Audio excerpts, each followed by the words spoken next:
What did he get? God is not on my side. And he did his play. I hope there's not audio on here. I'm just talking.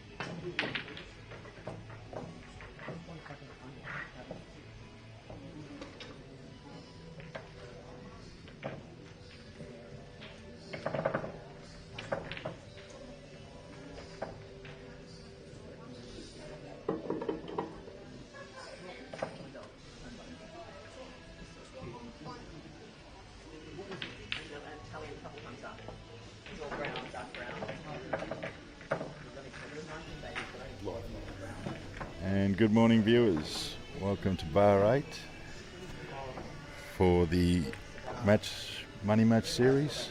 We have our first two players. Tim Shelton's about to break. He's opening. He won the lag, and his opponent will be Walpole today. Race to 15. The start of the Bar 8 money matches for today.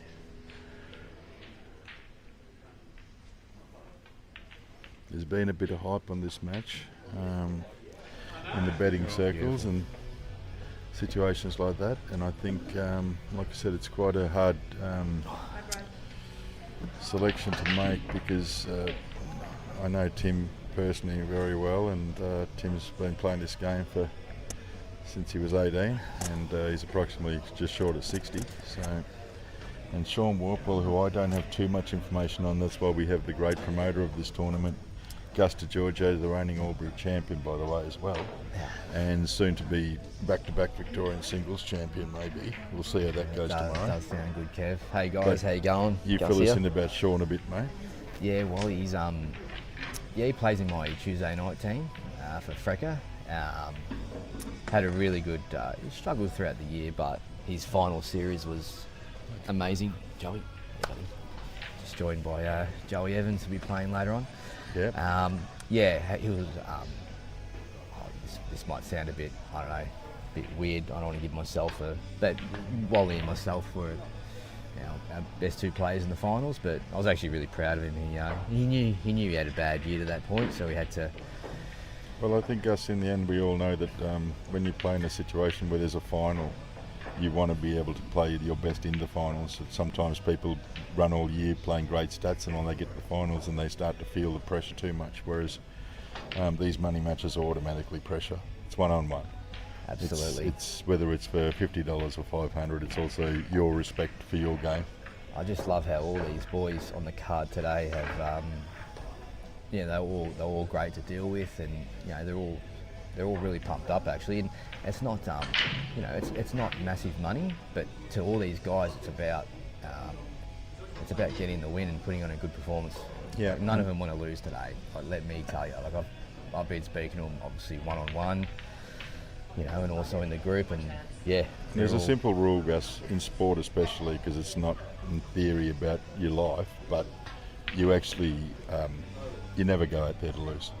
No one goes to lose, Gus. No, absolutely. And that's the simple rule of it. Yep. So it's about, like I said, when you said about the money, I think the money side is more for the people that are betting on the games and people who want to, have a big gamble on it. But for Tim and Sean, I think it's basically about their respect for themselves and also to see where they are in the frame of things at the moment in their pool world. Because I know Tim basically, whatever money it is, it's not about what he'll do with it. It's not an extravagant amount of money, but I know that he's been really working hard for this tournament. Yeah. And appreciates the opportunity to have a go. Absolutely. And I know Sean actually, like I said, was what we call the NG, the new Gs. It's great to have Timmy fully back. He's one of Victoria's, I said it when I got it first out there, he's one of our greatest, Tim is in Victoria of all time. There's no doubt about that. In his moment, he was absolute mechanical, and many people gave him the respect about his game. And I think he had a long time off because he went into business and did the things that he needed to do for his normal real life. But he's found a passion again in this last year, and really put in some work on a table he's got. and it'll get down to like we all know, Gus. Yourself recently won the Albury Open, which you probably should have won the year before. No. And I mean this. It's all easy when we're watching it, and we can talk about any shot, and everybody can watch from home. But when you're out there and everything's on it, that no one understands that unless you're in those shoes. That is. And fortunately for you, my friend, I mean that you actually put your head down and redeemed yourself, because you know how good you are yourself, Gus. Yeah, it's going to be a big buzz here today. There's been plenty of buzz with the whole card, so hopefully it all goes smoothly. I think it's a great card, and I know a lot of people have been talking about and asking questions about who do you think is going to win and all this sort of stuff. And by the end of the day, Gus, we'll have the results and people can make their opinions off it. So he's got the double here, Kev. Now I'm very impressed with him getting that double, because he, unlike his one of his former teammates, Michael Skerry, who's just a natural doubler. Tim, I always say to him to cut the ball normally, so I'm very impressed with that first double, and hopefully he finishes the black. The general consensus that Skerry is the best doubler. I have to say there's probably 3 or 4 that I've seen that I think are natural doublers, and what I mean by that is that a lot of people will use the science theories and all that, and that's what they should do, but there's certain people that just happen to see, and Michael is a natural doubler and he's proved it many times. I also think quietly Jakey McCartney, playing in China at the moment, played a couple of doubles, and I've seen him and he don't miss too many doubles himself. No, he doesn't. Including that most famous double where he doubled the black into the centre during the Ultimate Series and drove the white ball back to fat position for the black. Doesn't miss too much. And if you listen to that, I listened to it yesterday, the commentator actually stated before the shot, well, there's no chance of anything happening here. Yep. And that young Australian boy, the Wild Colonial Crocodile Dundee fella, you'll never see another double again, and he probably won't do it again, he said. So he's Timmy 1-0 up. Even on that pot out though, I think Timmy would have not liked to have left that ball till last, but he made it in the end. So that's the absolutely. And I think, like I said to you, knowing him and his game, and he's not really a person who prefers the doubles. To get the double so early to get on the black will be a very big confidence booster for Tim's personal side. Sean knows that it's early in the match. What's that? And these are not too bad. What are you going here, Kev? Reds or yellows? Gus, see, now they're the things you shouldn't ask me, because I wouldn't have a clue, Gus. I still use a Melways. You see, so unfortunately, no, don't say that's what I mean. I've never been one of the best players, and that's not what I'm here for. Probably it's probably more the mentoring and guidance side, because I love supporting people. Jeez, in their endeavours. See, sometimes I've got to be in the moment to decide. But looking at these, which ones look better? And you should call them, Gussie, because you basically have done this many times in your life. Yeah, I'm like you map and you go out, and I'm actually spot liking an the open reds here. table. Okay. I'm not going to point my finger to the screen because obviously no one can. I just feel like they did look better. All right. So you were going to go the reds. Yes. Sean's chosen the yellows. Both to me are off the cushions, off the tables, and it's going to be how the GPS maps it and how he executes each shot to stay in the position of what he chooses. But I believe he can make the out here, Gus. Yeah, I mean, look, there's, the only real issue on this out is probably the black ball, to be honest. Yeah, I'd say that's his. And again, to me, if you look at it, the black ball goes into the 2 end pockets down here and the left-hand centre pocket. So you've got 3 options. Yes, absolutely. Without moving it, because I'm a believer in trying not to reshape balls because it can get you in trouble. If you can leave balls alone, it's probably the simplest way to go out in and out. I see a lot of people try to execute and kick balls and do things and they can get themselves in trouble. Of course, Mum's the first one on the chat. Hey, Mum. Just to call out to the person who gave Gus life and gave us the opportunity to watch this, Franco. No, she's hope you're going to have a good day. They've done everything for. Your son's having a real go in this to promote all this bull, and I know that a lot of people appreciate today. And there's a lot of hype about these matches, so hopefully it'll be a great day. Yeah, so with this one here, you don't want to see the gap is lining up. Just screw straight to the left-hand side of the table, the left-hand rail. I wouldn't be trying to pick this gap. And that's sound advice, Gus, because if you pick the gaps, you have to make it. If you leave yourself better options, it gives you the opportunity to choose. Okay, look, he's played it quite he's got the gap. He does have to probably queue over the red ball. He could have been one ball to the left or the right, as we all say. Exactly. Number 43, the Chinese takeaway. So he's got to be real careful here on this shot right now. You do not want to be straight on that. Absolutely. On that yellow that's on the bottom cushion there. If he lands straight, he'd be in big trouble.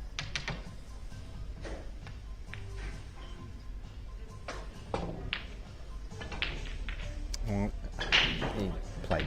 I think for Sean he's played it well, Yep. but also for Sean in this frame after Tim did such a good out last frame to be 1-0 up. This is a very big confidence booster for Sean right now. And if he doesn't finish this, he'll probably feel like he's lost 2 frames. So Absolutely. yeah, for the match we want him to finish it, and then it'll be 1-1 and off we go again. But there's little psychological moments, you know, Gus, that can just change the wind in a second. Oh yes. And so you must control that as best you can.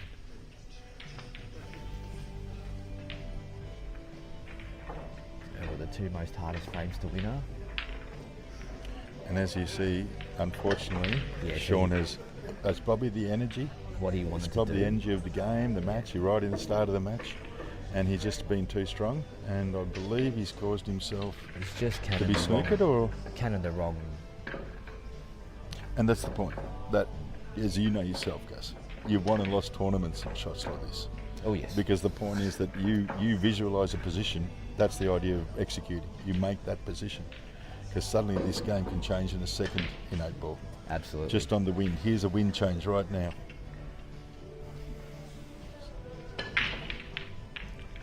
And he's tried to play safety. He unfortunately has brought the ball out with giving Tim a couple of options on shots. Timmy has got a very big chance to go 2-0 up here. And trust me, these early frames, vital. Well, I did say to you before he had that shot that this is a moment where if he makes the out and it goes to 1-1, his confidence will be up. And if he does make this out, which at the time seemed like it was quite obvious, he's now put himself in a position of being 2-0 down and also feeling despondent about not finishing that out because it was there and he'd done the work to get to that position. Absolutely. Yes, Jason Tanaskovic, hey Tanners, how are you, mate? All the way from Canberra.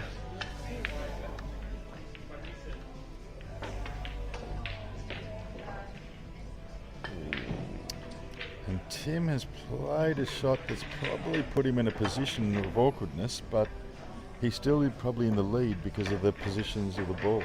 Yeah, and he doesn't have to make the out right now. He can He's still play in good total safety. control here. Absolutely. But unfortunately, again, it's that, like as we say, 1 ball to the left, 1 ball to the right can make such a difference in 8 ball.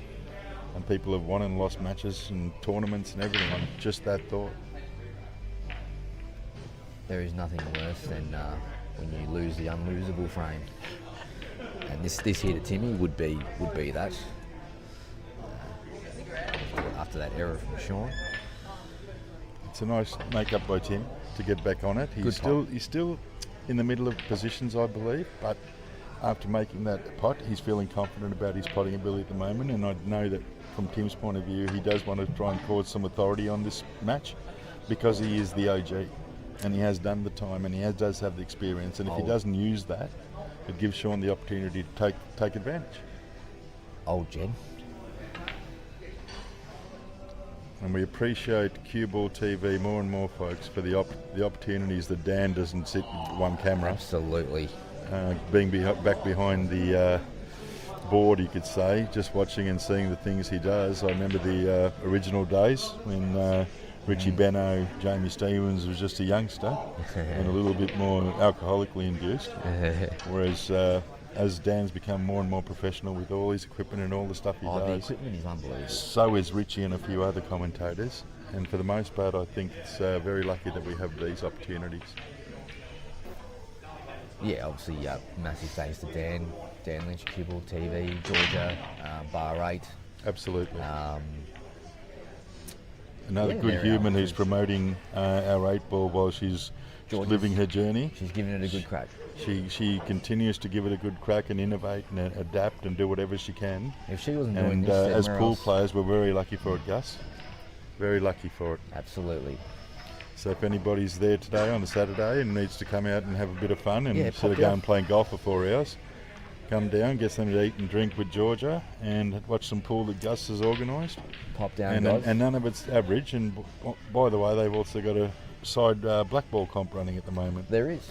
So there's already there's already a bit of a buzz in here. Exactly. So stuff's happening. And it's only going to get better. We've already got 73 viewers, which is good to see people tuning in. So just gonna just have to mind his work there. I think he's still okay. It's just that he still now has to go do the work. And unfortunately, the only pocket that the black doesn't go in is where the yellow's in the way. And his natural movement of the white, I think, would have to go that way. So Tim might have to come off 3 or 4 pockets to try and find a better position for himself. Thank you to June Bacassin. You going to play or what, Steve? Yeah, hope you enjoyed the viewing, June. Should be a good day. Temujin wants a score prediction out of me. So before the match started, I had Timmy favourite. Not by a hell of a lot, but certainly favourite. Look, I actually wasn't giving any predictions. Me being the organiser, I was staying away from that.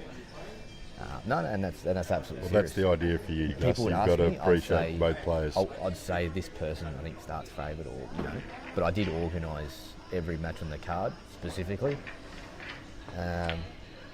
Yes, I'll probably stay away from the score predictions. And there you Temujin? go. Tim's only used 2 rails, but he's given himself a fair cut now into the top left-hand corner because unfortunately the yellow did move in the way of the red corner. Oh, it's Jun's Junior. And I do appreciate Gussie keeping an idea on the comments and stuff. With myself, I haven't brought my glasses, so I don't actually notice who says anything or what they say. So for people, I hope you appreciate that if you are writing on the comments, that Gus will get back to you.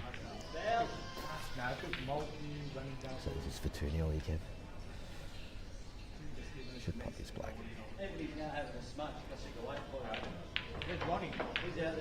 Yeah, so look, he made it a bit hard in the end, but But But Tim he's Shelton made has just taken advantage of an opportunity that Shaw and Walpole gave him. And Gus, I'm a big believer that I've watched a lot of people make master breaks and reverse breaks and all over time. But I believe if you check it out over the stats, it's probably 1 in 5, 1 in 6 for the best players. And so therefore most of the time it'll be the person who makes the least mistakes in that frame wins it, as we say, the laws of attrition. well, that's the player that wins will be the one. I know this might sound a bit silly, but it is. It's the one that will not. It's not the one who makes the most pot outs. It's the one who will make the least amount of mistakes. Yeah. And unfortunately, folks, I'm going to bring this up because it is a little pet hate for certain people I know. When Tim sets up the balls, he sets them up illegally, Gus. I'm just letting you know. We're not going to call it, but he sets it up with the yellow. Yeah. And he's been told on numerous occasions, and I have said to him, if I have ump, I would call him up on it. I.e. the J. With the J, it's supposed to be reds at the top for anybody official or any umpires. In the rule book, it's supposed to be yellow. Gus, J, we need but to follow the rules, my it's, friend. look, I'll make the executive decision. No, we know you're not going to call it, Gussie, but Yellow or red. unfortunately for Tim, he doesn't realise that if it was an official tournament with official umpires, As they long as would there's a- sanction the foul. As long as there's a J. Because there will be people pointing it out like myself, because I never noticed it until someone told me. And I think it's quite funny, because I don't think either way changes anything, right? And Tim has potted a ball off the break, so he has the opportunity to stay at the table. And as I was saying about the J, in all seriousness, yes, in the rules it states that the red ball should be at the top, but if you all, for common sense, understand that that does not affect the which balls go in and where they go in. Yes, I should cover. So the Marc Robertson Josh Gorski match, it was supposed to be on at 12, but Josh Gorski will be had a few things on that he let me know about, so he'll be here at 1:30. So And Marc was washing and waxing the car before he drove it down, right? So Marc Robertson and Josh Gorski, they'll be on at 1:30, and then the rest of the card is as normal. And quietly, folks, if they do split and start at different times, it's probably a bonus because we get to concentrate on one match at a time. Sometimes we get caught up with one match and miss the other. And so at the moment, this way it sort of fits for Sean and Tim, and also for us to commentate it.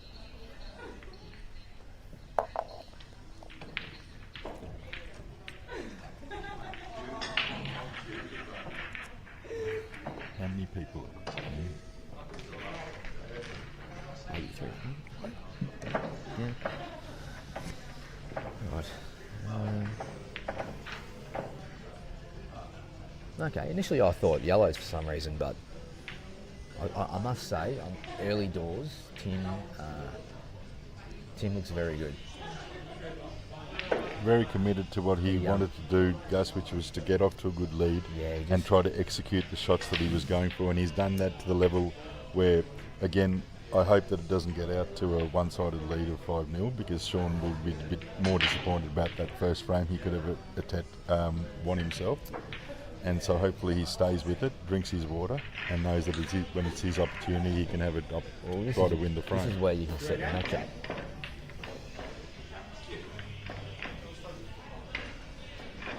Tim being a bit cheeky and clearing Sean's yellow while he was potting the red there. Okay, and he really hasn't left himself a ball because I don't think that red goes past the yellow into the centre. Yeah, obviously. that doesn't look like it goes. And unfortunately for actually hitting that yellow, the white ball changed its trajectory and now it's left him in this position. Now again, watching Tim so far, he can adapt. Let's hope that that's the way he sees it. So he doesn't want to sit this over the pocket, because obviously then the turnover can happen. I think right now, mate, he is probably going to attack as much as he can, due to the fact that he's 2-0 ahead. And again, from a point of coaching, I would say to him, once Sean missed, that's 1.5 points. So if you can go 3-0 ahead, Sean suddenly it hurts more. And same for Tim if it was the other way around. And that's the advantage of playing in a way. That was an absolute corker of a shot. Jeez. It was just a rail shot. That's their natural fit. That was quite. You're quite impressed with it, Scott. I was.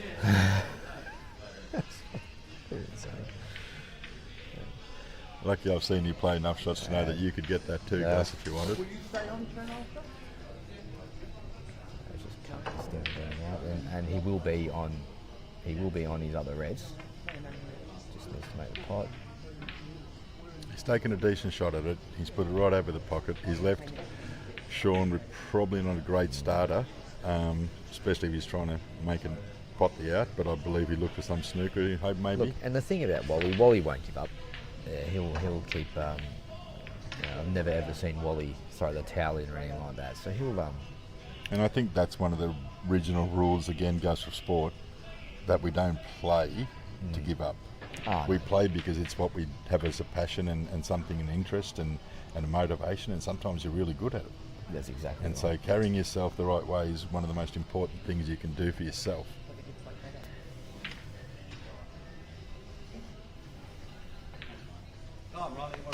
Sean has decisions to make here. I believe he can't play the turnover with those two yellows bottom right, can he? No. Okay, he's tried in his own way to play what he would see as a safety. Look, that initially looks okay.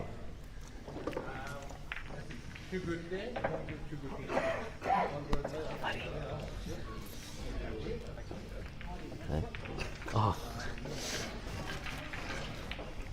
Tim with the opportunity at the table. He hasn't got probably an easy starter, but he is an advantage at the moment, we'll say, because he's at the table.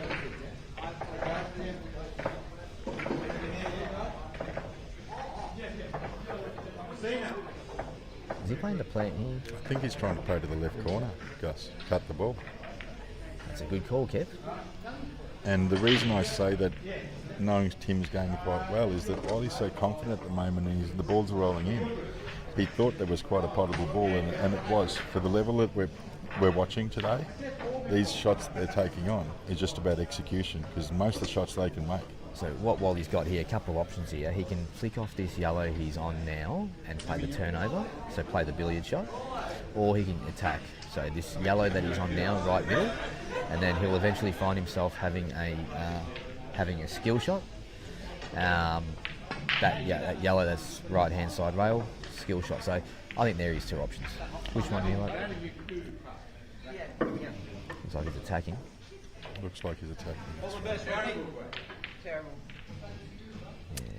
And unfortunately, Gus, personally for me, when you mentioned that, I would have taken that first off and glanced off that yellow and potted the red in the pocket, because it didn't leave Tim an easy cut, and he definitely wasn't on the red in the centre. Look, he would have been leaving Tim the double, but...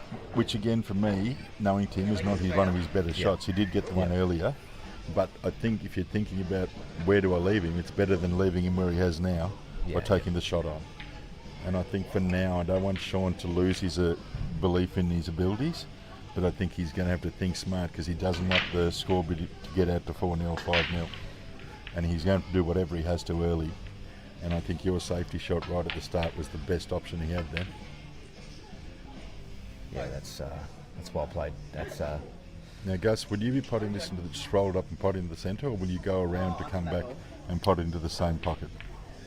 I'd probably just be putting it in the middle. It depends. Personally, Gus, even me, I would try to bring it out to where he's now and pot it back in the corner.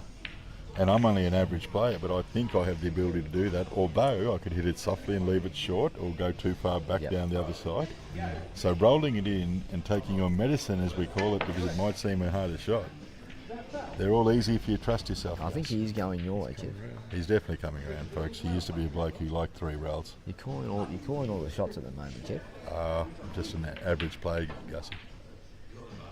See what I was trying to say? He's about to snooker himself, and that's the thought about it, that he probably could have rolled it in and had no issue of being snookered.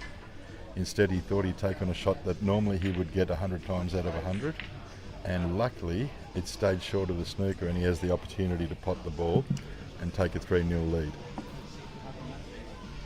So far he is punishing Wally's mistakes.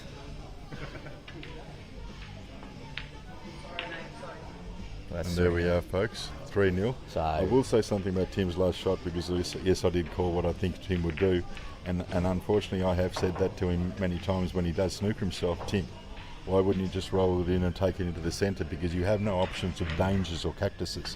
And unfortunately, Gus, I mentioned that I might do that, and for someone with Tim's level leading 2-0, nearly snookered himself. And I've watched you recently, the last year, where I've seen your head nearly fall off, because you've suddenly played a shot and realised, okay, that didn't work out like I wanted it to. And I'll give you this credit, it's my boy, just like Tim, pot position, you're very good at. So that's the human part of us. And again, I talk about being out there holding the cue compared to sitting on the sidelines with a beer. It's all good and well, but I've seen every person with a beer be in the same position as the potter and miss, Gus. It's the beauty. Well, that's it, Keva. It's the beauty, mate. That's it, mate. Otherwise, it's too easy. There's certain blokes we know that could never miss. That would be boring, wouldn't it? No, that's he's got another chance here. I mean, initially, actually, these are. Which boards would you take, Gus? I'd be going reds here every day of the week. Okay, You'd be going reds every day of the week. So you've got this red near the bulk line. And that's your starter? Yep, top right. And then take the ball on the cushion at the top? That's right. And then come back to the next balls through the centre? Red, correct. Okay. And then you're going the red that's on the side rail. Right. And then... Now I'm going to... he's taken the yellows again, Gus, opposite to your thought patterns. And he sees something that probably you see in a different way. Well, look, and he's actually played quite well and brought a half dead ball out. So he's seen what he's done and he's played the shot right. Now let's see again whether he can execute the other shots and get himself on the board. Because he does need to put a score on the board soon, Gus. You don't want to be staying on 0. You want that first. Unfortunately, he's the new kid on the block, and so therefore he hasn't been in such positions as Tim has. Yeah. And so therefore being 4-0 down, 5-0 down is not the way to go to 15 when you've psyched yourself to come and play this match. So we need him to grind and get a frame on the board and start with 1. Yeah, he'll just be wanting. Yeah, he'll be wanting to get that win on the board.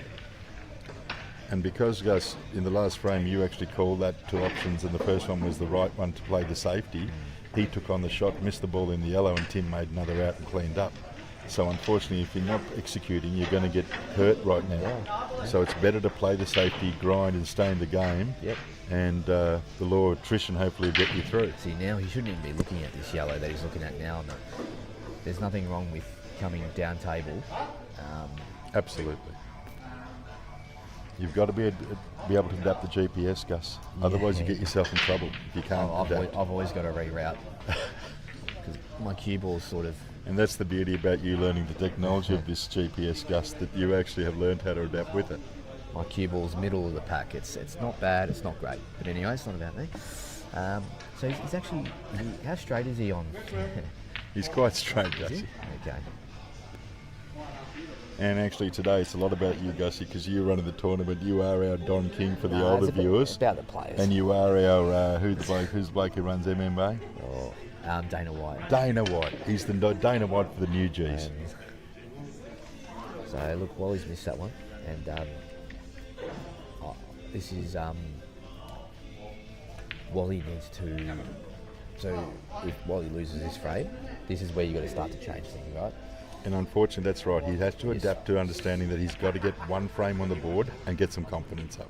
It can't keep going. It can't keep going. Because the more he misses and the more Tim takes advantage and puts on the scoreboard, this match could blow out.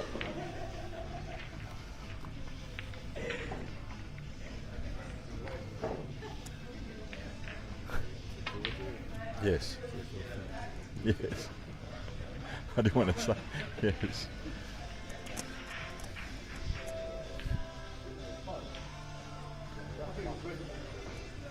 And you'll see in the background the owner and proprietor of this venue, Georgia, is sitting there on her iPad, on her laptop, sorry, trying to plan her next travel destination adventure.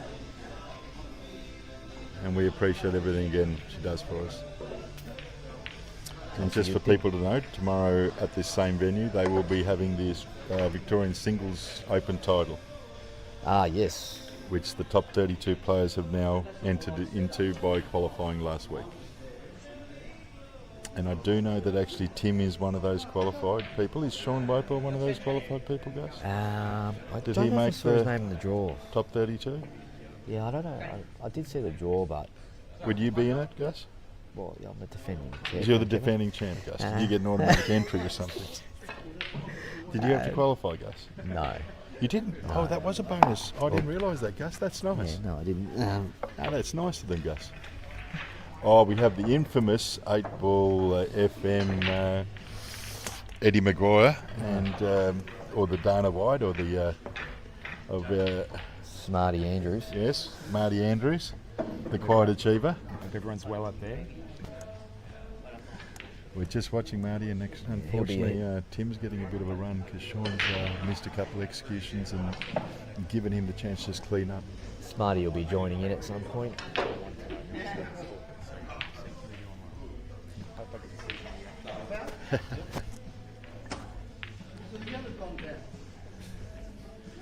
And like I said, folks, Marty Andrews is another person who's come back into our game because he loves it and has passion for it, and is actually putting himself out there with the idea of his 8-ball FM to promote pool for us and 8-ball and all the other sports that they talk about. Absolutely. And I think for most of you that are trying to learn stuff or just even want to have a good listen, 8-ball FM's pretty great. I know that one of the latest episodes they had this Aubrey champion on. They did an interview. And they had a lot of fun with it. I haven't did. watched it myself yet. They stitched me up though at the start. Well, unfortunately, Gus, these are some of your best friends who stitch up. That's the way it works. Yeah. It was a good stitch up though.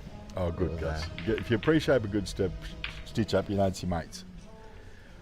Now, Tim Shelton again with 1 ball to the black and a chance to go 4-0. And unfortunately, Sean has had opportunities in frames and has probably just let himself down by letting Tim, as we say, clean up in the end and put them on. The score should at least probably be 3-2. Yeah. Yeah.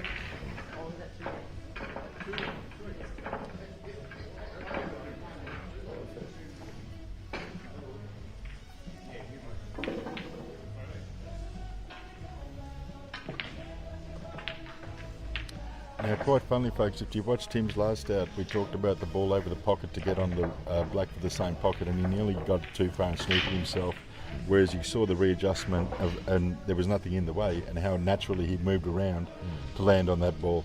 But so sometimes rolling a ball is the right option. Even his rail ball potting at the moment it's sharp. Like I said, mate, I probably, like I said, know a lot more about Tim than Sean, and for Tim, I know that, like I said, his motivation is been the best it has been in 20 years. Because in between that time of being a Victorian champion, Australian rep, all those things, Tim went away and bought a business, bought a house, bought a car, Very travels, successful guy. does all these things, and he's found a passion again this year to want to do a little bit of netball since he's a Masters player in theory, and it's proving it right now. 4-0 on. There she There she go.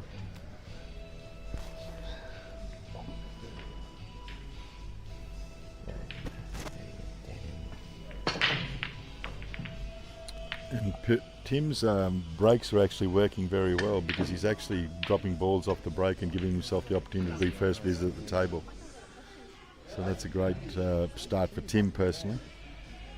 I'm pretty sure myself, not knowing, I'm sure Gus can let us know in a sec, that Sean's obviously done the work himself off today to try and be his best self, and hopefully, like I said to you, he'll reassess his own thoughts maybe at the break and realise that you have to work hard sometimes if you're behind, just to put some pressure on the bloke who's feeling very comfortable at the moment, which is Tim.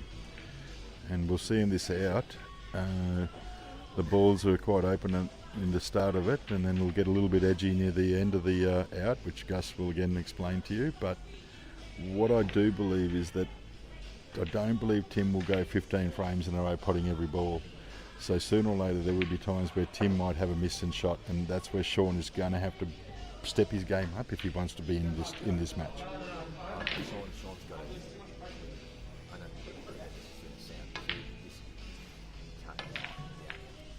Well, I was saying that you like I said, know Sean better than me, and I'm sure he's put in just as much work as Tim, as I was saying how much work Tim's put in, and unfortunately again, whether it's football, cricket, here, lawn bowls, it doesn't matter. Scoreboard pressure matters, okay? And it's actually a big build. Now, we know there's many times that the scores can turn around, and I saw a final the other day in a teams event in pool where the top team led 6-0 and was raced to 14. And next minute, the second team came over the top of them and literally won 14 frames to 6 and won the title. And just so you all know, folks, that was the great man himself, Dan Lynch, and his team, the Lynch Mob. It was a pleasure to watch Dan out on the table while I actually commentated that match for him, and it was a pleasure just watching Dan actually doing what he loves most. He does love doing this for CueballTV, but just like the rest of us watching, he doesn't mind winning in pool too. Don't say that.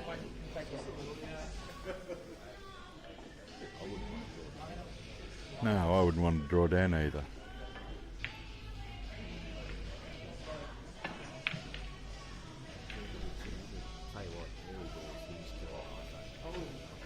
This is another check on his abilities at the moment and his confidence. And as you saw then, he probably... Yep. Well, that was a breakdown in Tim's cueing then. It was quite a bad throw at the cue. And that's the first probably bad shot he's played. And again, like I said to you, right now, Sean Walpole, whether he makes an out or snookers and grinds, he has to put this frame on the board.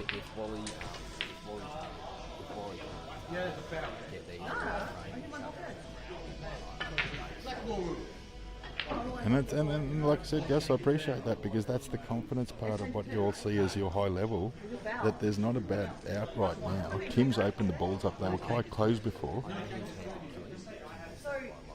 That's what I'm saying. That's the first bad shot he's played, really, where he's thrown the cue at it. And it might have been because with the way he was cueing, all those things, and Tim will be very disappointed that he actually didn't have a fair go at it then, because he's given Sean an opening, and instead of being 5-0, it could be 4-1 right now. Absolutely. People like Michael Skerry, if they're behind 4-0, would be jumping out of their seat when Tim missed that and thought, ooh, he's starting to crumble. And that's when they start to pounce. So let's see what Sean does. He has the opportunity to try and put a frame on the board right here. He's got a decent out to finish, to take the point.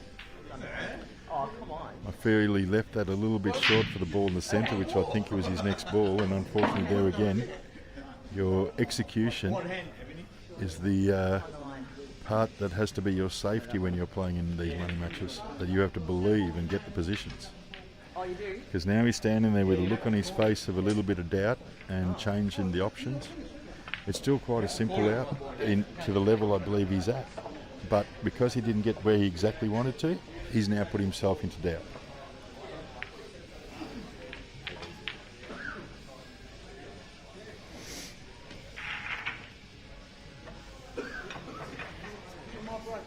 Yes, he's going away from it because he hit the red in the wrong way. So now the yellow, he's going to change his option to the yellow near the black and then come out for the yellow in the centre somehow, because unfortunately you don't want to try too much being 4-0 down. You just want to execute and get it.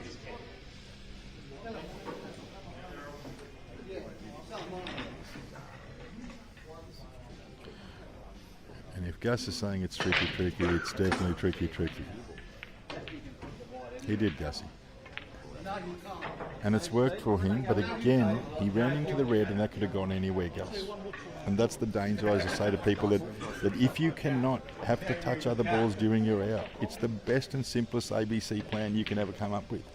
Because the moment you do that, that's what Sean did in the previous shot. He hit the rather red on the cushion and he left himself suddenly out of the way he wanted.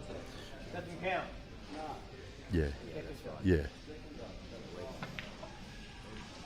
He's got a little bit of work to do here to land fat on the position, but I think he's had a good attempt at it.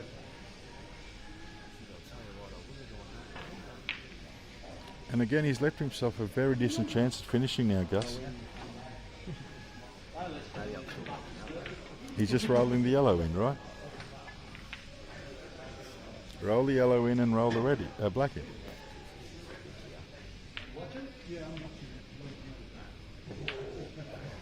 Oh, well, let's go a touch of luck there to give him the opportunity to put himself on the board. And there it is, Sean Walpole, and for all the Sean Walpole fans.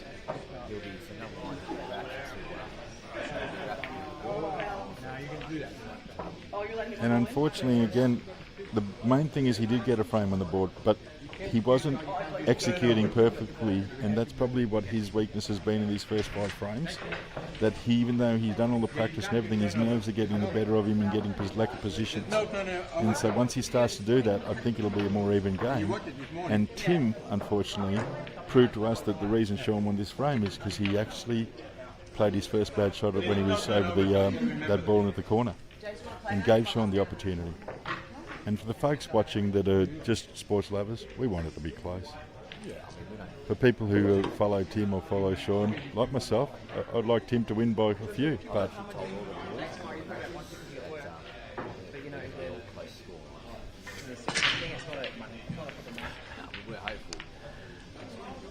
and the bonus for Sean, he's potted the ball off the break and will be at the table for the next shot. Now again, Gus, if you can make a call on which balls you see right now as the better option, and would you be looking to make an out on these balls? The choice. Okay. And which ball would you play to do that, Gus? Yep. Okay.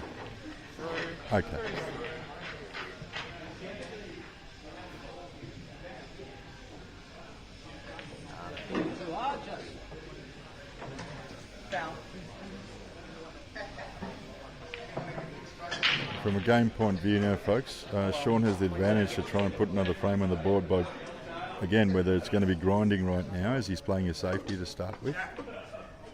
And Tim himself will have to try and, I suppose, he has left him on the red, yes, Dan. Unfortunately, he didn't play that safety as well as he wanted to. But again, Tim's in a situation where he walked to the table and his last shot was quite an average shot, so he has to probably focus on queuing again with the execution properly and get himself back up to that level he was playing in the first 4 frames. Gus, turn up the volume.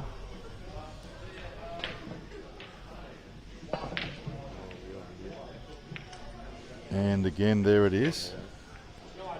Tim has taken the opportunity, missed, It's probably 2 shots in a row that he hasn't executed on. Robbo and Gorski, 130. Chuka. Robbo and Gorski, 130.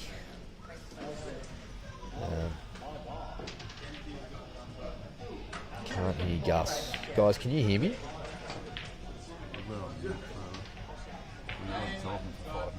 Oh, for 5 minutes. Yeah, Gus has a few side things he has to do today as being the main promoter. Well, that's right. And taking care of the guests and clients and staff that are here. Guys, can you just confirm if you can hear me properly?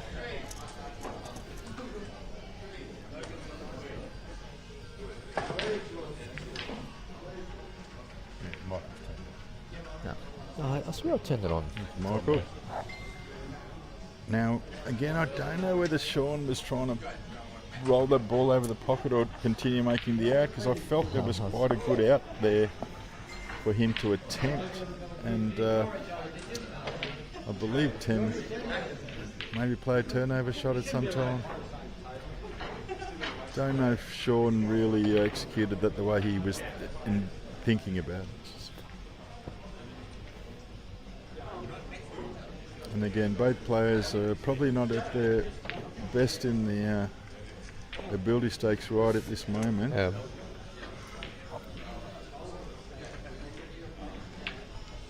There is the turnover shot Tim's played. That's how you want to play very a turnover. nice shot. You don't want the you didn't want to sit the red right over the pocket, because then Wally can obviously just do it back. And again, unfortunately, the 2 shots Tim played before this boat did not execute after he played so well so far. Yeah. So he needs himself to settle down and get back into it.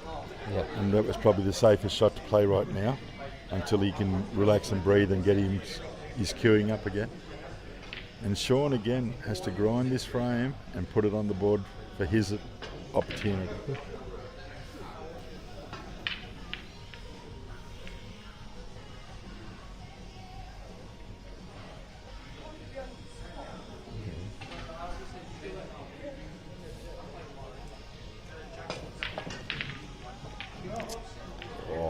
Just don't know if that was the right pace, Gus. You'd probably more to the ability to tell me that. I felt that he sort of just threw at it. Still probably trying to get going.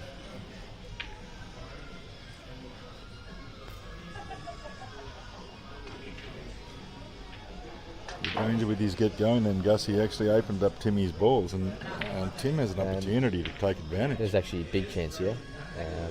They're all on. I don't see any real issues. And my thought again is watching Tim cue that ball was good, because for a split second there the wind could have changed on him due to his last couple of shots. And I think if he can make another out here and execute properly, it will give him that confidence he started with. And confidence is a very dangerous thing, Gus.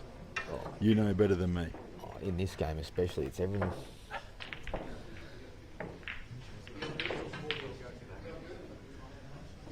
And Tim played that okay, and the ball's ended up where it has, but he did actually connect with the yellow while he played that shot. So again, a little bit of luck in the opportunity has helped him to get into a position that he can, if the black's accepting to the centre, has a very good chance of making another out.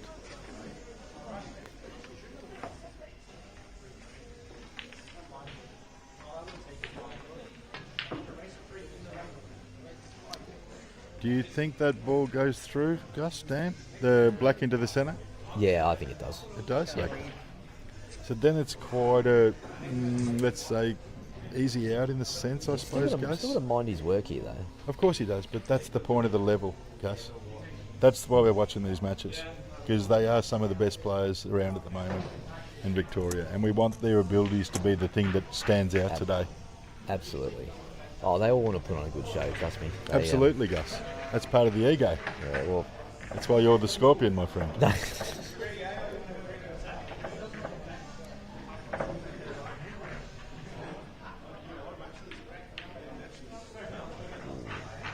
And again, Tim, I felt he played that a bit cautiously and didn't probably get to exactly where he wanted. But he's still on the out because he's got the long red. Oh, it does go top right. It does go top right very easily. Oh, there we go. And it's quite a simple out now in the theory for him. But he's out there under the lights and we're not, Gus. So it's an easy shot for you and me. No, we're not. Just drive that down the end. Next red, black on the black. Beautiful. So the story goes. let's see if Tim's cueing ability has stayed like it was in the first few frames. Oh, their comments. Yeah. You're going to jump in for a bit? Yeah? Yeah, I'll jump in. And there we about have to be it, joined folks. by Logan Brand, folks. There we have it. There you go. There we have it. Enjoy your sniffing. Is this on? Get the comments on, yeah. Get the comments up on my phone. Oi, oi, oi. And we've got Just someone be new turning in this- commentary. Gus has had to run up and do some of his promotion stuff. And the famous, infamous Logan Brand. Famous and infamous. Well, All depends the on your above. day, mate. Depends on your day, Logan. But it's we'll see how we go today out here. At the moment, Tim has started off very well and was executing very well. His last few shots have left him a little bit wanting. Right, so this Because- looks like it should be 4-2. If Wally has any chance of winning this match, he'll be getting these pretty comfortably. And he's played that very well. So we'll see how he finishes. Because he definitely needs to put this on the board since Tim didn't take advantage of his opportunity.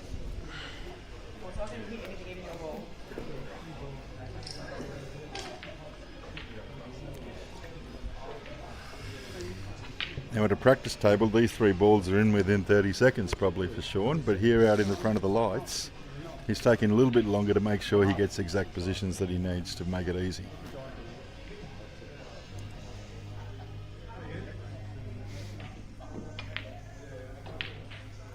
Played that very well.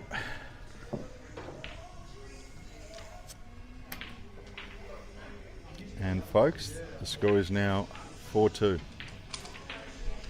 In the last two frames, there has been mistakes by both players, and as we said earlier for Sean, when he was 4-0 down, he is going to have to grind a little bit, and when he has to execute, he is going to have to finish. And he proved that he's in the game now, because the score is now 4-2.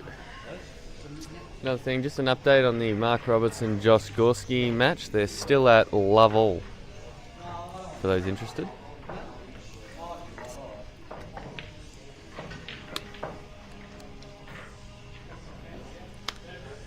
There you can see Dan's put out the camera to the outside tables, and you have a young Jack Phillips who is actually playing in one of the main events tonight against Mark Owens. He's already here having a hit, having a practice. Some people prefer to have a sleep and come in late, and Jack's probably one who wants to loosen the arm and keep it clean for the day. I just didn't want to waste the trip, he said, so he's combining this in with it. He's got to come all the way from Geelong. So he's playing in the black ball event at the moment, is he? Yeah. Okay. Well, that's something good to do for the sake of it, I suppose. Instead of sitting around thinking too much. Tim about to break again. Well, that's... Now, again, folks, just so you know, Logan, while we're watching, that Tim went out there 4-0. Every break he's landed a ball and had the opportunity to start. And 4-0. suddenly it's 4-2. He's missed a couple of shots in his last two frames. What happened to go 4-0? And Did he Sean dro- have his eyes shut or something? He drove the ball. He drove the ball off the table and is now given the opportunity to... And look at these yellows. Well, actually, look at anything. They're all good. Yeah, I actually think the Reds are probably Reds actually are a better better. finish, exactly. But the yellows, so you put the white right on this far right-hand cushion and play the top of these two yellows on the right-hand side to the middle, and then every yellow is actually a tap in. Sure. So he has the option, and we're going to see what Sean sees in his vision. Because, again, if he can make an outright now, psychologically, I believe he is the stronger player at the moment, since Tim has basically, in the last two frames, made a few mistakes, and basically going off the table on a break is probably one of those golden sins. So Sean actually wants to play, see this ball, he wants to play this ball here and probably get on that red that's sort of directly southeast of it to the middle.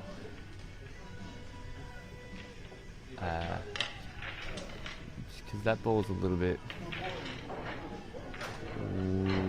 out there, and one you want to address while you're up at this end of the table, and then probably use the ball on the left hand side to come up for the rest of it. But the key thing's going to be making sure he's that's nice. He's in a reasonably straight position on these two middle balls, so that he's not flying the white around. Okay, so what's his next ball? So he's going to play this one, and Yep. then he's going to play this ball that's Closest to us. close to us. So he's now. going to stun across. Yeah, I believe he's got the angle. Yep, he's perfect. And now he can just come down, and he's going to want to play the ball to the right-hand middle, and have angle to get back. And what are your feelings on where he's landed right now? However, Because I believe No, he's he'll be landed fine. in that position where it just slightly affects his cueing, and then that slightly puts more pressure on the shot.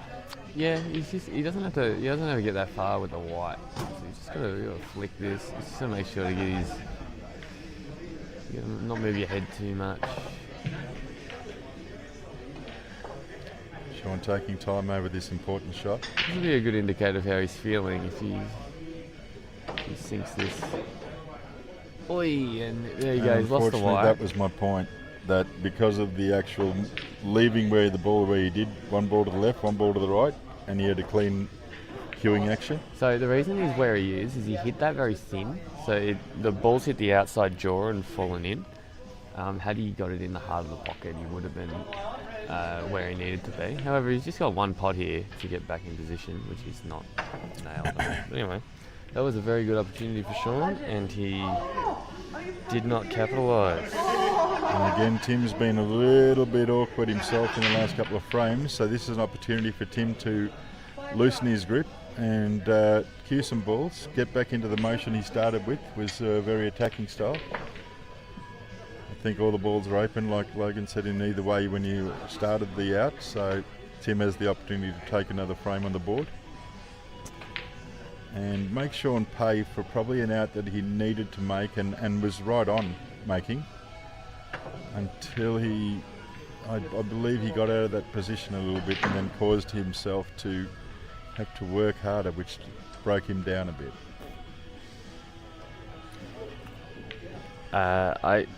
I would be pretty surprised if Timmy does not get these. Just as we were surprised that Sean didn't get his. Yeah, well, I suppose in a money match you got these sort of pressures and interesting that he So got now Tim himself. he got a little too much bottom on that. So And he wanted the unfortunately- side to correct the shot back, but he got a bit too much bottom on it and he hit the Of course he rail did. full on. But which as you made just him said, come it's out a of money position. match and that's the pressure of the game. And it all sounds easy from the sidelines. Oh, that's- But yeah, while you're out there execution error, playing, right. it's millimetres and makes you winning and losing. Millimetres in this game. Because he's had to change his mapping. So we'll see now if that ball at the top comes back to bite him in this out. Absolutely. But at the moment, he's probably going to have a go at getting this ball on the side rail off, which I think that's what he attempted. Try and come under the ball on the right hand And side again, I rail. believe he got lucky. The balls reacted where they did, and I think he still has the ball in the middle of the yellow to pot inside the red. But that was more luck than anything, the way the balls fell off the previous shot. And that's what we have to take advantage of. You must take advantage of your opportunity. Well, I mean, he was always going to be on something. It's all easy to say like Logan, but as you saw with Sean, just being on something doesn't mean that you're going to win. And yeah, And I like Tim's how he's played played that very, very well. I like how he's done that. And played here, that here very, he'll, very he'll well. ideally be, if possible, potting this. Oh wait, is that in the middle? No, never mind. I believe he'll take the one in the middle Yeah. and play for the ball down the end now, and leave the ball just near his near the red here for the last ball onto the black. He could also play this to the middle and then play that ball to clear the red out from the pocket and Sure. come up the table. Sure, That's absolutely. an option as well. We'll see what he decides to do. Just because he might have the angle just so that if he tries to get on the ball at the top, he's going a little bit wide of it. Like that, but he's happy with it anyway. Actually, he could go other way here still. He can definitely, like you said yourself, move the red, screw back off the red, yellow onto the other ball. Moving the red does create Whereas the ever so natural slight bit shot of to play the variance. top yellow to the left and bring the white down Mhm. is a natural shot. Whereas now he's using his work, his ability, because screwing and topping is about your hand control. Whereas natural movement of the white ball is probably the better way to go, because Well, as he's you potted can it see, clean he's and gone he's- way too far. He smashed it. And that's what I just said to you about your ability when you screw in your top. That's your pressure. If you just use the natural white ball, it normally comes to a better position. Well, it's easier to control the pace because you're not also controlling the timing. So when you're screwing, you're controlling the pace and the amount of revolutions you put As on I the stated, wire. you're So in it's- control. There's more And factors that to natural control. roll is not you're so in control, it's just executing the shot.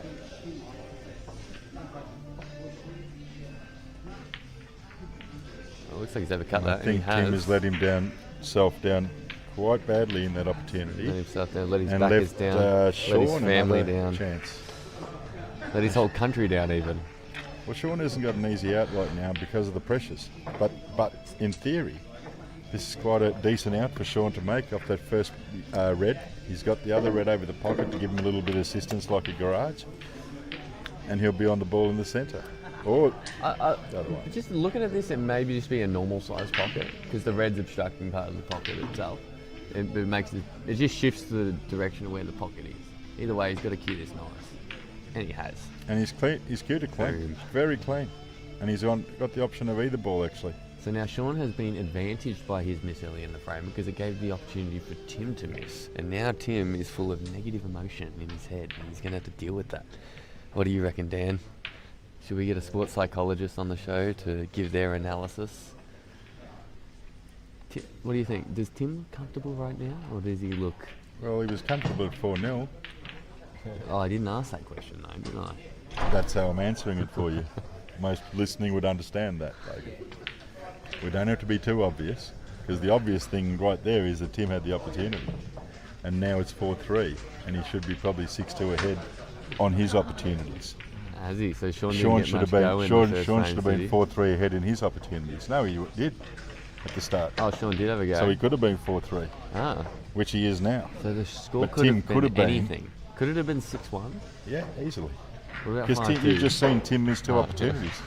And there's the 6. We'll be having a lot of fun, Logan. Don't you worry, Tell you my what, boy. let's see if we can I've get heard a nice plenty of your 4-all. commentary and I appreciate the humour and all.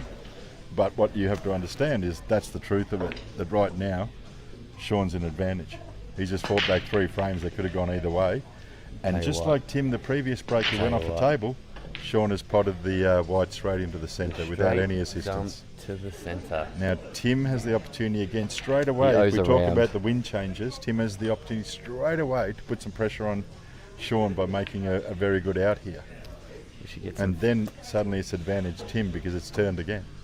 It's amazing how the psychological edge turns within seconds, folks, on depending on your ability or non-ability.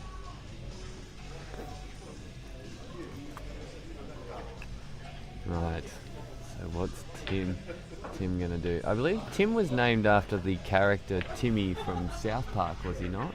No, not at all. Oh, he wasn't? Oh, Because Tim was born before South. no. Just to fill you in. Sorry. I thought I I was providing insight appreciate the for insight. the audience there. But I've known Tim since he was 18. And when he was 18, South Park wasn't out either. So, on these reds, there's a fair bit of work to do here. I'm not saying it's not achievable at all, but this ball on the left-hand side is quite a nuisance. So do you feel he jackies the ball, the red up to the left-hand side of the yellow and red, and to the other one, If he and plays kicks that the now white and out and tries to kicks get- the ball right now? That does seem like the Seems like quite a ideal- decent shot. Ideal shot. It's also got backup. If he runs too far or doesn't hit the ball on the left-hand side, he's going to be on the ball to the So top. it's worth to take top the pocket. opportunity, Absolutely. also for the idea that if you can make this out psychologically, you put Sean back a bit because he's in the lead for that part. Yeah, but moment. like these psychological things, if you're like going into an out thinking I really extra need to get this out because of psychological reasons, I think you're just going to get in your own head. Just See, play the balls. you mentioned before about psychological people, and that's who I am. I'm a coach and mentor in that way, so Yeah. I am only thinking, I'm not a technical person. I don't care what you do with your cueing. I worry about your mentality because I've watched many people win and lose on their mentality rather than their ability. Absolutely. And so therefore that is the most important part of a game, is to be able to sit there and nod your head and stay positive rather than shake your head and think negative. It's just quite simple. So what do you it's think? not too hard. What do you think of Sean's lounging style? I think at he's the disappointed moment? right now because before he was very disappointed. Yeah? He was 4-0 down. He's 4-3. He's right in the match. So he has to clear his head, Yeah. take his next opportunity. It's not hard, it's early in the match. Whereas Tim's the one with the pressure, being 4-0 ahead. Having the opportunities that didn't seem so hard That's a before. nice shot. And he got himself out of position with that last yellow, if you remember. Otherwise, you should have won the 2 frames when Sean missed.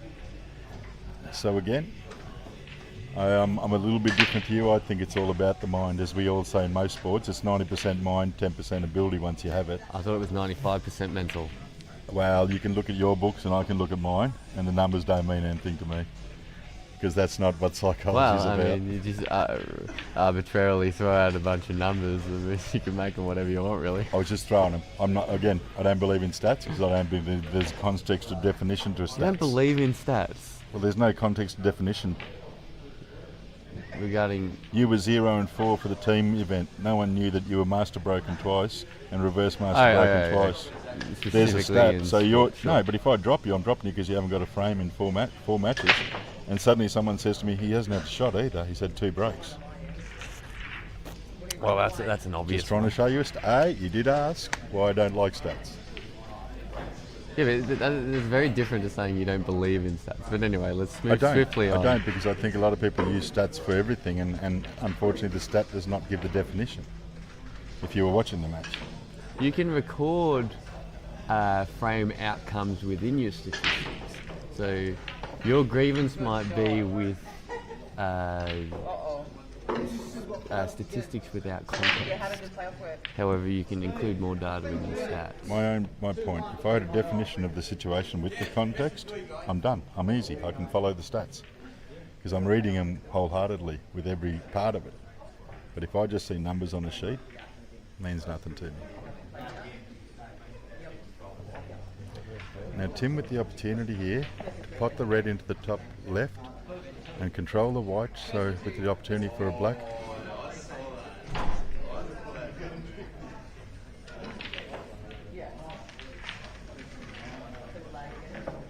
Well, that's good for Tim's mentality that he actually potted that ball. He hasn't left himself an easy black, but the last couple of frames he's missed long shots at the moment where he was really rolling at the start, feeling very good about himself. I believe this black is cuttable both ways. Absolutely. But it's extremely thin to the right hand side. I think he'll go left. I would probably cut to the left for the idea that the white runs into the yellow up the end there. And there's no chance of in-offs and things like that. Because the more you run your ball, the more danger there is. As you stated before, when you have a ball over the pocket and you hit it thin instead of hitting it thick, suddenly the reaction's such a difference. Mm-hmm. And most people don't appreciate that when a ball's over a pocket. He's going the opposite way, Dan. You should always pot the way you think you're more likely to get it. Absolutely. Absolutely. Dan always goes the opposite to be a contrarian. And he's got the worst outcome ever because he's also... Oh, never mind. Unfortunately for Tim, it looked like he was trying to double it more than cut it then because he hit it a little bit too thick. Well, and all these nerves and stuff and the 95% mental and the... It's beautiful, isn't it? That's why we watch sport. Because if you had all robots doing it, it'd be so boring.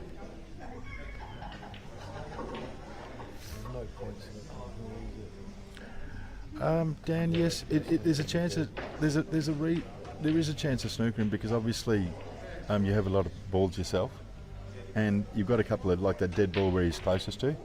He could bring that out. It does, the advantage is to make sure he gets the snooker then, because you don't want to leave Tim another open shot. There's probably 2 or 3 places he could leave himself off the different balls.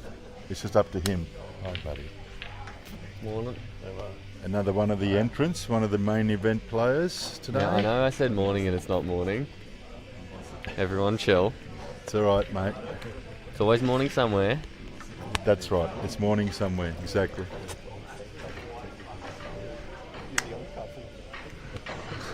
You want to talk philosophy and you want to talk theory. It's so funny. Mate, I can talk fucking philosophy, but not in this context. It's funny. He wants to talk about how he feels and how does his spirit get on with his shot. That's right. Logan wants to work out the 3 options and work out the 54% advantage. Yeah, look, facts don't care about your feelings, all right? That's a... And that's where you miss it, Logan, because unfortunately the human nature, we have feelings. If you could take them out and be a robot, like I said, you could be the best player in Australia. Unfortunately, I've that's the emoted problem. before. I recall times I've emoted. No, what I'm trying to say to you is that unfortunately, if you understand the reality, our brain plays tricks with us all the time. Oh, absolutely. We do not control our brains. it controls us. So how we think about it can change that to our advantage a little bit. Are we even brains though, or are we minds, which are technically separate from brains? Because we are the consciousness, which is separate from our brain, are we not? Just on that, Tim actually had quite a good dip at the shot. And I don't had to be No, he meant to cut it and he missed it. And then he almost rear-ended it. very interesting where the game's got to and their abilities at the moment. They're both faltering a little bit. Now again, Dan, here's another chance of a safety, but he's a bit worried. The yellow near the black is probably the only bad ball for him at the moment, but if you get right positions, it's not a bad ball.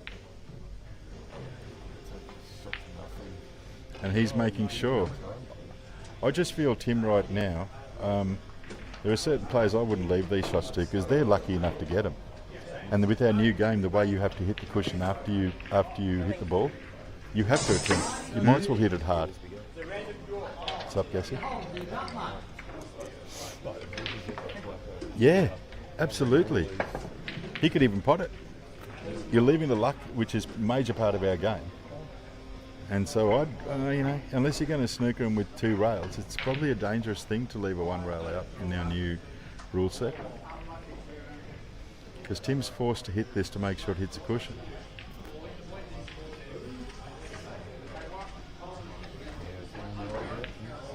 And it just hit a cushion down. Otherwise it would have been a foul. Now in the old rules, we would have run up and sat behind the black man and snookered Sean back. But in the new rules, it makes you have to make an attempt at something.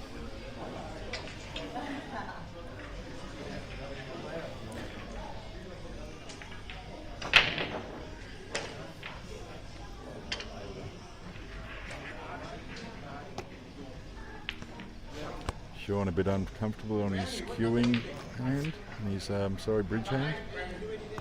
Played that quite well. That's the hardest part on the table to bridge on. It's not uncommon for people to have bridging errors there. Absolutely. But anyway, so how's he going to go about these yellows? He's got a thin nick into the centre there, and the white is going to be crashing into balls. Into things, yes. So that makes it difficult for him to map it out. So, okay, I wonder if he's... I think he's is playing he a playing safety and thin bringing the cut white to the back right out. hand side? Yeah, the white I think he is. That And he's has going to bring risk the white to out. it. And he hasn't That's executed. exactly what I was going to say. That has risk to it, where the white was going to hit that yellow on the left-hand side if he didn't get it right.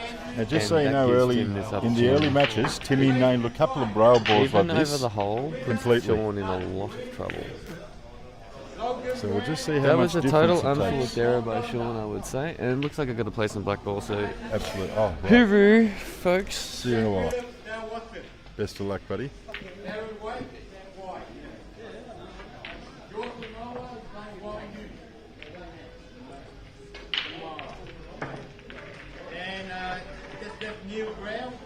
Now again, 5 frames to go. Tim rolled that into perfection, left it sit right over.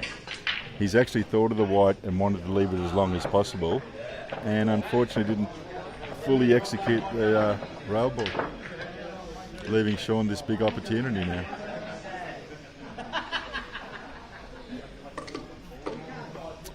And he's a little bit short, Dawn, isn't he, Dan? And I believe he'll still take the yellow into the centre, but he'll have to do some work with the white now. Unless he's looking for a safety, which I wouldn't look for a safety right now. I have to try and put some authority back on Tim for his mistakes.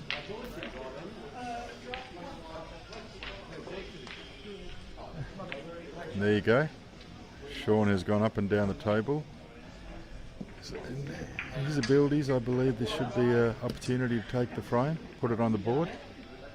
He just has to trust his execution, choose his mapping on how he's going to go about it, and finish. Easily said. Jesus, Marty, you drew the right bucket marble, mate.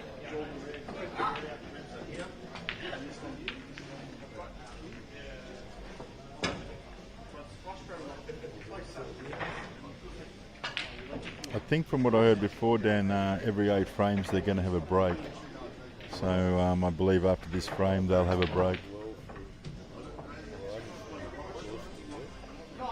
No, it's Robertson is definitely here. Excited to be out there nearly. Gorski's here, we've heard. Now Sean has executed that ball, and again maybe the lack of confidence has given him a shot that Marty, you might want to stay here for 1 second and tell me if it's a push shot. Actually, we'll just send it to 8 Ball FM.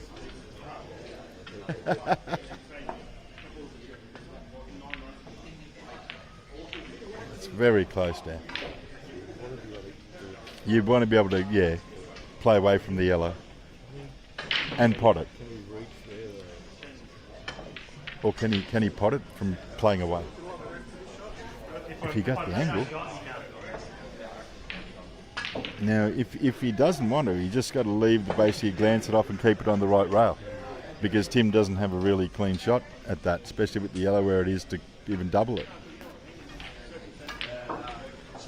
It's a wise choice. He's looking down there. He's looking to glance off the yellow and leave it down the top right hand end. Let's see how he executes this.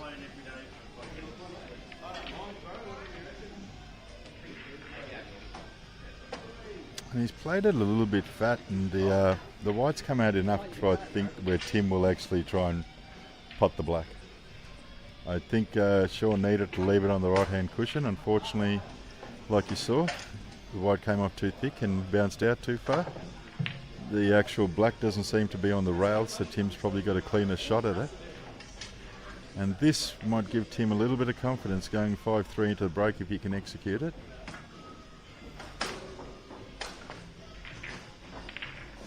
And he's left the jaw. And he's left an opening for Sean to put the yellow in front, inside the black. And if Sean can do that, we'll be 4-all going into the break. And with both people having opportunities, and I've got to say in those first 5 frames, even though Sean did have a couple of opportunities, Tim really did play at a high level, and he's probably come back to the field in his sense of his abilities to pot the ball at the moment, and he's probably going to have to reassess that and try to let go of the energies.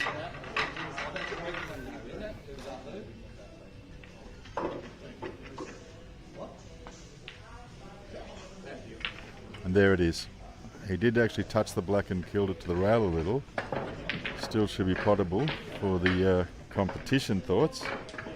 But if he did go in clean, the black was quite an easier shot just on the thoughts. For most people, I think there's a little bit of nervousness here. It's not an easy shot, even though it looks very close to being potable. And this makes a big difference on the scoreline going into the break for Sean. And there it is. He's conceded the frame. He's that disappointed that he didn't execute that shot. And instead of 4-all and a pretty good fight back by him after being 4-0 down, we'll go into the break at 5-3. And at 5-3, I think Tim's feeling a little bit luckier than he probably would have been at 4-0.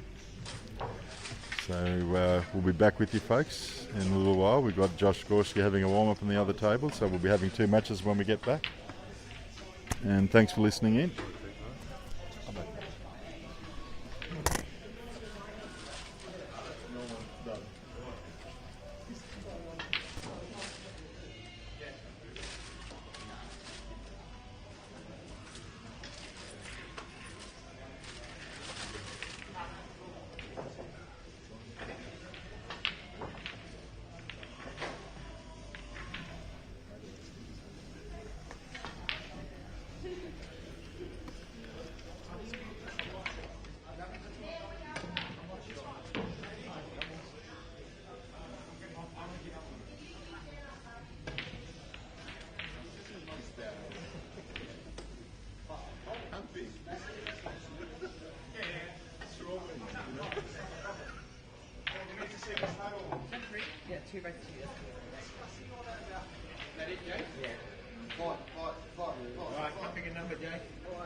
Stan, no one wants you.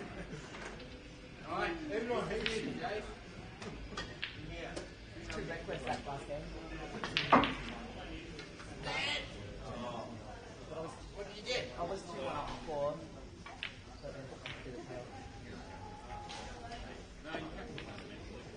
Stan, you got Jason. Are you playing each other? Playing each other? Playing each other? You playing each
While you're on TV,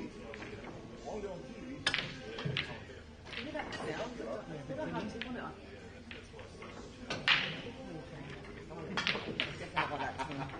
I like soft. I like super soft. I hate that. Yeah. Does that mean it's a hard tip? Is that what that sound is? sorry, what was that? Hard tip. I've got to talk to all the cameras around that.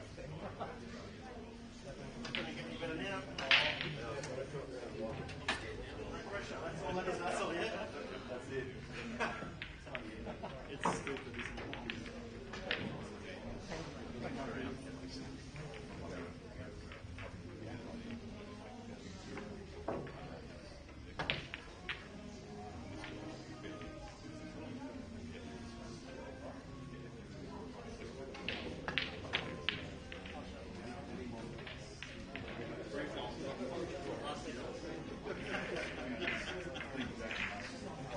Percentages, unfortunately. The real world doesn't work like that, because in the real world you go.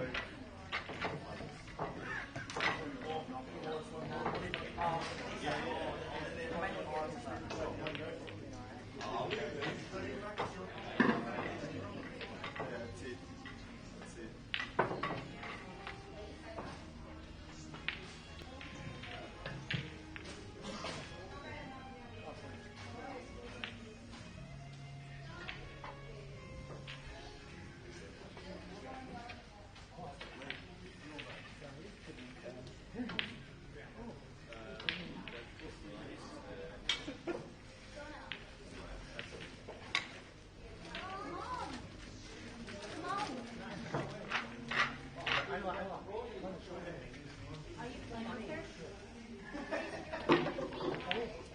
See what happens?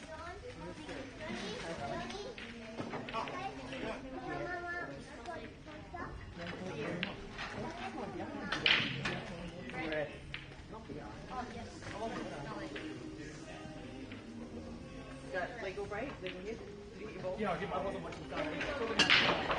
Mum, you know.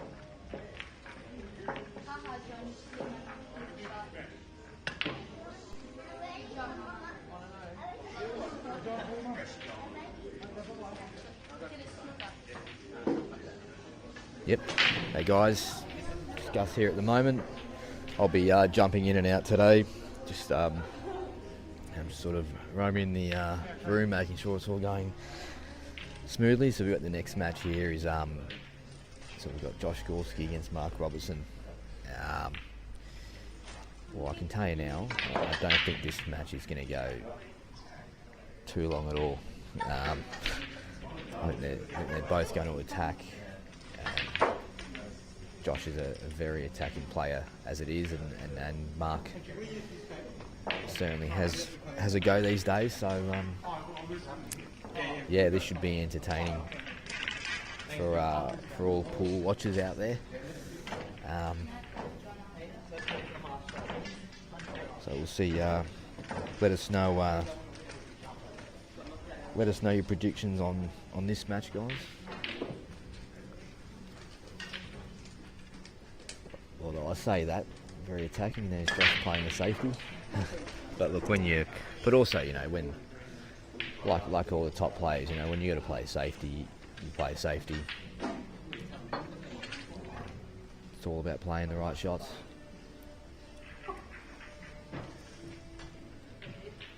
So, like I said earlier, this was meant to be on at 12. This match, along with the Wally and Tim match, but Josh couldn't make it until 1:30. So everyone was all right with that. There was no issues. So here we are.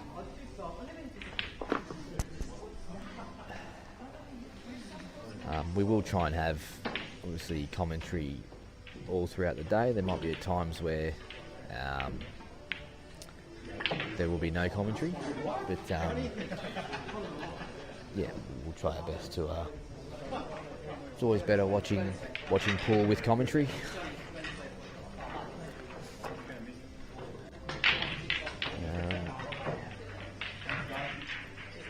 So a few issues here on reds. Obviously, got that top right red with the yellow there, and the red near the middle with the other yellow, and this red that he's playing now. So,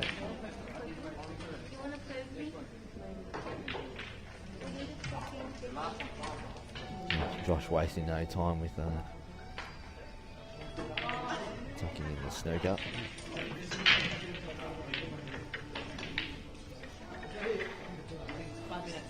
Right.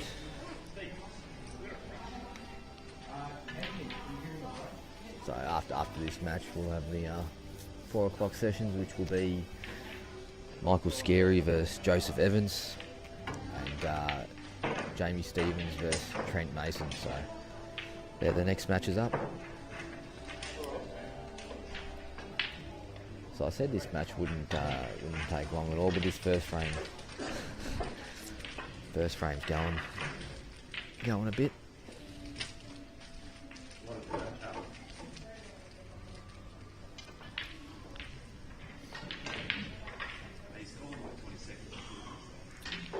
And look, the most important frames are the first frame and the last frame. They're the hardest to win. So that just gives you an idea of what type of match we're going to have, guys. Just attacking, exciting pool. Well, like I said though, they will still play. They will still play the right shots when they have to. Obviously, that's why these guys are good.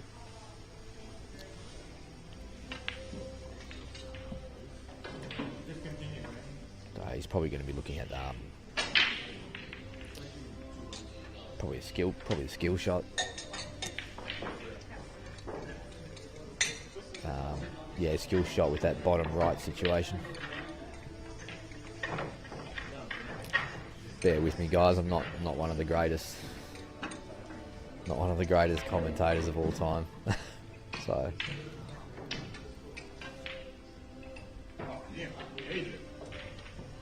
Josh is going to be playing another safety, I think, rolling up to this yellow, this bottom left there.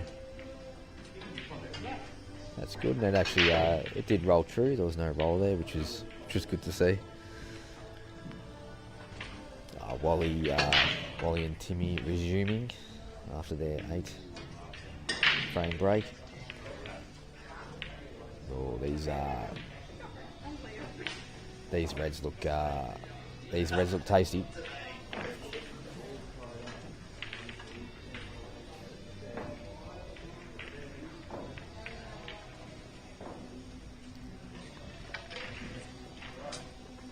Wally will be going. Will be going Reds here.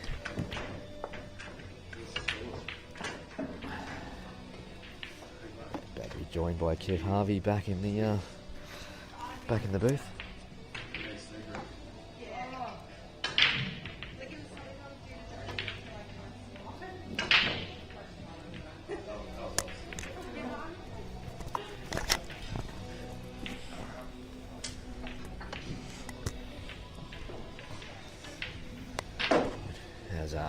How's Timmy feeling? Kev, did you have a word to Timmy? How's he feeling? I did, buddy. I don't think he's feeling as good as he was at the start of the match. I think he's just a bit disappointed that he let Sean back into the match when he was 4-0 ahead and was queuing very well. And again, he's come back to Sean's level at the moment and missed a few shots and given Sean the chance to put himself on the board. And Sean should actually be 4-0 after that last frame. So Tim's probably still in advantage. The other match started obviously on the other table, and Marc Robertson has missed his first shot in 3 years. No, I was going to say that match is not going to take long at all. And his first frame's averaging, probably going on 10 minutes. Oh, right. So they decided to have the grind chess match. Not like either of them. I was just saying earlier, they're going to attack, but also they're going to play the right shots, whether that's safety, a snooker. That's why they're good. Absolutely. The best players play the right shots. Absolutely. Now I think we have Sean out there on the red. We'll probably stick to the Sean match at the moment since it's a bit more ahead of the other one. Sean with an opportunity on the Reds to try and put a score on the frame after the break. Yeah, I don't know about that one.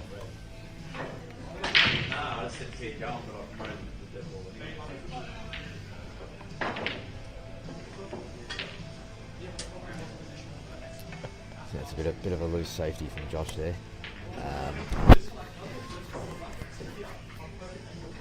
So basically, with Robbo, you can't leave him an inch, or else he will punish you, basically. Only because he's probably one of the greatest 5 people we've had from Victoria in the last 30 years. He's absolutely. And therefore, he has that killer instinct when he needs it, for the most part. That is absolutely. But like I said though, the first frame and the last frame are the hardest to win. So there you go, Gus. Some sound advice from Gus to Georgia there.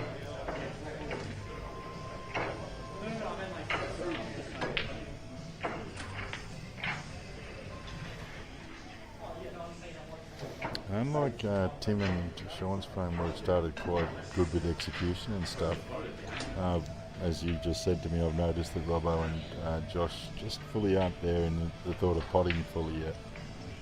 Because, I felt Robbo's safety then was a bit average. Yeah, big chance for Josh here to take a 1-0 lead against Marc. So I think every Josh advantage he takes in getting a frame is a chance for him to beat Marc, right?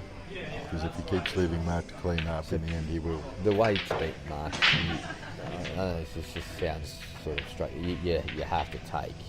There's certain players. Like what Josh has here, you have to make these. If you don't make these, then you're not going to win the match. Absolutely. Because Marc's not going to make error after error after error. Yeah, He's sooner or later going to settle down and get himself into the right rhythm and the right pattern in his mind, and he will make you pay. That's exactly right. Tim taking his time a little bit over his shot. He just got a little bit of position and he's wondering which ball to take and what out he's looking at. He's taken the long yellow to the left corner, and I'm assuming trying to bring the yellow up the opposite cushion. Again, a technically sound shot if you hit it right, execute it right, let's say. That's a good shot for Timmy. Big effort by Timmy. That's a good shot. Being out of position in that first shot. I also think that's the difference, like I said, when Timmy started off in his match today, those sorts of shots he was making. and he fell off a little bit. And I did say to myself that he needs to lift his level back to what it was, because that's where he's going to win the match. If he keeps it at level with Sean, it's anybody's match. Right? So it's same with Josh and Marc's game. That if Josh doesn't play at his ultimate and take advantage of all his opportunities, it says that Marc should win the match. That's right. Well, there we go. Josh 1-0 up. Tim again, trying to find his positions. Has he got on the far yellow? I think he's just made it. The left centre. Or he has got the ball to the left top corner there. He can still play the bottom right as well, yellow. Yeah. The white is moving a little bit, but on those 2 shots. Rather than just stun-ins.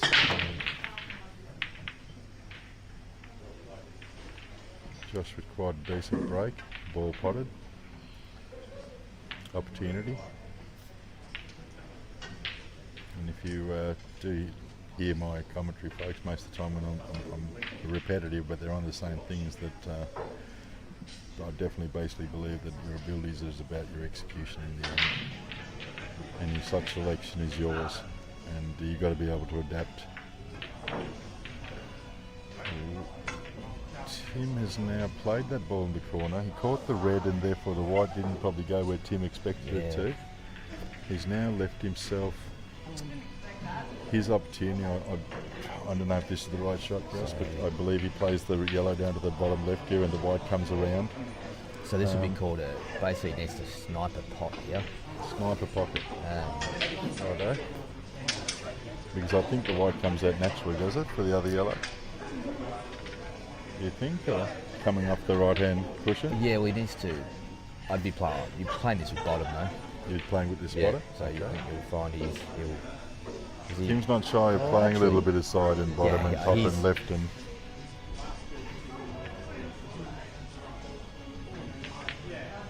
I just had a feeling he was going to pot that. He did pot it, Gus, but unfortunately has left the himself no shot on the next yellow. I don't know, I just knew he was potting it, but obviously you do need to get the...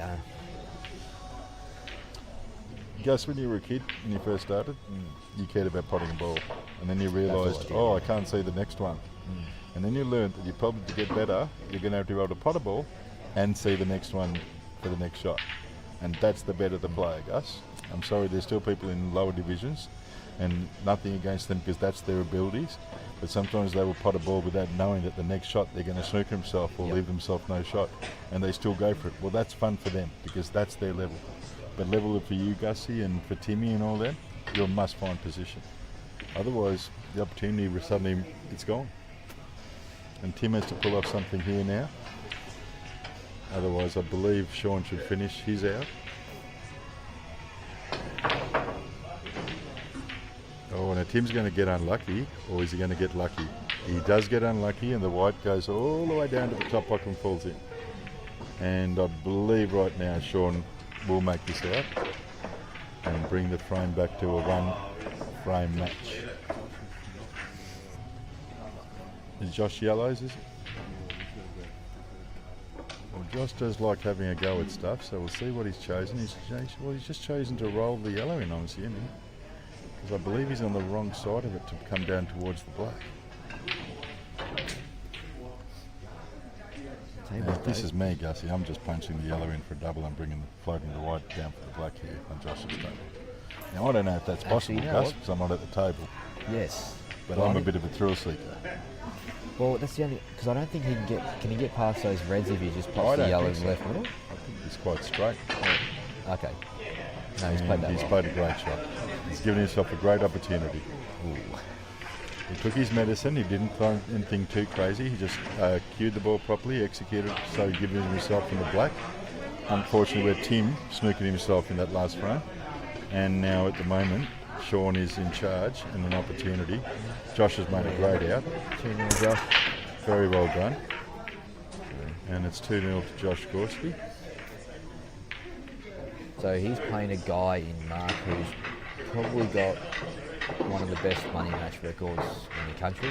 That is safe to say, if not the best, along with Jake and Rusty. Yeah, just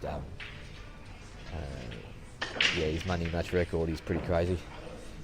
And when you go over to South Australia and beat James Delahunty at his home venue, that it's one of the probably the biggest win I've ever seen, really.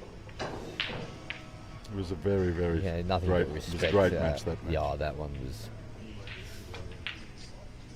And Sean Walpole, So we've got a 4-5 match there. now, taking So- the opportunity when Tim snooped himself, made the out, and has put himself one frame behind Tim.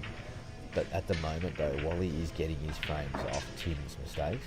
Absolutely. Wally does need to start winning frames off, basically off his own bat. You're definitely right, Gus, but if you've watched the game so far, those first 4 frames, Tim didn't give him many opportunities, and that's why he was 4-0 ahead. Yeah. And then suddenly Timmy's queuing ability came and dropped off a bit, and it became more of a who makes the less mistakes. And Sean's got himself 'Cause back look, to 1 frame. If it still continues like this, Tim will still win. You can't keep Not winning executing you know your what I mean, off your opportunities. opponent. You need to win frames off your own bat. Yeah, absolutely. Otherwise, the cream will rise to the top in theory.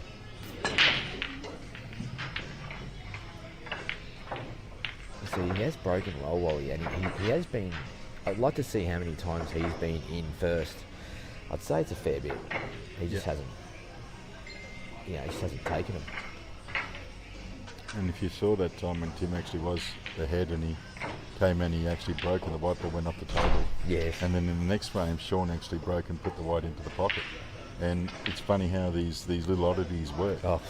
When at the start, balls are just falling in off the break. And sometimes it's just trying a little too hard, Gussie. A little too much energy. And Marc's left himself a little bit of work to put himself on the scoreboard, but I'm pretty sure he would be trying to do anything to get himself on the scoreboard. I'm sure while he's taking that. Okay.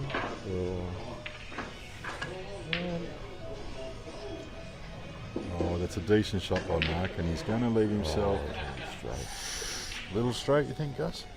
Yeah, I think it's. I think it's I tipped thought up. he hit that shot quite well. It's just very unlucky that if he just was 2 balls less, he landed fat to come up for this end-dragging finish. Now you will see the Robertson ability and execution. I believe he'll do a little bit of work here. Come through the gap. Yep, he has, and he's played that Eyes off very the well. yellow. For where he was, he played that very well.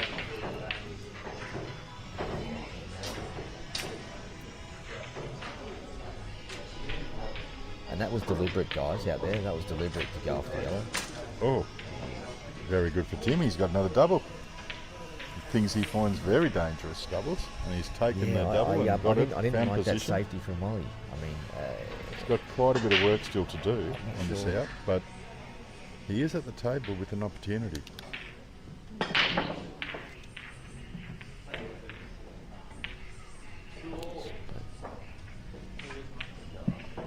oh yeah, it's good. And again, I know he's probably covered the red, but I think Tim probably could have had a better attempt at that shot. Earlier in the match, I think he would have made this out. Safety.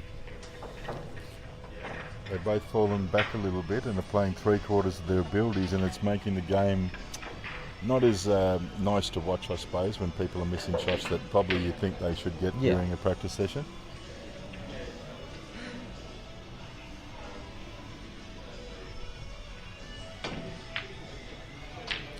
And again, Sean playing a safety, which nearly turned around the wrong way and went in as a Marcus, and would have left him then have to make new He's choices. not playing. Oh, Marc. I like the. I thought of that. The triple, Yeah, reverse the, triple, the pot the red and land Aubrey for the one. black. yeah, Yeah. yeah. And Marc's sitting there quite relaxed still, 2-0 down. Just missed a shot. He knows it's very early in the match.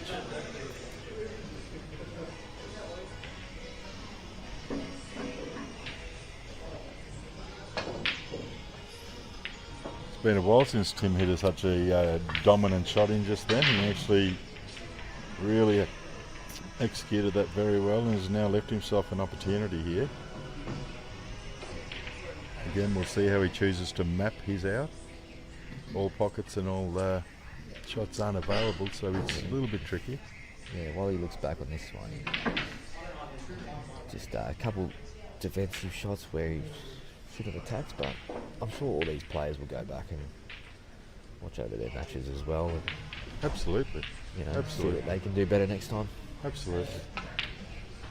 And I know, you know, people like Michael and a few others, I know that they put in that effort and work by going back and watching videos or watching other videos and doing all the stuff that they can to either reassess or learn better or whatever they want to do. And there's other people who probably don't give a shit, Gus, and unfortunately they're the ones that aren't achieving what they that's want. laziness, and then you're not going to get results. Yeah. As simple as that. You put Hard the work time and in. dedication, Gussie. It's probably in the end sad to think that you just can't do it through natural abilities, but hard work and dedication for most people in most sports, that's what you hear in the end. And again, Good effort. Marc snookered then, had a nice attempt, didn't go too crazy on the shot. That is not, you know what, that's Left not too bad. it quite awkward, That's isn't it? awkward's the word, yes. Where can you hide if you're Josh here? Well, the funny thing for Josh is I find him he's actually grown his game in the last 2 years and achieved quite a bit for himself. But I believe Josh was quite an attacking player and in his day, and so therefore, I believe he backs himself into the long corner. When he goes. first made the transition, he's basically, he didn't even know what the word safety was. No, definitely not. Or cat and mouse play stuff. Definitely not. But Did not care for it. He's certainly developed that.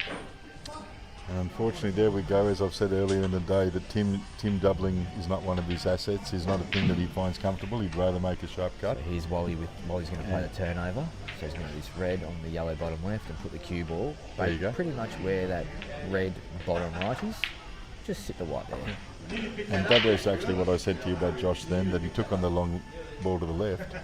And I'm not sure whether he has an ability, but he actually can snooker now behind the two yellows. Wally's He's played it okay, but he has left Tim on a ball. And that was way too hard. Way too hard? Okay.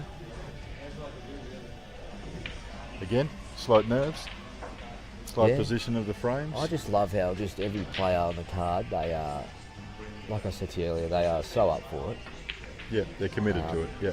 You know, Definitely. they're committed. Yeah, that's, they're taking it seriously.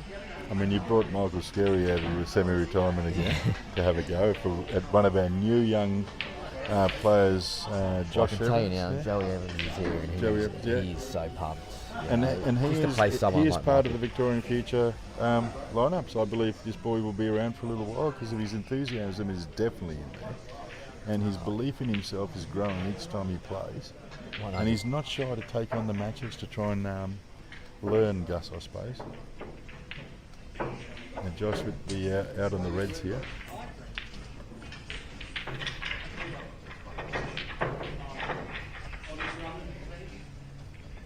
Just for the people, if you look at the bottom of the screen, you'll see it's race to 15. The pot is $1,000. And as we said before, yes, the money is nice and comfortable, but I think it's about the person's abilities to want to better their game and prove where they're at, things like that. Unfortunately, Josh missed a shot that we probably would get most times at practice table, and has left Marc an opportunity to put himself on the board. So I tell you what though, Kevo, that Wally and Tim could be 5-all, mate. Absolutely. Absolutely. And look, 4-0, it was 4-0 to Tim, so I was told you 4-0. Wally wouldn't Give up. Yeah, many players still in that position, they just throw the towel in. Yeah, feel uncomfortable. Now Marc's taken on the double. I think it's going to go too thick. Yeah,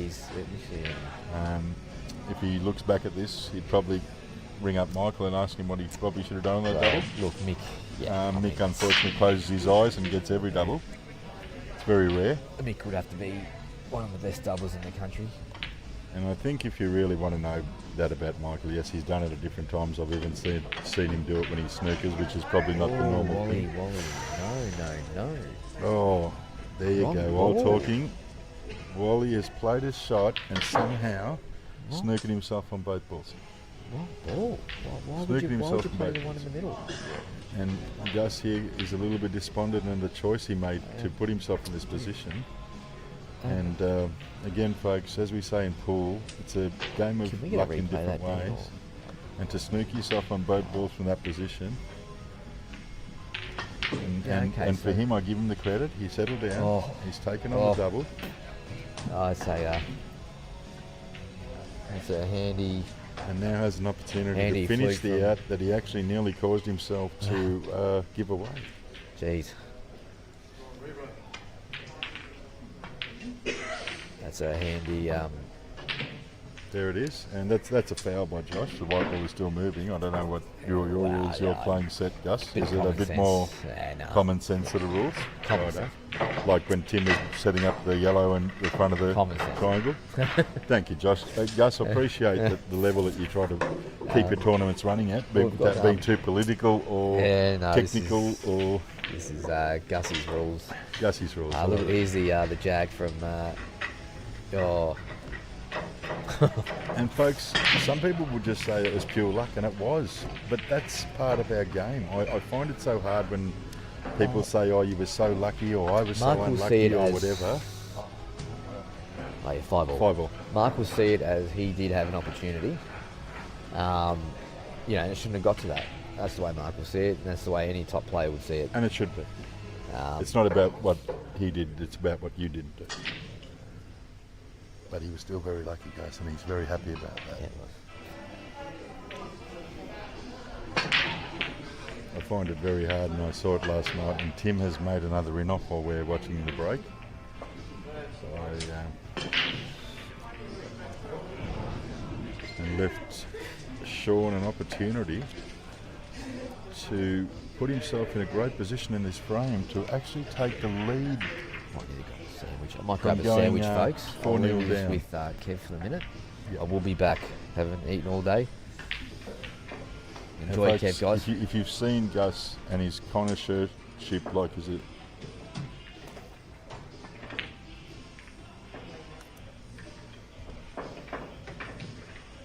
Yeah, good. Now Gus is going to get a sandwich, folks. Normally he'd be at home making his own sandwiches, which are gourmet, as you've seen on his Facebook if you've ever watched a Gus cooking.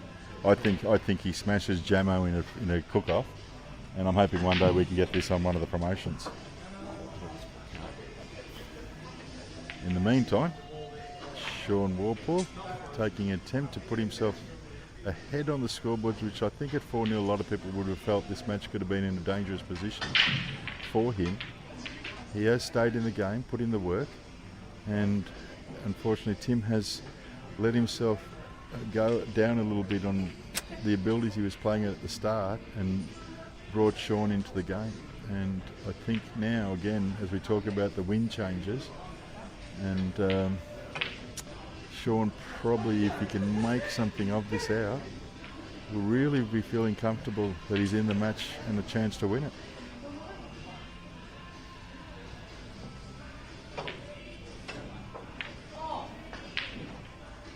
There you go. Looking at the table, folks. Again, I'm not going to call it. Gussie would probably call it on how to go around for the 3 yellows and the black for Sean. On the other table, obviously, there's quite a few clusters there, and there looks like there'll be a few safeties to play at the moment, as Marc has done. Quite well then. Didn't leave too much for Josh. Sean assessing how to pot this ball and find the next position in his next over ball.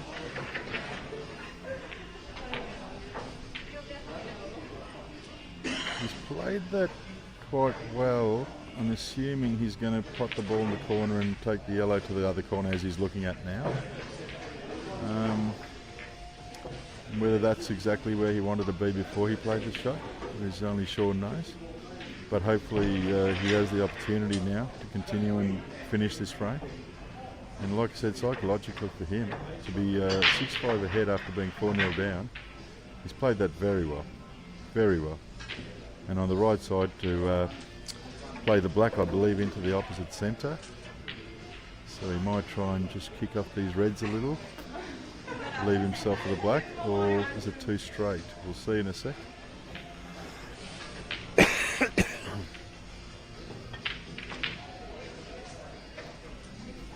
He's played it very clean without having to use any of the reds and left himself with quite a decent black in his left centre to take himself to 6-5 up and a lead in this match for the first time.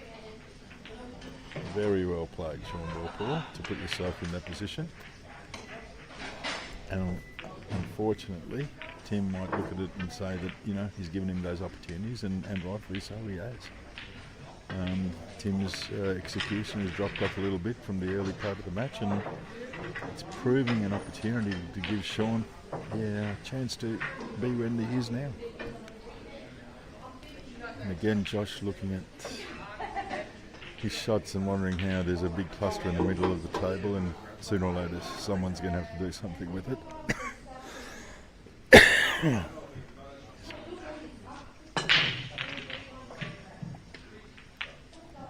Now Sean, just after taking the lead, is now broken and potted a ball and leaves himself at the table. All the reds are quite spread. The yellow's a little bit in clusters, but I think both opportunities are right there, depending on his choice.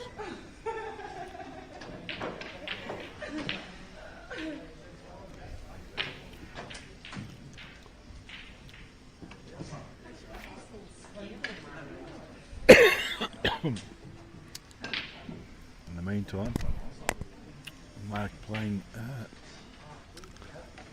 Semi's safety shot, knowing that there's plenty of work to do out there for Josh to take advantage.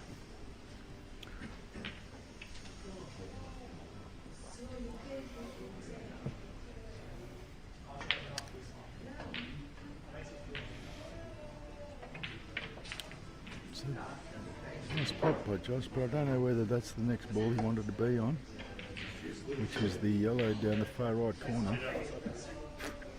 And instead, no, he's going to take the turnover, leave a play safety shot for Marc, and let the game evolve as it will.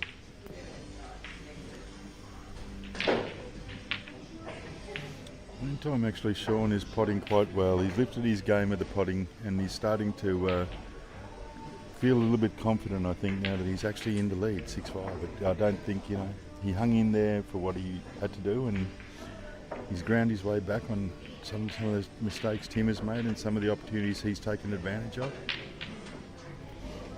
And right now, I think Sean's feeling quite good in his game, and you'll see that by the way he's cueing the ball and potting the balls. He has a bit of work to do. There's the two reds down the end, and of course the black is up this top cushion here, so where he finishes for that will be the most important part in his mapping. And again, Josh and Robbo, a bit of a tactical game. The old cat and mouse rule, see who can hide and leave their worst shot until someone dares to open that pack.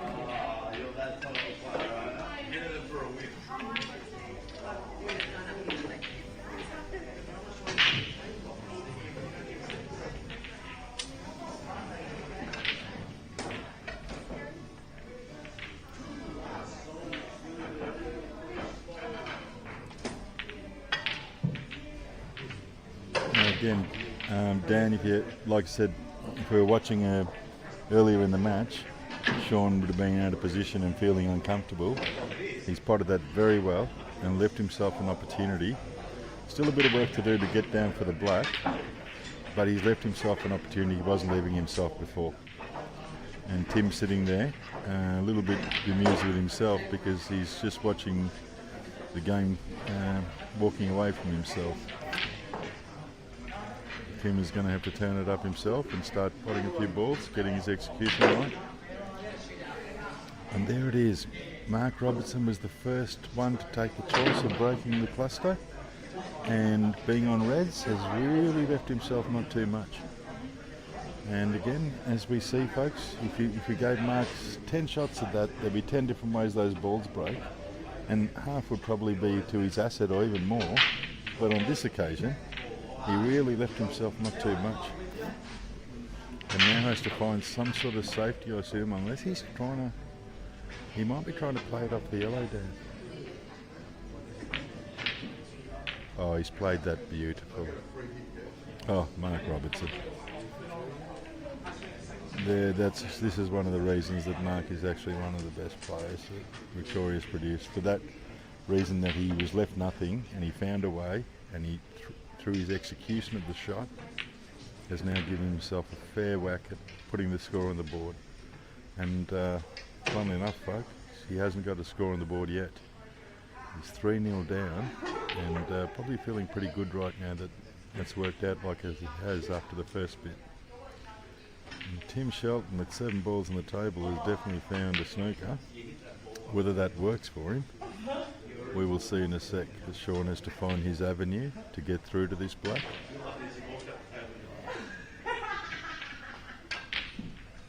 Marc Robertson, folks, on the board. And if you saw 3 shots ago when he broke the cluster, as I said, someone's going to have a go at it. He left himself hardly anything, and he made something out of it. Played it fantastically. And here's the replay Dan's putting on for us. That was a beautiful shot, and the knowledge of him knowing what to do then, and finishing the out, and now 3-1. And I know Marc will be going to the chair feeling a lot more comfortable about himself. In the meantime, on the other table, Sean Walpole was snookered by Tim. Played a great 2-rail out to get out of it and actually hit his black, and unfortunately the white went in off. And now Tim the opportunity with most of the balls open on the table. So let's have a look at this now. Tim has all his balls there. All the balls are quite open. It's how he's going to select to map it out, as we say. And Tim definitely has to get himself on the board and get himself back into the game. And this might be a chance for him, if he can get the right shots as he wants them, to give himself a bit of confidence again and get him back into that A game that he can play. Because Sean's the one feeling quite comfortable right now from where he was at the start of this match. And quietly Marc putting a frame on the board like he did, I think, has given him that little bit of comfort zone as well. Because race to 15, there's still plenty in both matches.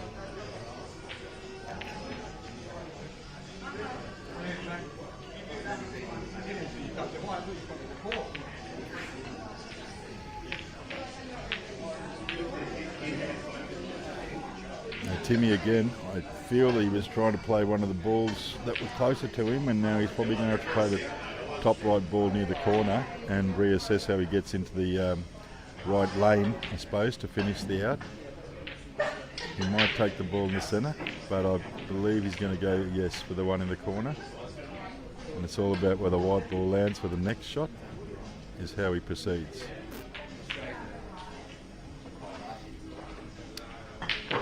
And again, we'll leave it up to Tim. All balls are potable from this position. It's which yellow he takes and where he wants the white to be. And again, really, he should be thinking about where he wants the last yellow to be for the black, because that's what he's aiming to do.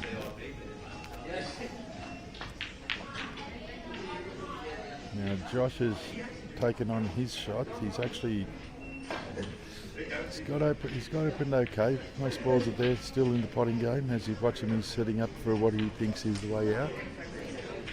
And it's going to be about his execution now, just like Tim. Tim just rolling the ball in. Has he got too straight down? Does he go for the ball closer to the left pocket and come off the top cushion and back? Or okay, he's keeping it simple. He thinks he's got enough position just to roll it in. And if you're watching the left table where Josh was playing, folks, he had opened it up and mapped it out, and unfortunately he missed the shot into the centre and has now had to sit down and watch Marc walk to the table with an opportunity. I believe Marc will look for the out here, just on his ability and also on the scoreboard to make sure that he's on there. Timmy again has played it quite well. He could have rolled it up a bit further, but those nerves are right down at 6-5. So I think right now he's feeling great that he's actually got this opportunity to put a score on the board. And really, Dan, it's probably a 90% shot from most of us, including the nerves, if you understand what I'm saying. You just got to take the line of the cut and cut it into the centre, put the score on the board. In the meantime, Marc Robertson has rolled into the two red yellows and they just didn't move for him enough. So we'll see if he reassesses and looks for a safety. Okay, Tim has potted the ball and potted the black, made it 6-all, made an out that I think he was lucky to get to because Sean did play a great shot to try and get onto that black and unfortunately went straight in off and gave Tim ball in hand. So if he'd hit the black and the white had stayed out, it could be a different frame. So. At the moment Josh is sitting back, he's 3-1 up, he's playing one of the best, he's taken on the opportunity to have a go with Marc. You saw Marc's shot before, he tried to I think move those yellows a bit more, unfortunately it didn't fall for him, so he's had to reassess how he's going to go around the south.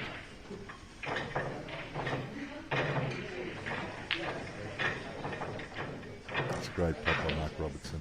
That's the Marc Robertson we know. No pot's too hard if you just follow your routine and believe in your execution. And now Marc's probably got an opportunity to make the out again with the way he wants to go about it and resetting it. Tim, 6-all. Chance for a break. Something has pulled Timmy up for a sec. Now Marc actually played it so he can get Walpole position by using the red. Again folks, don't you all try this stuff at home unless you feel you have his abilities. But he is showing you the different options. Marc will never do anything too rash. He's very precise, very calculating, and yeah, fantastic cues. Let's hope Tim has a decent break. Now Tim's potted 2 balls, and if you saw, the white nearly went straight in off and it hit the jaw centres to leave it out. Unfortunately, Marc has hit the ball way too hard to bring it down, and he's picked the line for the ball to go in off into the pocket, leaving Josh a decent opportunity to finish this now. All the balls in the senses said they meet for the right reasons, and the ball red down the end on the right hand side is red set for the black. So he'll clean up the 2 balls down the far end, Josh, bring the white down to this end, pot the red and be on the black if all things work right.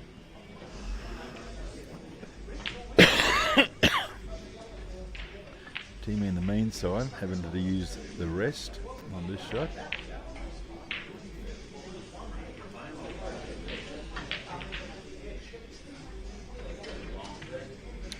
And I believe Tim was trying to pot that. I believe Tim was trying to still make the out. But oh, Dan just reminded me, it is open table. I forgot Tim actually potted 2 of the yellows. So unfortunately, I was going to say that leaving the yellow over and where he left the white with the reds wasn't too bad, but now that it's open table, ooh, Sean has a big chance. I believe he'll take the yellows, and I believe he has an opportunity to make an out. Josh has cleaned up all those reds in turn, and decent black into the left corner, and there it is, scoreboard 4-1. And unfortunately Marc's line that he picked to take the white down to the end caused him a little grief by going straight into the left corner pocket. It happens to everybody folks, no matter how much you line it up, no matter how much you think, if you hit the ball in the wrong position by a mil, suddenly things change and angles change and the ball can go in off, and suddenly you're sitting there wondering what just happened, and the other player is ecstatic putting it on the board. Josh is about to break. He's feeling very good about himself at 4-1 up, but I believe Tim was feeling pretty good at 4-0 and 4-1 up himself, and unfortunately it's the other way around, although Sean, with the opportunity that Tim left him, has somehow gone in off himself, missed the pot he was going for, and now left Tim an opportunity on the reds, which I believe Tim will try to have a go at. While he's won 1 frame in a row, I believe he'll want to win 2. And Marc Robertson here, 4-1 down. I don't think Marc will be fretting at all or worried. just think he knows that if he can just get himself settled and get into his rhythm and routine, he should be able to still play in this game and make a big effort from now. Alright, Tim has spotted his first ball. He's worked out his mapping of how he's going to try and make this out. And now we'll watch and see if he executes the out to put himself on the board and go ahead again, which has been a little while since Sean took the lead. Now again, I'm not sure if that's where Tim wants to be next, but we'll see. I assume the ball in the centre to the left.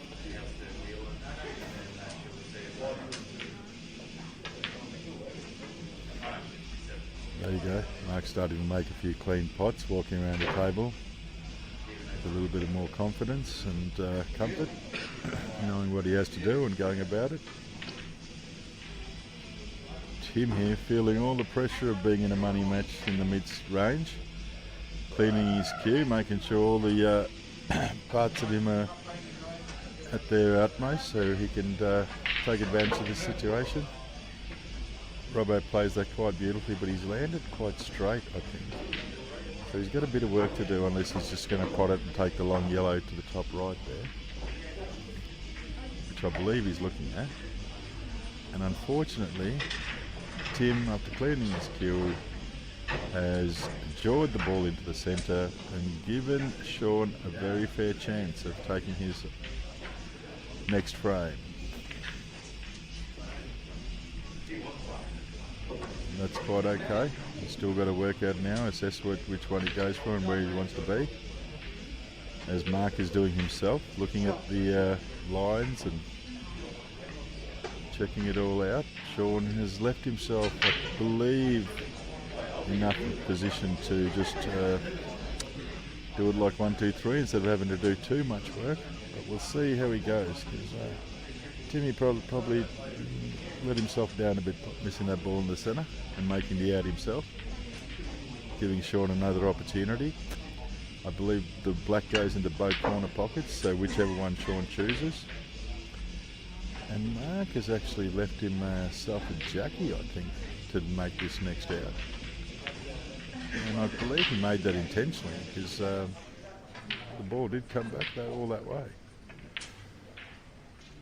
And Sean, ball on the pink spot into the right hand corner. This to take him to the lead again. It's 7-6. Unfortunately, Marc's Jackie didn't eventuate, and Josh gets up and walks the table.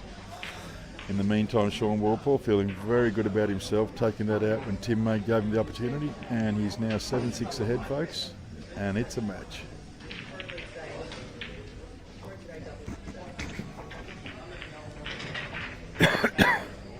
Yeah, 7-6. That's how you do it.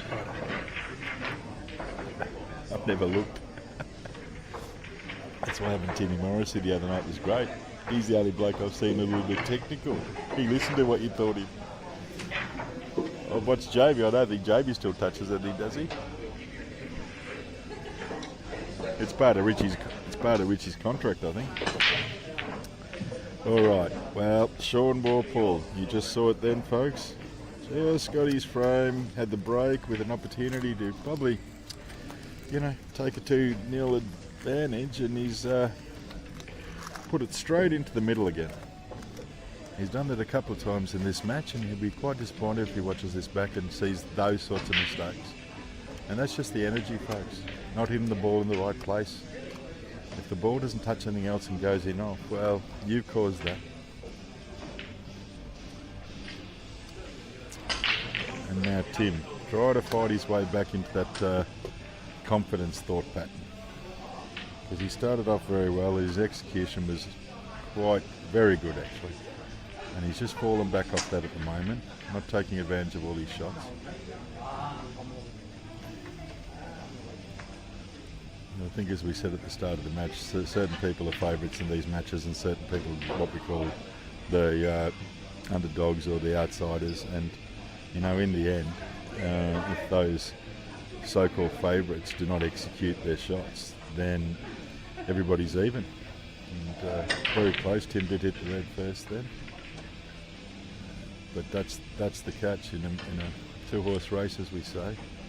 Nothing's guaranteed. And so if Marc or Tim don't execute like they're supposed to,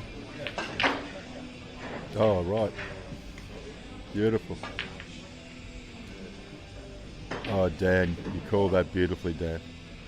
Dan explained that he was actually trying to pot the yellow down to the far corner as he has jawed it, and pot the other yellow. Unfortunately, both of them sat over the pocket. If one of them dropped, Marc was basically on an out. He played that very well.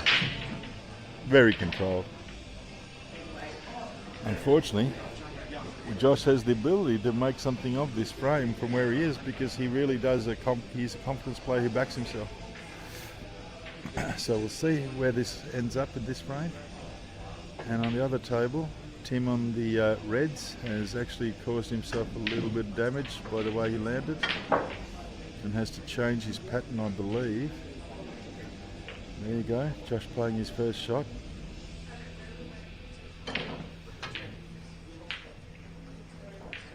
It's a lot better confidence from Tim playing that shot, I believe. He actually played there with a bit of authority compared to the shot he played before into the centre.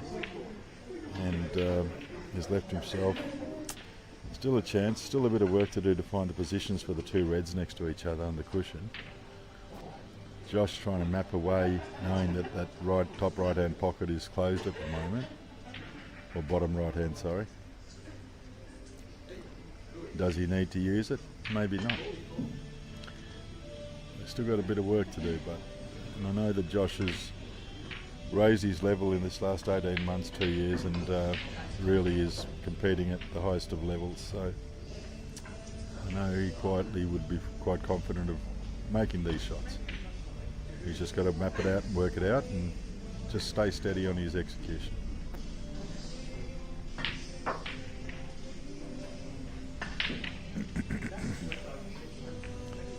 Actually, Josh probably has the chance to pot the ball in the centre and pot that yellow as well, and leave himself on a red.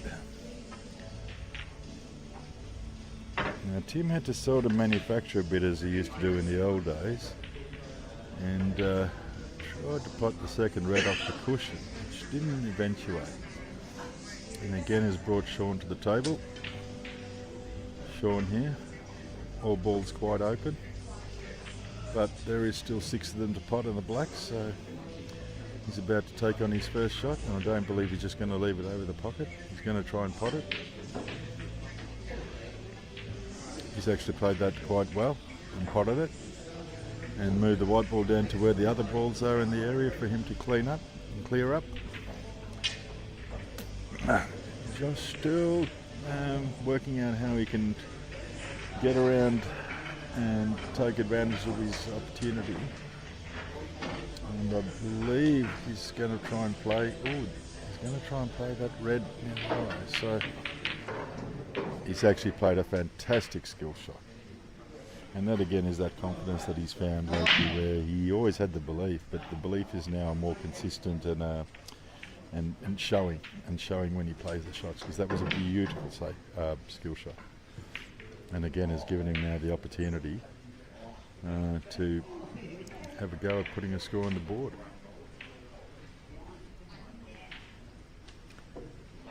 Meanwhile, Sean, I think, has got out a little bit out of position of where he wanted maybe, and he's actually reassessing where he's going to have to play the next shot.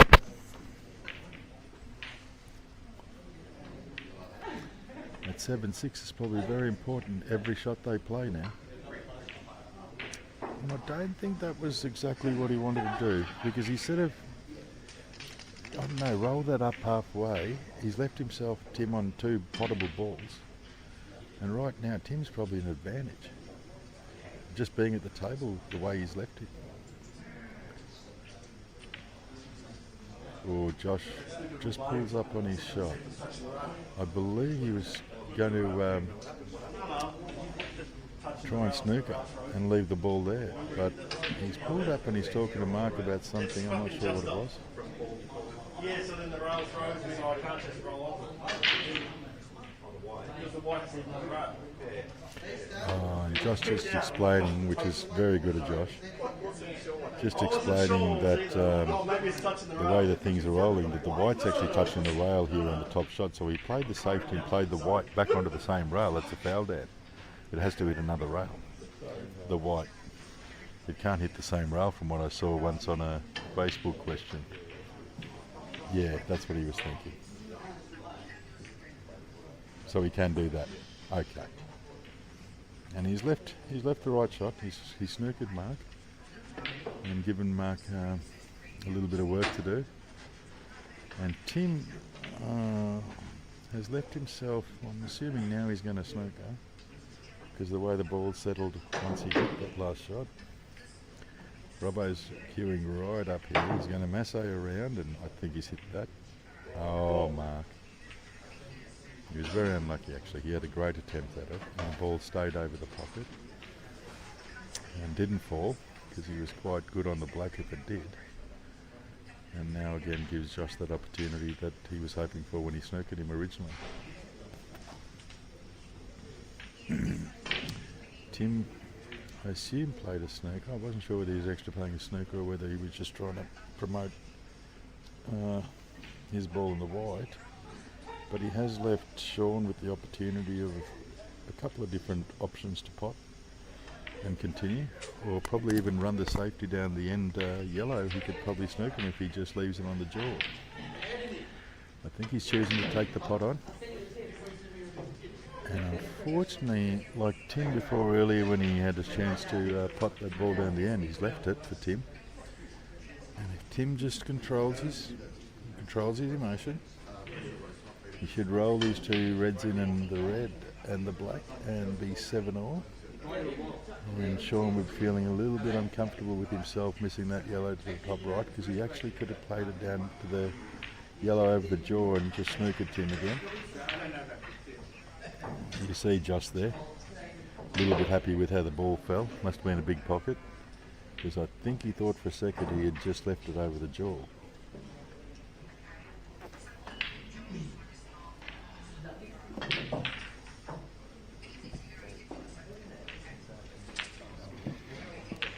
And Tim pots the ball. Josh pots the ball. Both with very comfortable opportunities at the moment to put the score on the board. And Josh Gorski, like a Timmy Shelton, out early, 5-1. 5-1 to Marc Robertson. He'll be feeling very happy with himself.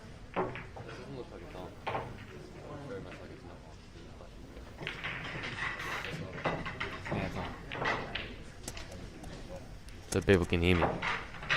And welcome back to Logan Brand. Hopefully you did well in your black ball Oh, I did round well. then, mate. Yeah, I had a great time. Had a frame and won. Oh, I didn't win. You didn't win, but you had a great time. That's very good for a Saturday afternoon, mate. Now, Tim has actually left himself in half nowhere land because he doesn't like doubling the ball. And so he's got a sharp cut into the top right corner or into the centre. This is pretty easy middle. Oh, fancy that. As we've stated before, Logan, sitting there with a beer in your hand and a microphone in your mouth. Hey, sounds very easy. Alright, put me out there. I'll put it 50 times in a row. Oh, Logan, I don't want you to lose too much money. But we'll have that bet later.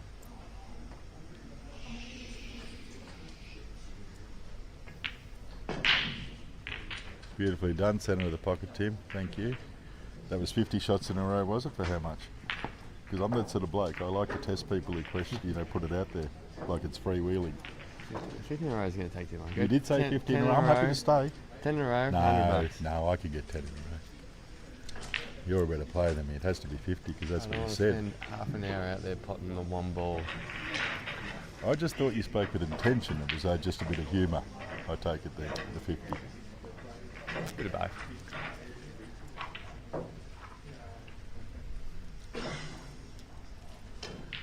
And as you see quietly and Sean in the background, taking some nutrition.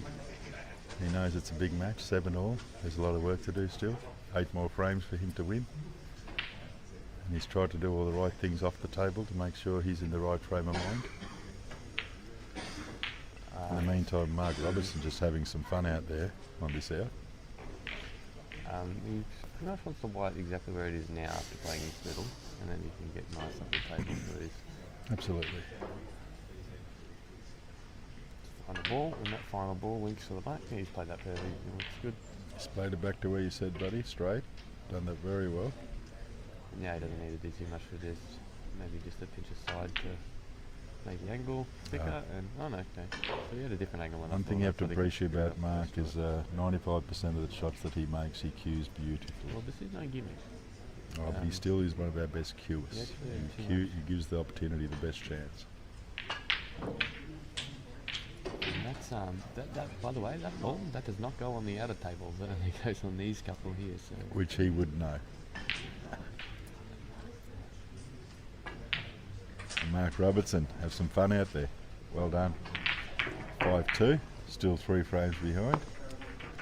I guess on the outer tables, Marc might have put more effort into getting close to that ball, so he didn't have to play as difficult a shot.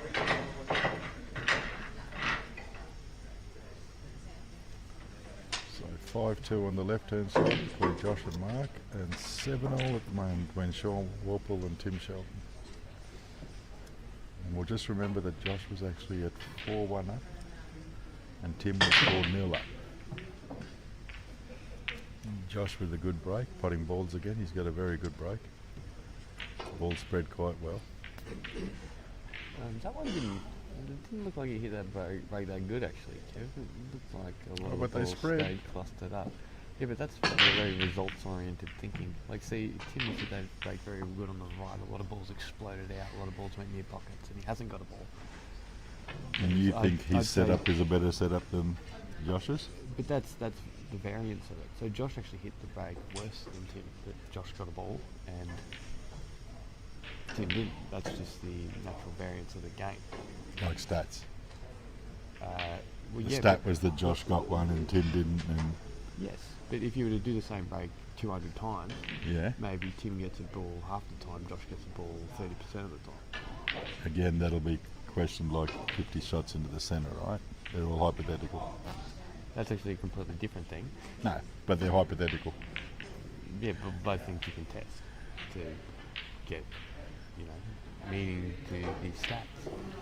And it's generally just a big mistake to assume, just because I potted that ball or just because I got a ball off the break or whatever, that means you played the shot well, because that can be not the case. And thinking from the results, most people focus too much on the results as a general rule. Thinking too much from that perspective will lead you astray. Mm-hmm. Sean at the table, Tim missing his first opportunity to pot a ball. So Sean has the opportunity, I think he's on either. And Josh is going to get, nope, not lucky. The red didn't fall. So Sean was forced to have the white stay there. He had no other option, and so he's got this thin cut on the yellow to transition down the table. Depending where he lands, he could very well get these. Yeah, they're all gettable. Depending on if that yellow just to the right of the black goes to the middle. Oh, he's hit it thick. And he's left it open. And now it's Tim's turn. With the balls quite open, bit of work to do as we always know, but it's how you map it and how you execute it. Yep, so let's look at that mapping now. If you'll just get out of the way please, Tim. You're kind of blocking our view. Alright, so how would you go about getting the reds here? It looks like the red just above the black goes to the left middle. These two balls at the bottom go to the bottom right. The biggest problem is this ball on the right hand side, which is blocked by the yellow to centre. It needs to be played down the rail. Oh, really? I reckon it goes inside off the rail. It may very well. It does. So it's not such a hard ball then. He can Nice break shot. it now. So He now can break he's it out got now. angle to. It does look like the other red just above it could get in the way of the line to break out. It does depend. You might need to play like a stun with a thicker top to sort of banana a little bit around that red. Just see how he executes it, because he actually, It may just be think he natural. knows It's the that. perfect position.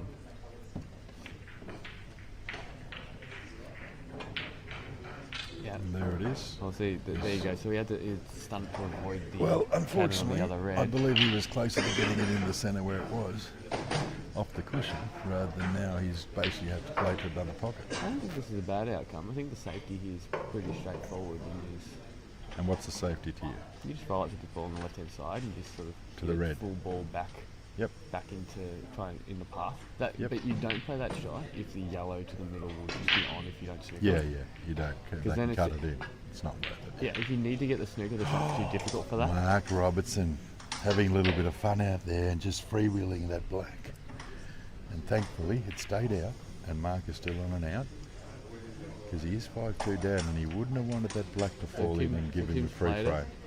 It's possible he's just played it to guarantee not leaving Sean on this pot to the right. But he's played quite well, right? Because you did say the one in the centre was the danger. Yeah, So he- he's kept off that. Yeah, I was just saying, he's played it. It looked like he played it to guarantee that he was not leaving that, not caring about any other snooker. Yep.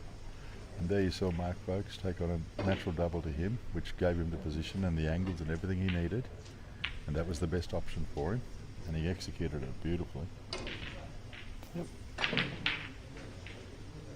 And Again, left himself a bit short, I think. He's going to go up and down the table, I assume. yeah, unless he's going to the corner. left hand side on this, I imagine. Unless he wants to put, say, a bit of right hand side and come to the black for the bottom left.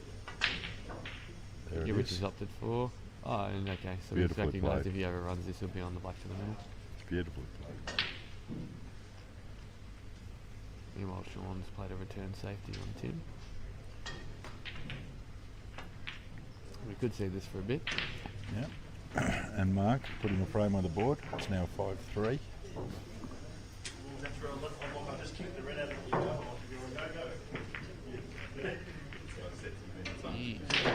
Sean's turn to try and play a safety, I'm assuming. I don't think there's much there for him to pot. He could have got lucky. Could have kissed onto the ball in the centre and potted it. It's not bad safety. It looks so. I suspect the red just to the right of the black isn't on anywhere, so that's very valuable Sure. for Sean. Meanwhile, Sean's balls look very gettable because the yellows that are blocking. Other Yeah, things, cleaner. Yeah. They do go clean. So, Yeah. so Tim's the Marc- one mainly jockeying for position unless he wants to create something. But also, Sean's got Tim's ball blocked to the right centre. Now, just on the break there, Marc did leave the white out of his chance of going to the top corner, and he just pulled the black out of the pocket because he did pot that during the visit. Now, Tim taking on the long red. So now, yeah, so Tim, it looks like he might have gone a fraction too far. No, Ooh, it should no, be 'cause on now it. I he think can this play. is the camera angle. He can play And this he's top going to be red. looking at turnover shot here, I think.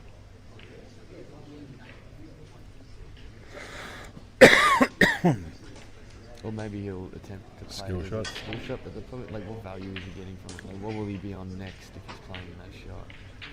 I believe he's just So, going to roll it he's in. always more likely to do that.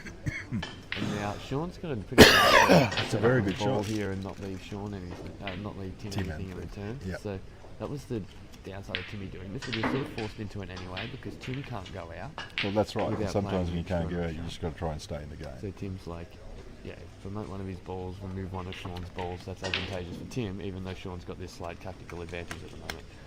And all while this is going on, Timmy has to make sure not to leave Sean a decent pot on anything because Sure. Sean's balls are all gettable. So it's a Absolutely. very tough frame for Timmy to win in. And the meat side, Robertson has opened up his balls and is looking for another out. Whoa.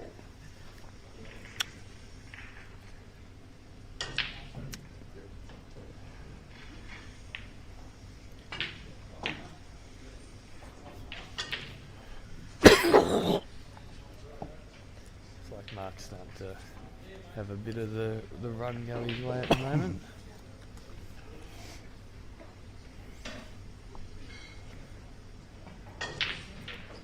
And he's been able to get those scores back to He's done near this quite equal. clean. Yeah, this shot, this is the shot that players like Marc will just make look so easy, but it's not actually as straightforward as you might think. Unless he can pinch pocket a bit, get right hand side and bottom and come around 1-2 rails, but I think it's Do you a think bit he's too not screwing straight back for to that. himself? I think that's what he has to do, we'll say. Yeah, so he had to do this, because Got himself now in he's left. trouble. Just because he had a bit too straight an angle, and so he tried to pinch pocket and screw straight back and get to sort of the middle of the side rail with right hand side to kick down the table.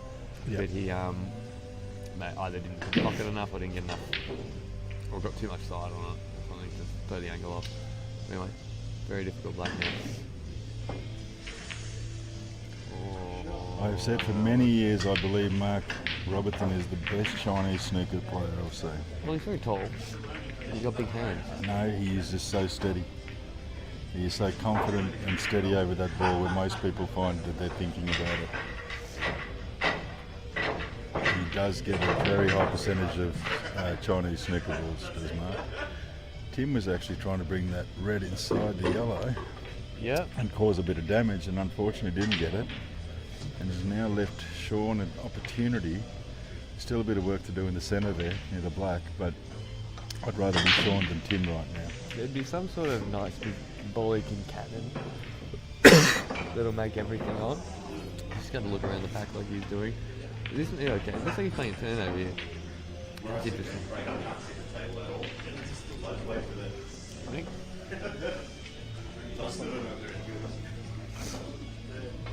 Tesla, man.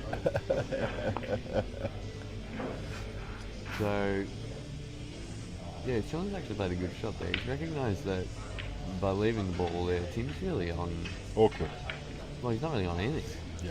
He's on some crazy 3-ball plant, maybe, Or, which will have one of the reds going dead into the rail, so into the yellow and black. So, looks like Tim's see going what to cut Tim's this ball up about to to take a execute. turnover or something like that. Maybe to He smother a has ball. again tried to muddle that yellow up, And and that's actually one of the worst things he could have done because it's killed his ball.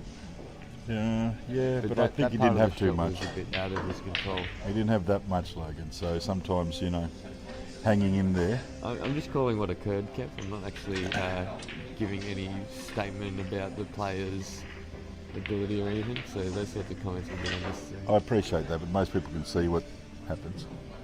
So you might as well add to it. No, I was saying what the shot meant. I wasn't saying what happened. I was saying what the shot meant.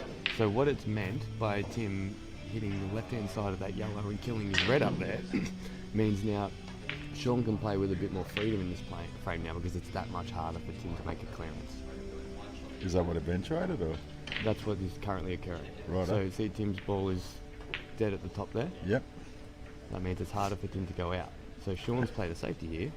He may have thought twice about playing that safety if Tim's balls were all set up. Yeah. Because then Tim could say escape the snooker and hit I his think ball we and just then see get it the front. differently when you say that ball's dead. I don't think it's dead. I just think it's a cut across. Okay, it's a hard ball to land on, and then it's a hard shot to play if you're not nice on it. And these things matter. And these are things you think about before going for an out, is how difficult all the shots you have to play are. Anyway, Tim's played a nice shot there and left Sean not much, so And Sean's Marc's probably going to put made him in the an out exact to same make position. it 5-all, Dan. It was 5-1 a minute ago. It was 5-1 or 4-1 a minute ago. Marc Robertson, with a little bit of his abilities, actually has made it look quite simple to get back to the 5-all. And it really wasn't. It actually took quite a little bit of work. But at his level, that's the beauty about watching it, is that you get to see how the execution happens the best. Yes.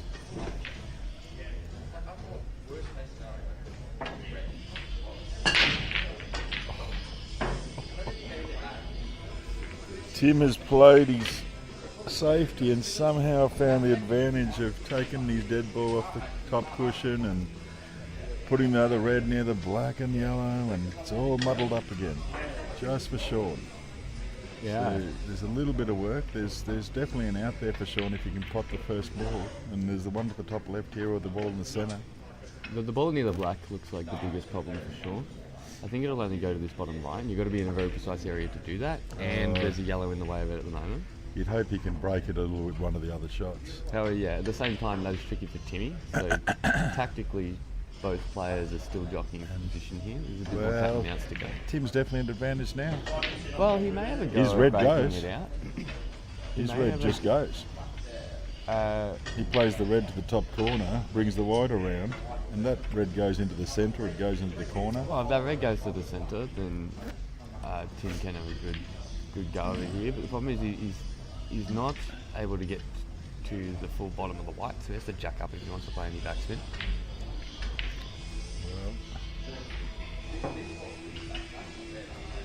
It looks like he's having a dip. He's in the best position he's ever been in this frame so far, I think, except maybe at the very start. So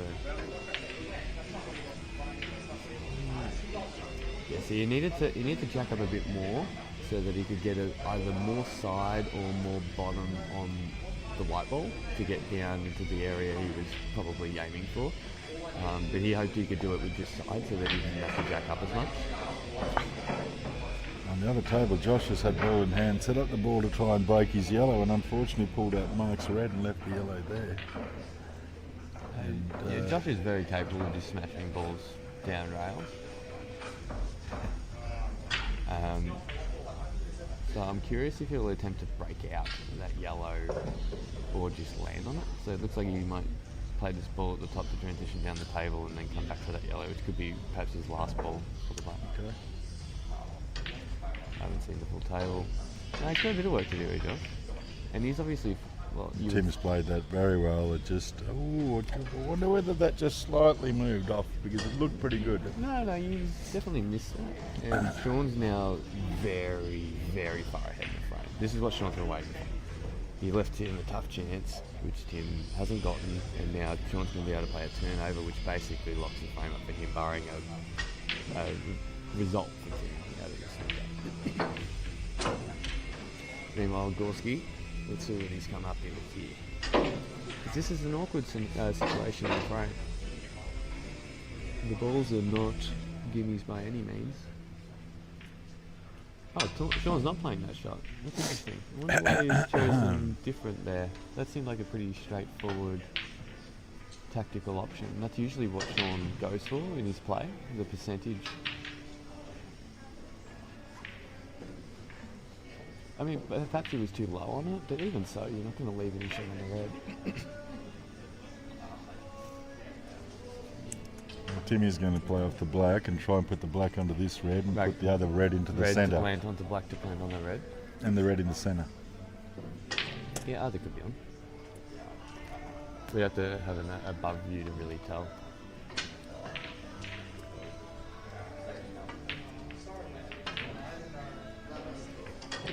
Oh, that's the worst possible outcome for him, unfortunately, but it was a great effort. He almost got both, instead he got none, and the worst possible outcome. It was a very creative shot there by Tim. He actually overdid the red to the centre, which suggests that it had to be on. He tried for both too much. Because he's gone too far. He should have focused on one of them. No, well, you don't know that. You don't know if he just missed the one he went for and the other one also didn't go. Typically, my understanding of when people play that shot, they go for one, and the other one is a possibility. What you should do. See, unfortunately, sometimes people try to do both things. They try to concentrate on the white too much and then concentrate on the pot. That's why I'm saying don't assume that he did. Like you said, he went for one, went for both. That's commentary, Logan. Just like you telling me your parts. We all have different ways of looking at things. Yeah. So long as you're accepting of that. I'm only suggesting don't assume what players are thinking because we don't know. So I try to say what their options are. I've known Tim since he was 18 and watched him since he's 57. So I believe I know most of the shots, and if you watch back on the replay, you'll see I called a lot of shots earlier at Tim's. I wasn't talking about the shot, Kevin. I was just talking. Yeah, but that's the point you said about the player. No, you said. And whether they're going for it or not. You said he went for both, and we don't know that. That's all I'm saying. I know you say a lot, young man, and I appreciate it, but sometimes don't be so sure of yourself because other people are just as sure. No, hold on. And it's not a debate. It's not a debate. Unsure. I do not know. Yeah, Kev. It's not a debate. Let's keep moving on because it's not about the Logan show. Kev, you can't be telling me that. I can. I'm so sure of myself when I'm saying I do not know. So when you're so sure of yourself, it's the same thing. We both see things differently. You're a stats man and I'm a psychological player. Again, that has nothing to do with it. Anyway, so Sean has ended up in a position in this frame where he has to play a long ball to win, and whether or not he loses depends on if the red will sneak under the black and the bottom right. But even so, if Sean misses this, Tim will have plenty of safety options which can put him in a winning position. So a lot of pressure on this shot. pivotal point in the match, you could say, at this halfway point. First person to go past the halfway mark.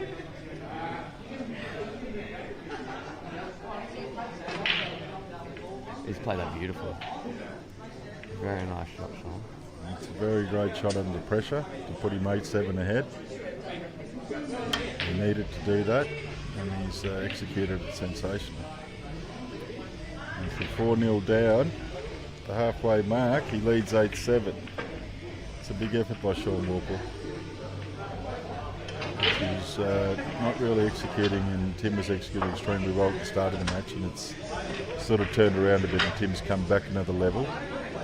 And Sean still isn't executing every shot, but he's making the ones that count at the moment.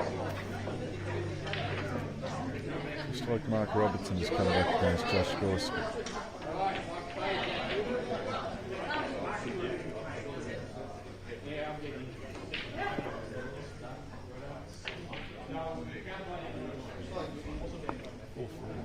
Supposedly, yeah. So Josh was just well aware that they could get a wriggle on and be done well before the next time. Sean has had another break. So he didn't mind doing it. Fortunately, nothing's gone in this break, so he's allowed Tim to the table. He would have liked the opportunity to break and make a difference at the start. Now it's Tim's turn. Yeah, both sets are quite tricky here. They've all got their problems. This cluster on the left-hand side is a little bit difficult to analyse. I think yellows are better off in that particular thing. So yeah, he's choosing yellows. And that's what he's shooting, yep. It's a great shot by Marc Robertson. It's a great shot. For yellows, the biggest problem is a problem for both colours, which is the black, yellow, red cluster in the middle there, middle right. But as for this left-hand side of the table, if Tim gets to the bottom part of it, he can play the yellow to the bottom left and nudge some reds out of the way and make all these balls on. So Watch Josh, and he probably just threw the cue a bit hard at that and was hoping for anything, and the black could have gone anywhere. So Josh might be a little bit slightly frustrated, dangerous. I'm not sure. Well, you would be if you were 5-0 up. Well, I'm just reading his body language. He looks quite frustrated. You're not necessarily going to be frustrated if you're 5-0 up. What if you got no chances, you know? If you just drive back 2 times and they just ran them. You did watch it or not? You could have. Oh, I'm just saying. It's No, hang on a minute. I'm just stating the facts. The facts were, like you just said before, he had chances. He did have chances. Yes. Right, so therefore, that's what happened. What are you disagreeing with me about? I'm not disagreeing, mate. But you're Why the are one you saying this? I'm stating it because that's what happened. Okay. So when I said he might be a bit uncomfortable right now, okay, it's because of the situation that's actually evolved in front of us. Excellent. Yes, I was 5-all. there with you, Kev. I don't know if you're there with me, Hogan, but I appreciate you being here. I'll try and keep up. No, don't do that. There's no need. Do your own thing.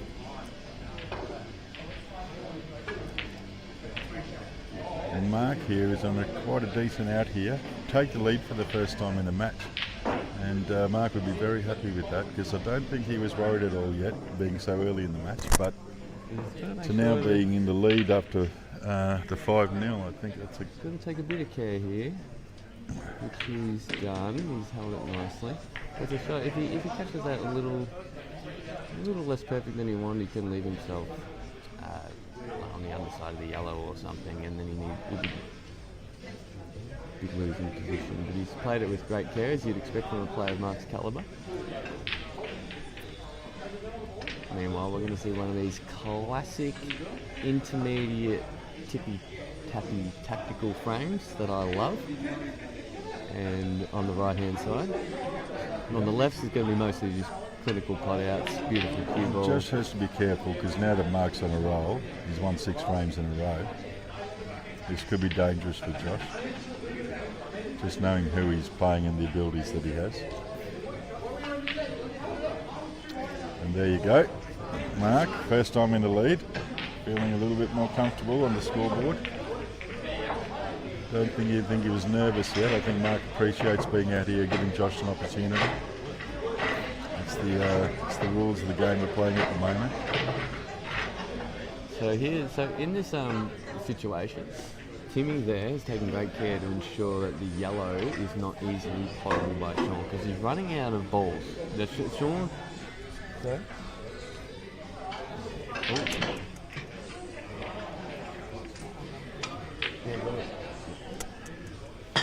Sorry about that.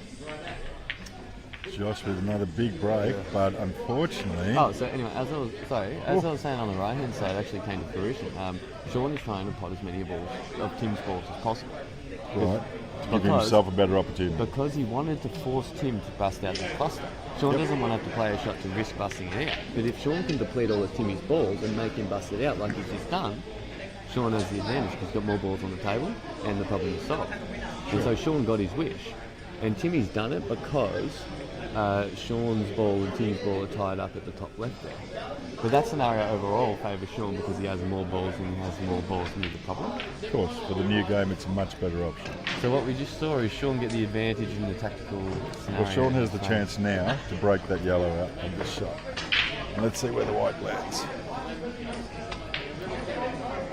Ooh, that's a big error. So Sean won the tactical battle and then missed up the mop-up. Missed the mop-up, which he sort of achieved as a result of his tactical play. So that's quite a let-off, you'd say, because his balls were not difficult. So one of the first times I've actually seen Sean shake his head today. Well, he'd be frustrated that he worked so hard for the frame. Sending a message to his mum. And then botched it. No, he's actually messaging me. I was just telling him what we're going to have for dinner tonight. We're going out. And he'd be replying right now. So you and Logan, Sean actually socialise a lot? Yeah. Okay. And we'll talk during the match, but never about the match. Always about completely unrelated nonsense. Right. Because, that suits Sean. Nah, I'm taking the piss. Thought you were real. That can happen for people. I'm only half real. I'm actually half imaginary. I think that's your issue, my friend. You need to know who you are first, and then you'll be okay. Oh, yeah. I'll find in between the gaps, you know what I mean? Myself it's one danger. I'll be out in some secluded forest one day, be one with nature. And Timmy has made a similar such error and missed. Well, I think we're watching the level of the games in the difference that Marc Robertson is definitely one of our best players from Victoria. Josh Gorski has just made Australian sides, and you've got a past player who's made Australian sides and a fellow who wants to achieve a lot on the other table, and they're stuttering a lot at the moment at 8-all, whereas these boys are still playing another level higher. Well, yeah, the standard's much lower on the right. Like, the right-hand side's 2 intermediates, the left-hand side's 2 elites. That's sort of the difference, isn't it? They're going to run a lot of racks. These guys are going to have more scrappy tactical things. Sure. And that's why they're both interesting to watch in their own ways. Like, I imagine a lot of intermediates might find they'd probably much prefer the spectacle of the left-hand side, but learn a lot more from the tactics of the right-hand side. Of course, because it's their level of play. So it's closer to it. Whereas this is watching what you hope that you could do when you're watching. Yeah, but realistically, you're never going to. I think you have to aim for that, Logan. Not necessarily. You're on the way up. It's just your hobby. I'm 60. I have no problem with that. But I think you have to believe that you can get to that level if you're moving on the way up. Otherwise, Sean. Yeah, if Sean's going to stay playing intermediates all the time. He's not going to learn and achieve anything. Yeah, you'll learn. Whereas a Trent Ronnie Mason right now. Intermediates, and you'll achieve beating a lot of intermediates. And what is that? Fun. And what's that? What does that mean? When you say that, like, is that an achievement or something, or it's by saying that, or? No, this is the thing. Because I think personally he'd want to make a stateside. I know that it's not. Do you want to make a stateside? No, not at the moment. So what do you all play pool for? For enjoyment. I enjoy playing the game. Okay. I think most people on the way up have a goal setting. You understand? Yeah, well, my goals exist outside of pool. No, we can all have those. Yeah. But we also have pool if you play. Otherwise, you'd be just playing in social leagues. You understand? You wouldn't commentate. You wouldn't do all those things if you're not aspiring to be part of it. I commentate because I enjoy it, and I enjoy the community aspect. So I don't even enjoy getting better to commentate. Oh, kid, that's great. I'm not here with any delusions of grandeur becoming some superstar pool player. But anyway, back to the game. Unfortunately, that's disappointing. Because I thought for a while that's what you and Sean and the Trent Ronnie Masons and the new Gs I don't know what they want. are trying to do But that. yeah, that's I'd be disappointed if Sean wasn't aiming to try and get bed good enough to be in the stateside. I think he's good enough now. Doesn't mean he wants to do it, you know what I mean? I don't think Joel Younger ever played for Victoria, did he? I don't Once? know that. Once Dan thinks? Ooh, this is another... quite unfortunate there for Timmy, but this gives Sean another opportunity to get a tactical advantage here. Absolutely. I just think that Sean's red very he's good looking at snookery now play. is the danger for him. Yeah, so I wonder if he's thinking play that red to kick it under the yellow to kill the yellow on the rail. Move it, But yeah. you want to screw the white back to a safe area if you're doing that. And because to screw it back, you'd have to hit it harder. So what about Means playing you've it got from less this control of side the onto shot. this one and leaving yourself fat for that one? Well, that would be the aggressive option, but that's unlikely what it'll go for given the way this frame's gone so far. I mean, that's maybe what an elite player would do, but Sean looks like he's playing a turnover and screw back, and that's a very smart shot. So it's leaving Tim and he's got fortunate as well there, so he's actually left him nothing, but it was going to leave Tim a very hard shot and make it so that if Tim misses that chance, Sean is almost certainty to win the frame. But Sean's got a good fortune there and blocked Timmy's only shot to the top right, meaning... So there was a bit could have gone either way there, and Sean got And away again, with it's it, on you your could say. opportunities and how you see it, right? So like I said, I showed you a different way, and you said maybe an elite player play that, which is fine, because their abilities say that they can execute it better. Yes. I just feel that what Sean did was that's fine, but he fell in luck too by the shot he played, because that could have moved. Yes. And then Okay? Tim would have been on that. And so then- he's again, pool's a game of luck, we know that, and it's included definitely if you don't, Well, you're kidding Sean yourself. played a shot without complete control because to screw Yeah, the white that's back, my point. he had to hit it harder, which means there was variance introduced to the shot. The red was gliding into the yellow, and you didn't know where they were going to go. The yellow could have gone dead or So stayed do you dead feel where it that's was. more ability or luck? Well, like thought pattern or luck? It's both. It's both. You need to react to the cards you're dealt, essentially. And that's part of this game as well. Unless you just play every shot perfect, you need to react, reroute. And you're saying he played that shot because of his thought pattern and his ability. He right? would have taken into account the likely scenario. But he wouldn't have played that. He wouldn't have played the shot I said? No. That's the attacking option. He might have done that if he was wanting to guaranteed attack. But he knew he just needed to wait, and he Okay. would have a much easier advantage. Okay. And so that's why he's played the shot he did. And then he's just got a plant which is played poorly, and that's just a poor execution of shot. I don't think it looked like he didn't give much. No, we don't know this, but it looked like he didn't give it much. He didn't get around here and look exactly where it needed to hit on the red to make it a big pocket. It looked like he just played it as you would a normal plant, and as a result he's found a double gifting angle. Absolutely. As you said it, he did not look enough. And maybe that's the intermediate part, because Marc Robertson's definitely checking, right? Actually, that goes both ways, because yes, they're more likely to check more because they know what to look for, but they're also that extra degree of accurate enough that he might not need to check because he's just going to hit his mark every time. Oh, No pun intended, by the way. no, I get that. That's good shot by Timmy. This could be a turning point right now, because you stated everything was right. The way you said it, the way he was staying in the game, the way he was doing anything, and that execution Sean? right now has left Timmy with an opportunity to get a frame he should never have. Sean has been winning this frame for 15 minutes, Yeah. and it looks like he's lost it. And that may be, like you said, again, the intermediate part, right? That his execution is not as good as it should be. Yeah, but this is why Sean plays his percentage style. Yeah, because He knows. I get it. And what I was saying coming into this match, and this is what a lot of the people who thought Tim would demolish Sean, which may still happen, but it doesn't seem that way currently. Well, We're not with about to those, be not out with of those positions. No, I still think Tim will pop this, but anyway, the point I'm making is a lot of people who thought Tim would smash Sean, I would guarantee you not one of those people would realise that Sean, and I knew this going in, would tactically outplay Tim. Because Sean is used to playing people at his level and beating them, and he knows how to play percentage to get the best out of himself Yep. and make it as hard for his opponents as possible. Yep. And so I knew he would outplay Timmy tactically, and that's all I've seen so far from watching. It looks like Tim's just a better player. So what if better I turned that executor and on said shots. to you that the people who know Timmy would say that Timmy would beat him in tactical?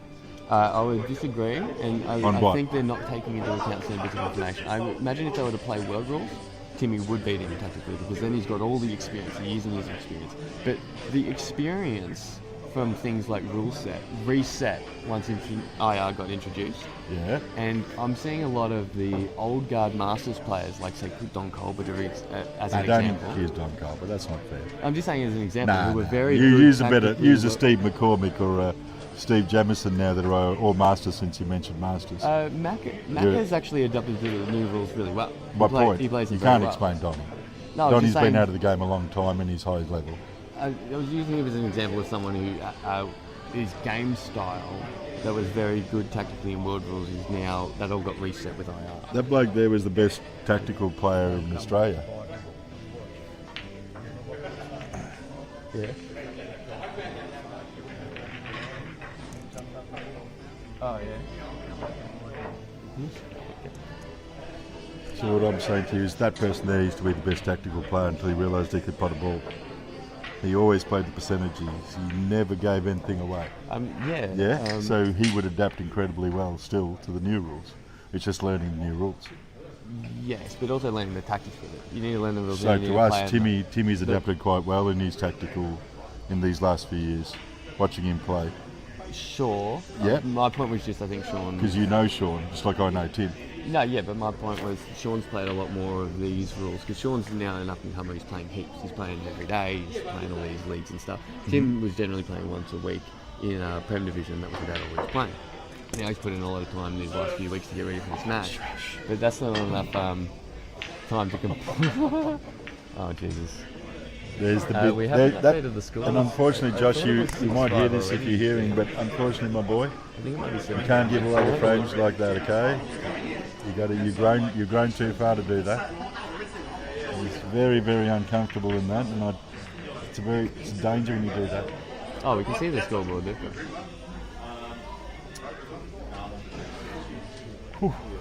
Yeah, 7. 6, 7.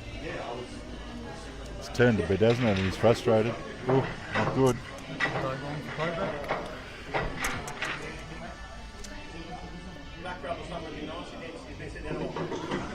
Hopefully Josh will just settle down, have a drink, relax, take that level up again. Oh, I just realised they're on a breakdown. 8-all.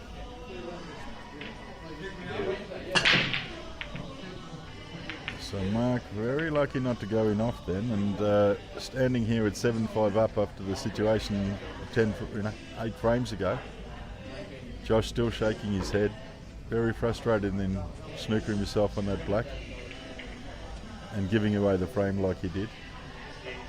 Completely out of frustration compared to anything else. And he's going to need to have a nice clean out to get himself back in. So at the moment he's being a bit hard on himself.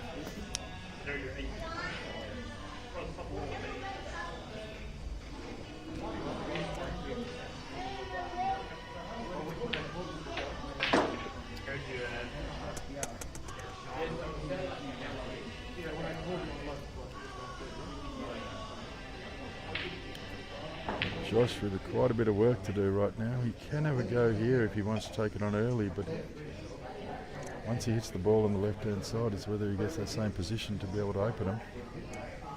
And yes, he's taking it on. He's a bit frustrated at the moment. He's played the safety. He's played a bit Played of it quite well. He's tried to play a bit of an attacking safety where he puts all his balls on and Yeah, I leaves don't know Marc if that not worked for him, but Yeah, he didn't get he's his left balls Marc on. not much. Although I back Marc to pot. This one, the one down in the middle of the table, the one down the end if Marc's queuing right. Well, also in this scenario, you're going to ask whether or not it's good or not to attack here. And Josh has got a lot of dead balls, and Marc's going to determine very early should he attack. That's a nice safety. I like that. That's a clever one. Beautiful shot. You could have got a bit lucky with the red coming Could have gone back. in. The yellow could have gone in. Well, he And then wouldn't he would have have been on the ball no, again. He wouldn't have wanted that. No, he definitely wouldn't have wanted that. But the yellow that came back into the pack could very Cleaned well it have up. hit the wide or something and knocked it out. But he's Sure. got a decent enough out. Again, as we said, there's always bits of luck, right? Yeah. In every ability shot. Marc would have calculated and allowed for most of it, I imagine. Yes. Having listened Incredibly to the way technically, he looks at. incredibly technical, man.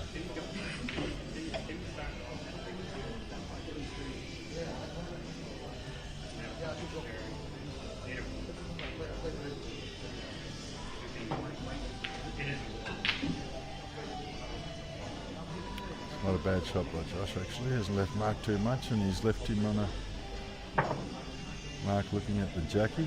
Might come off the back side rail and take it on if it's there, because he automatically, if he misses, he'll leave Josh nothing again.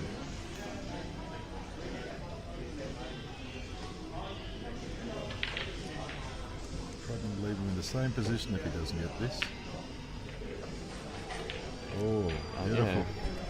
I think Marc's out. Well, if these plant, then I reckon He looked at it early, so he obviously thinks it goes. the black's the biggest complication, but he's going to have a lot of balls near it. With the ability To again, move it. he just needs to touch it.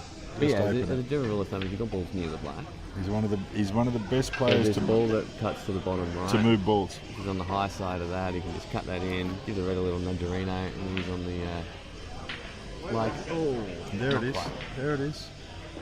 No, They're all open except for the black. If he managed to get the white through, let's say another foot, which obviously on that shot was not necessarily possible, he would have been able to just cut this yellow into the bottom right, give the black a little nudge, and then be plumb on this ball in the middle. And he's going to have to map in such a way that he gets it. So he can say go middle now, top right, play that shot, middle, top left, black. You know? Okay. We'll see if he does that. Might be a way he goes. Or he might choose to remove the ball to the top left first, so this and then top left maybe. I think he's going for the centre. Well, yeah. We'll see. That would be because I think he wants to leave that ball he was nearest to there so that he can use that. So to which match ball the is he going to break the black out? The ball I just mentioned. So the ball he could have played then as a thin cut. The one next to the black? Yeah. Yep. But I think he's going to leave that until he then wouldn't want it to kick be his across the last back. ball though. That's why I'm saying. Yeah, that's he my might- point. That's why I'm saying he might either get on it now or get on. Yeah, because you don't want to That's leave what I it was to saying last. earlier. 'Cause, Then the luck can play against you. but- Right now he can. Well, no, he's too he straight. can control He's too it. So let's straight. say it is his last ball. He just needs to make sure he clips the red half ball, and then the black will come out nicely for this bottom left, and the white will come back up into a position where he can pot it. So Absolutely. he can control the cannon to make I sure know. there is no luck. Uh, But the reason people say do it early is if something goes wrong, if you don't play the shot perfect, you have backups. no, but that's the whole point of it. Yeah. That you have backups. That you don't wait till the last one and say, "All my basket's full now. I'm going to go for it," and then feel unlucky. But if he lands so perfect on it, see, there you go. He's got the This is backup the of shot ball now. to the Now centre. he's got the angle. And he's got the ball to the centre. He's just got to bring it back, and he's sweet. There he goes. Oh my! So he played it that way deliberately, by the way. No, there was actually no chance of getting snookered, even though it was close. You say so? Just by the way he played it, where the balls were. I get it, were but it did travel. but he played it that way Well done, because he had that linking ball to the centre. He didn't have to play for a specific half ball cannon. He could just play into the balls, which is the easier shot. And I wouldn't gave let the him ball the roll shots. forward like it did. I would have made sure it stayed back out a bit. I Then get he the would have had to theory of what play you're a harder saying shot. about it, but I believe that half an inch, quarter of a ball makes a big difference but in our he game. could have done that, but he would have had to play a stun shot. Yeah, To do that, he just had to roll it. And a roll shot, you're less likely to miss, there's less execution, it's easier to play. but it Right. can cause danger if it could have snooked it. But he knew if he looked at the balls, he would know it couldn't. And where you see where the balls went. Again, Logan, I just feel that's you why don't he's played include it that any of the way. point of the game, our game we play. I think if There's we a were lot to more ask luck in Marc, it. that's probably what he would say. Yeah, he would say it, but I've seen him miss. I've seen him snooker himself in time. No, but he's aware of that. He's aware So of that's shots the he can point. miss and stuff. Yeah. Why go into that? Why not stun and make sure you can't be I think it snookered was controlled. Oh, what's just happened? Oh, sorry. Sorry, I've just seen. on Sean's way? Because I was working on only peripheral vision then, for some reason I thought that was Tranny playing that shot. Okay. And then I've looked up and I'm like, oh no, Sean's playing Tim Shelton. I forgot. I've been commentating that for the last hour. Anyway, That's all right. what a day. Here we go. Josh needs to find a frame. He's mentally a little bit sad at the moment and lost because of the shot he played for that ball where he snooked himself on the black. And I don't think he's found himself out of it yet. Yeah, well, he hasn't won a frame for 7. 7. Yeah. That's rough. You know, it was a tough day in the office. But since he was 5-1 up, he's like, well, if I just do that again, suddenly it's 10-8. I And know. he's fine. So just do what you did at the But start. it's his Josh. mentality that he just did what he did, like he did 5 years ago, that he snooked himself on a black and threw the frame. Sometimes a real good dummy spit like that is all you need to kick yourself back I into like gear. it. You can't just give away a frame for the sake of it against Marc Robertson. Oh, Because that's your attitude. So I would say the frame was over. So the tantrum didn't actually cost him anything. There's no chance Marc doesn't get it. But it shows the Exactly. danger of how far he can move. Yes. And you've got to be steady. Well, I'd say You've got to focus on you and not just your ability. Yeah, I'd say the most significant aspect of the tantrum is it shows Josh's mindset. And is in a as we horrible started place. this whole thing about, I'm a person who looks at the psychology of it. Yeah. That's what I worry about. That he's going backwards too far, having a dummy Absolutely. spit like that. Absolutely. Because that's when he was in the middle of the road, because he was a great cueist always. His mentality and his gamemanship is what was letting him down a lot. He was one-dimensional in a sense, and now, like I said, I've watched the kid actually come so far, and I'm very impressed. But they're the little things that disappoint me, because, as we Ooh, say, you that's should be okay. better than that. Yeah. And I have a go a lot of the And people, I'm just so you saying, know, it'll it's be- not it'll just be saying interesting it. to see going forward if, let's say this is a turning point where he spat the dummy. So my point is you know, that was 2 frames ago. Yeah, he's lost another one. He's lost 2. Well, he's lost 1. What did he do in the last one? It was 6-5. Yeah, so he played the safety and then he got the worst of the safety. But battle. even when he sits down and he's So I'd shaking say his he's head, all learned that nothing is from a it. change in attitude. And even Sean was doing very well, eating his food, doing all that. And you saw before when he missed that shot, he started shaking his head. And that's that little bit of 1% change in your styles, you see. That was cool. Josh I has didn't see. jumped for white and caused an extraction. Accidentally. Yeah, it should really be. Tim's burrowing in the pockets here. And he's going to land on a dime to put the black across to the right-hand side, unless he's going to open it up somewhere. But there's no need to. There's really no need to. Take these 2 balls, get to the left-hand red, pot it, and just pot the black across. Yeah, but he has to land very straight on that red. He or has with to. the other Yeah, that's the side, deal. Or with the other side angle so that he can Whatever he has to navigate do it. to get straight, that's the deal right now in plan A. Because that's the easiest mapping without touching balls. Right, so this makes me think he could use the top rail. I think he will, but He will, it wouldn't he? does depend. He might be straighter than you think because of the camera angle. But don't you think it's easy just to play through and come down here rather than try and come across? It does depend how close you Because are. he can't afford to be on an angle, otherwise he can't get the black. Come on, Josh. It's your opportunity. Got to get on the board. Mark's feeling very comfortable right now that you're not in your full frame of mind. Tim's gone across. Well done. He went straight across. Yeah, And that landed could straight. also be preference. Now, do you think he's going to push through and kick the back across a bit or not? Unless he's straight on it. If he's straight on I it, think gonna he's straight start on in. If he's got that angle, he's just going to have to judge like a mostly full ball cannon.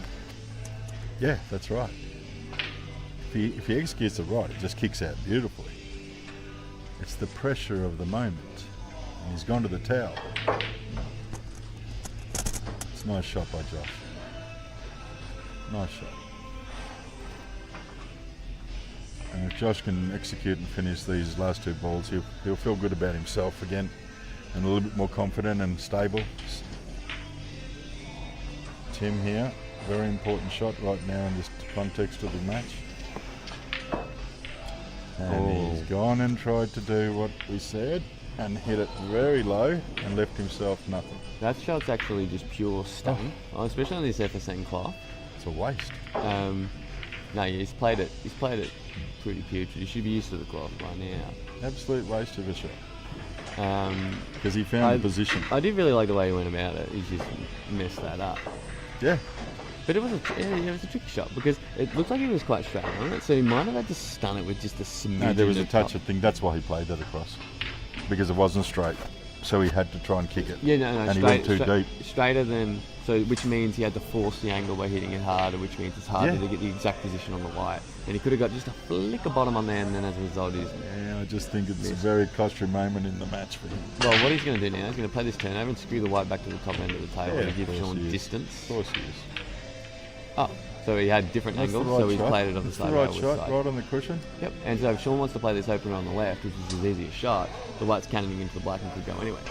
So that's a very good shot by Timmy to put Sean under the pump after Timmy's error. Absolutely, because that's how you stay in the game.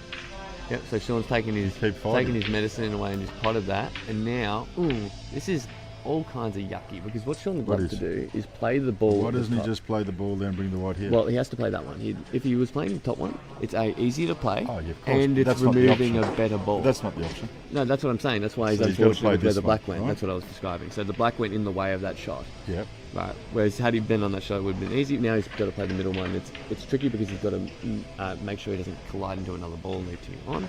And he's played it very well. And that's the shot. He's played it very, very well. Nice. Right, Gorski bringing one back. Oh, it looks like Marc's on 8. Actually, I think Tim can cut this, and the way it's left, he's only got the angle to hit it in.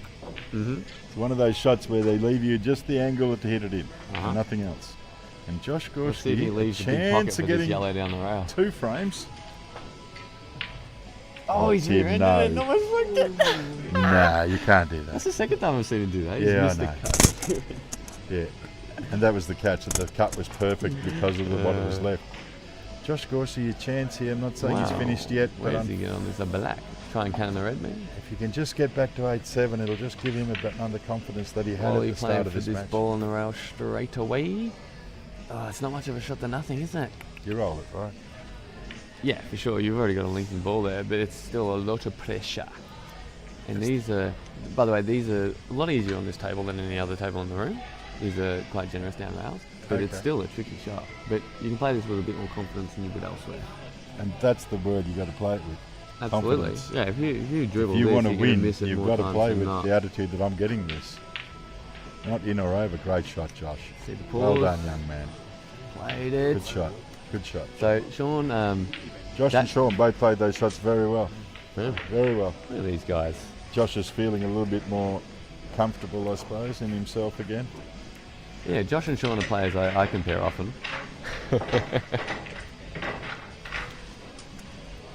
And Sean's done very well. It was a long frame. It was a lot of work. It's the first frame back since the break. And he's taken the lead. 9-8. Shawnee.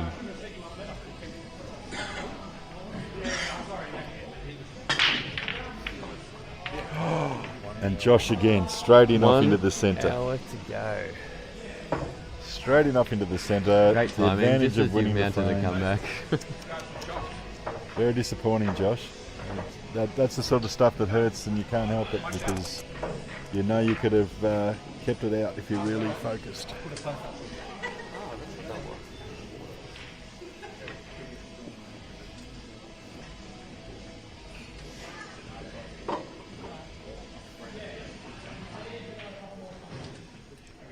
So Marc Robertson here, taking on the Reds. All the balls look like they're potable. He's just got to find how he maps it. Sean Walpole with a big break. Unfortunately, nothing has fallen for Sean. Yep, and as we know, I mean, Marc here, truthfully, probably will make this out because of his abilities, but it's quite funny how you just get that advantage and then a ball doesn't drop, and suddenly you lose another frame and you've done all that work. That first frame with Sean and Tim after the break, like I said, has just gone for ages. A lot of work between both of them. And Tim there, using a lot of whatever spin he did, and it didn't really spin very far. He has got the shot to the bottom left here and can continue on. All balls open, so Tim definitely has to consider this as a chance to put some authority back on his ability side of the game. Hit that quite well. Marc Robertson just planning and working out and executing.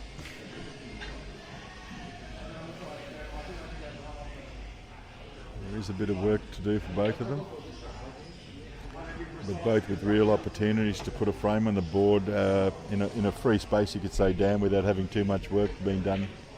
Yet, if anybody misses, obviously the game will change again like it did in the last match, in the last frame. Now Tim trying to use his energies there. I don't know if he wanted to run into that yellow like he did. It's probably worked out for him. He's still got opportunities to get these balls. And same with Marc. Marc just rolls this down in the end, and he should be the ball in the centre, for this ball in the centre. And there it is. He did find a little bit of jaw. Now has Tim gone to the right side of the line so he can hold for that red in the corner? Or do you think he'll play it out down into the middle of the table? Has he got the angle or not? What do you think? It's dangerous, isn't it? Just like Marc, I think Marc will be taking the top red to come straight down for the red and the black here down the end, down the bottom. Timmy's got a little bit of work to do. I don't know if the red goes to the right corner and he rolls it in. I just don't think he can. He has tried just to roll it in. It's whether now he can get back on the black. Marc has played that very Timmy well. to get on the black here on the reds. Yeah, that's a catch now. I reckon he's high enough that he can deep screw off this side Yeah, rail come and get across. out. But that's a... actually, I can walk around the room and have a Marc look. Robertson, that's just a nice clean out. Just after Josh has put a couple of frames back on the board. So, yes, he Just clears can, out again. 2-frame gap. He can stun this with bottom very hard to use the side rail to get on the black. I think that's what he's playing. Yeah, he's played that. Oh, there we go. And he's going to snooker himself. Yes, it is. So that's so Yes, he it needed, is. He needed less screw. Well, he didn't need to go all the way across. He went too far. Too much energy. Didn't know where the balls were actually going. I would say the thing that would have say gone wrong is he played too much bottom, because if you play stun, you just come directly across the line. You're always going to be on the black and nothing can go wrong. Mm-hmm. Whereas by getting that little bit of extra bottom in it, it means he's found the exact line where he happens. So the shot he just played then, just like the shot he played in the match before to get on that black, both of us with his abilities to know where to hit the ball on the white, yeah, both to make of it do what both it of them needed to actually do. got too much bottom on the white. So maybe that's a thing he's... That could be his fault. By the way, that right? could also be the cloth that he's not used to. This is FSN cloth. I think Tim's more used to playing on wool cloth, though he's been a bar at a fair bit lately. But one thing I've observed on the FSN is a backspin shot. You can actually just play the centre of the white, and the white will come back a little bit because of the natural Because the bounce it seems to have on the goes cloth. to the table. Whereas a wool cloth, Oh. he's played that very well, by the way. He's had a good go at that, I've got to give him that. He's played very well. Although this is quite an open out now for Sean to take advantage and go to 2 frames ahead. I Yes. don't think Sean has been 2 frames ahead in this match. It's critical for... So, It's critical for Timmy that he's made the black on though, so that there's at least some pressure Sure. on Sean. sure. But yeah, Sean's just got basically a mop-up drill here. And if he doesn't, it could cost him. Well, it'd be catastrophe. No, it's that really. rules. He's done it Just before fine. in the match. But I'd say in the story of this match, I think Sean's been winning tactically. Tim's been better in the balls. So Sean. So I actually already disagree with this match. I would have played the ball to the middle to get down straighter on that, to then play the ball he just played to get real neat on the ball to the right middle, and then after that having like ball centre, you know, to finish up. You see the map, but now he's got to play this now, and it's just this is slightly. Maybe that shot was just really easy. And again, Logan, that's the catch. That because we're all so different, we all map differently. And so someone says the was right just shot's the saying right that- shot. It's hard because your right shot might not be his right shot. And No, depending yeah. on how you play. Yeah, that's fine. I was just saying the more No, I get it. natural, neat map where Of balls how you link would up. go about it, right? Just where balls linked up. Marc. Oh, Jesus. Marc has missed a decent black into the corner there. I was just saying, well, just a reduced complexity of shots needed to be played. That's all I'm suggesting with the route I was looking for. I get it. I get that. Because if Sean, see now Sean's fallen out of position a bit. He seems to be shying away from this cut here because he didn't play it just then. He wanted to play that ball to the middle And is first. that something he doesn't like? People have all their shots they don't like. Possibly, or maybe he was just playing for it. He felt the ball in the middle was a bit of an obstacle he needed to remove first. He's before hit it playing pretty this. clean. Yeah, regardless, what I was doing there was just analysing tap-ins to find the easiest, tappy-iniest way. But most of it matters for nothing most of the time, because when you've got tap-ins, you can land almost anywhere and get them anywhere. It's just about reducing the variance.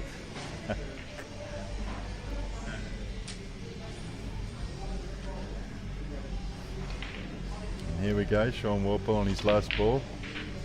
Brings it back for the black. It's nice and close to the black. And this is a chance to go 2 frames ahead. 2 frames ahead. I'd miss this black. I'd There shit it the is. bed because I didn't get close to it. There it is. Nicely done. 10-8. Sean Walpole, first to double figures, in the lead. I'm feeling so bad at this point that I didn't put on that $500 bet I was going to put on last night. I chickened out because I hadn't seen Sean play over a few weeks. You gotta back your mate, you know. Next time.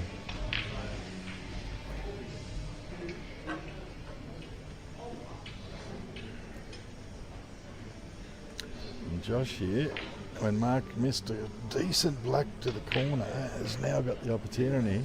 And he's doing a lot of thinking about it What if just to he's make playing sure the the safety work. here? It looks I like think he he is. Yeah. Oh Jesus! What have you And- done? Oh, he's gonna get away with it. No, he's not. No, he's not. Now watch Josh crack it. That's a disastrous shot. Because that was a little bit loose after he did so much thought pattern into that shot. He just played that white so loose. He didn't need to. No, he's just on it. He's just on as you would be, but it's very thin. Oh, he got a bit thick. No.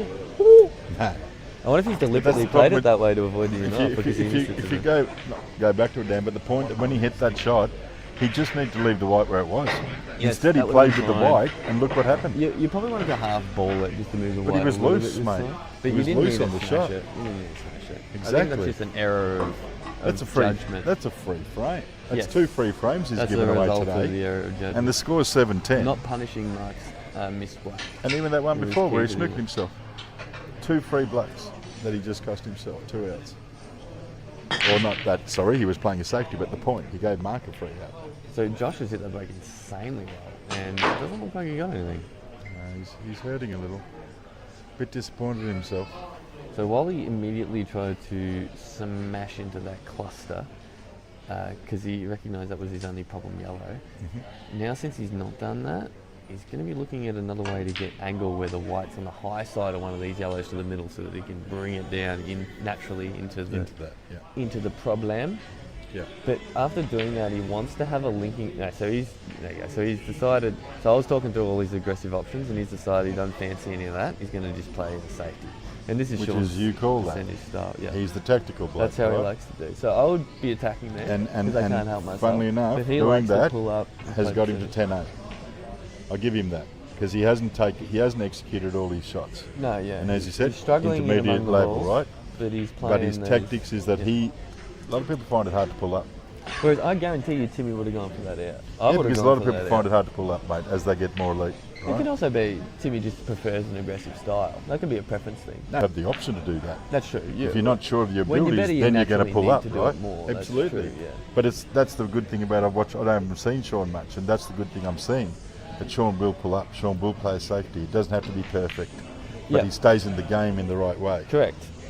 So that's a good thing for his game. And that's again why the point I was making earlier, why I thought Sean was tactically Because he's advantaged tactical. in this I match. get it. Because I Tim get it. will go for it because I he's get it. confident getting it, and when he makes mistakes, Sean's going to be favoured in all of those frames. Which is what you'd hope, right? If you're going to use tactics, you've got to finish after. Yes. You can't just keep being tactical and then don't execute. And that's where Sean can come unstuck, is sometimes because he's not quite clinical. Yep. Like, I mean, I mentioned on the ad earlier, yes, they were tap-ins. Yep. But I think he just went objectively the wrong way. They were just a little Yeah. bit simpler the way I was outlining. Yeah, of course. But he got them anyway, and it was fine, right? But those minor errors, they can catch up. No bull cost you. But It's again, just life. Sean It's makes how up for it works. with his percentage style, and that's why he. Sure. And he can grind a frame, like just to say compared to me, because we're good mates and we're Yep. at a similar level, Yep. but we play very differently. He has the mental fortitude to at any time disregard a poor shot he's played and then play the right safety, the right shot. Yeah. I can't do that. I get all stubborn. We all do it, Logan. But It's the rare Sean's person really that pulls good up, mentally and that's what I'm to saying. pull up, He has and done that's it his- many times where That's his great strength. the option is to go tactical because he knows that he's still in the game. Whereas sometimes when you go for it, you suddenly cost yourself the game. Absolutely. Yeah. It's like, why go for a 20% shot to win the frame, where if you do this, you're leaving your opponent a Let's just use 50% two of shot. the people that people may know. Someone like a Chris Melling and someone like a Mick Hill. Yep. Mick Hill's probably the best pool player we've seen because he knows when to pull up. And as he used to say early in his tours, I love you Aussies, you're so gung-ho. I just We wait for you go to clean further. up. Yeah, once you miss, I can just safety and turn it around. Now, he's one of the best potters I've seen too, but he rarely uses it. He makes sure Likes he to wins wait. the frame. Chris Melling, on the other hand, is the highlight reel of our game, just like Efren. These are blokes who are just willing to die on their sword. And it doesn't work out as consistently as some Nice of shot, them. Great Sean. shot, So I Sean. was going to say, these balls are...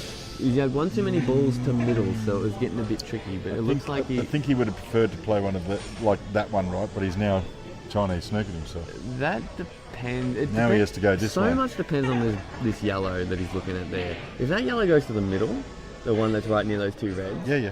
if that goes to the middle, this out is very likely. But if that has to go down to this bottom pocket, it's And just that's my point, right? That Nah, it did go. could go. So that's right? why it was. So it was not as big a deal that he No, wasn't no, on he the ball was from not the a- top but right. He it's may a- not have it's a played it anyway. danger. But yeah, that I find it so hard that when we line up and we put the white, a lot of the times the white does get in a bad position where you're For sure. sneaking over and doing those things. for sure. And if you just focus not more playing- exactly on the white, you wouldn't have gone that far, or you wouldn't, like Timmy did before. So, where he by went the too way, far. just saying, Sean would love to be on this ball to the left middle after this. So he wants to roll through just a couple of revolutions. Yeah, Or he's stunned it in because he's played on it it great. anyway. So you know what I said? He's played it perfect. played it great. Very nice shot. That's hard to do. Yeah. Well, it's not hard to do, but it's a shot that a lot can go wrong when you're bridging up just a little bit. You Sure. got full distance stun. It's a shot where if your hand on the table you never miss, but Totally agree. jacking up a lot can go wrong. Yeah, yeah. I'm assuming this black goes into this corner here.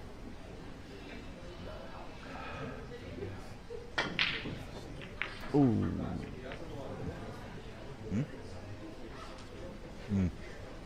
The black. I didn't see.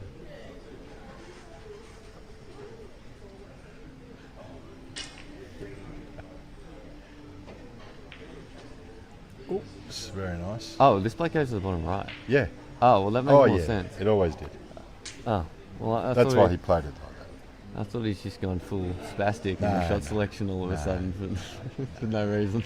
No, it was always there. That's the problem with our camera angles sometimes. They are deceiving to being over the top of the table. It's a good pot. Well done, Sean. Nice, Sean. Nice. 11-8.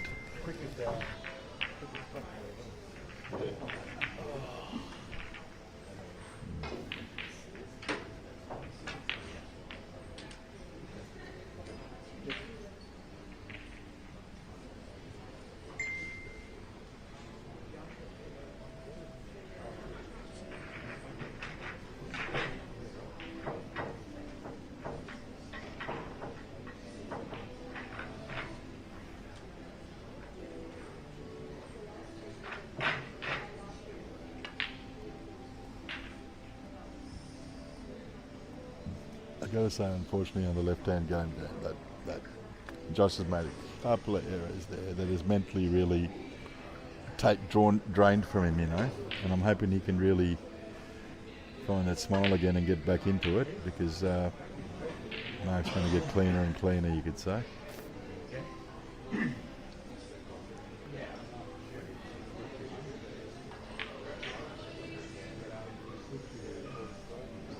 Yeah. Oh, Timmy, them another break already? 8-all, I thought. Nah. Right. Righto. And now Marc with the ball into the centre off the yellow to put himself at 11-7. And Mr. Robertson is just going about his work. Going about his work.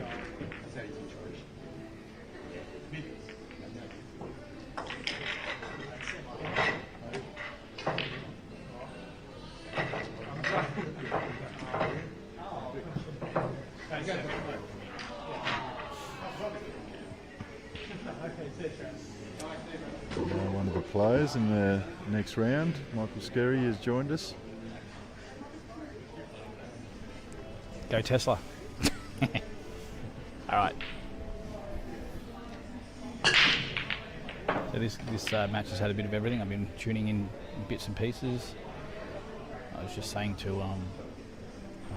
Logan that at 6-5, Marc played a red in the bottom corner, missed it, but didn't realise he missed it, and then proceeded to play on.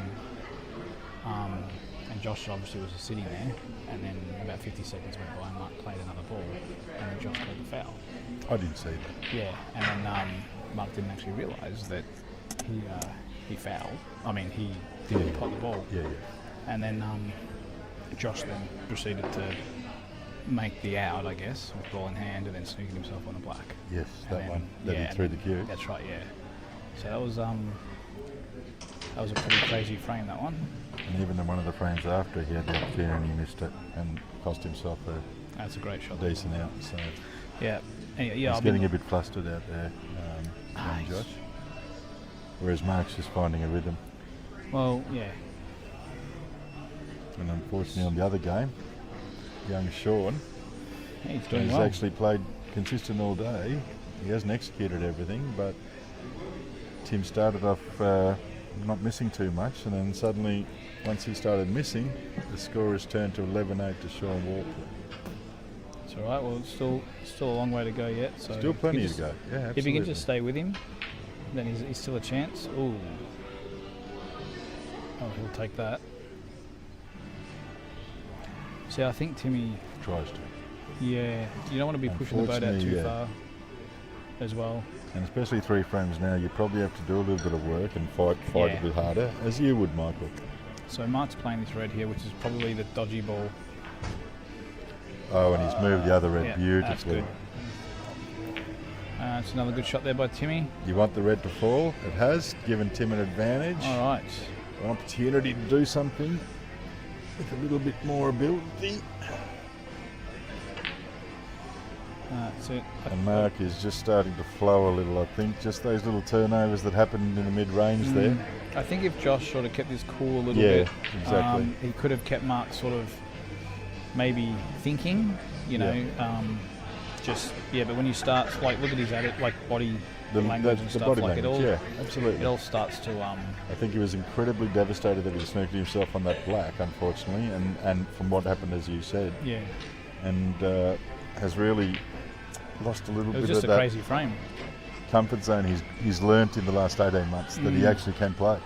Oh yeah, you can play. But it's the flustering, it's the frustrations that you got to control the most. Josh is a brilliant player. Absolutely. But, as we know, it's not over. So Nothing's over till the fat lady. But that's a nice shot by Marc. Clean through the yellow and black to Marc's give himself rocking- a comfortable black. rocking the 8-ball FM shirt. He is, and so's his Mr. Marty's down there playing blackball in his 8-ball shirt. 8-ball FM.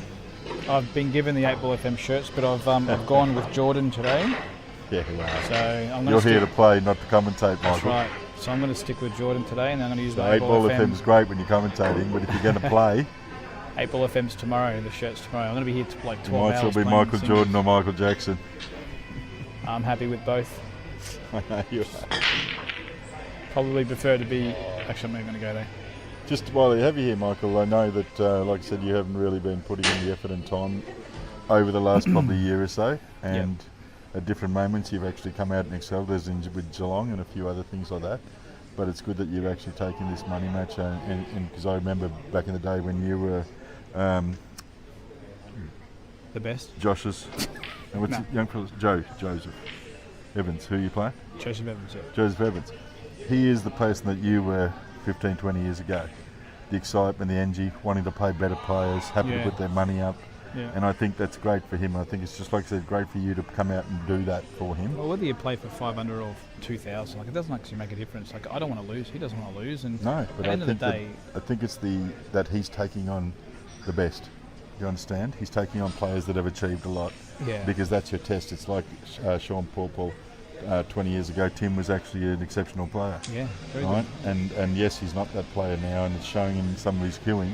But Sean actually has gone out there and really tried to play tactical and play his game, and for the most part, it's worked out better than Tim's choice of game.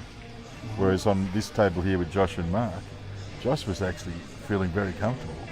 And those slight turnarounds and those slight issues in those frames has cost him a little bit mentally, I think. Josh is always going to feel comfortable until the whips are cracking, and then I think that's where you have to rise. That's where you have to sort of be mentally strong. You have to grow, and exactly. I think that's, if Josh is going to take anything out of this match, win or lose, I think he needs to work on that side of it, which means that he could put Marc under a bit more pressure rather than making Marc now feel comfortable. You know yourself, since we're sitting here talking and we have hung out with it a lot, one of the things I used to push on you was to be able to control your frustration. Yeah. Because that comes with age. You did it a lot quicker than a lot of others, Michael, but the point that sometimes you have to learn and you have to be pushed and you have to be guided. But those things, as Logan was saying before, Josh had a dummy spit, as he said, and sometimes it's good to have it. And as I said to Logan, from my point of view, it's not, because I feel like you're just opening up little cracks that you don't need to, because the strength of character is to be able to suck in the bad shot, suck in the bad run or whatever it is, and keep believing that I'm going to win. Not get flustered and suddenly throw away 3 frames because you're not in the right frame of mind. Oh, Sean just missed the little cannon there. He was trying to open it out. Swung out a little bit too much, but he's got another chance now. Yeah, absolutely. Timmy's out of his seat. Absolutely. Get out of his way. Yeah. So one good positional shot here by Josh. He needs to be fairly straight. He's going to come off the rail. That should be good. You know what? I don't know if it's good. He might have to come into the black here. And kick the black out, right? Off the cushion? Just a little tickle, even if he hits the black and knocks the red in at the same time. And why do you think Sean played that shot? That's a good shot. Yeah. So Sean's played the safety and double the ball down the end up this way. Yeah, that's the right shot. Yeah? Well, he's putting Tim under pressure. You don't think he should have tried to break it out when he had this opportunity on this red here before? Maybe, I didn't quite see it, but... We were looking, you called. Well, I said something, and then I that white here in the red, and you know. Yeah, I thought he was going to do that. But that's his game for the whole match. And it's working. He's playing tactical. Yeah. He is holding up. No. Josh. So Timmy needs to. I think Timmy could hit the yellow on the black and actually stun into the red that's near the pocket and knock the red in. So take the soldier off the table. It's a bit risky, but. He's going to keep it tight. He's going to try and go behind the yellow. Yeah. It's okay. Look, he's still in it. There's work there. It's. What about Marc Robertson's frame right now? Is there work there, or is this an out? It's always work, Kev.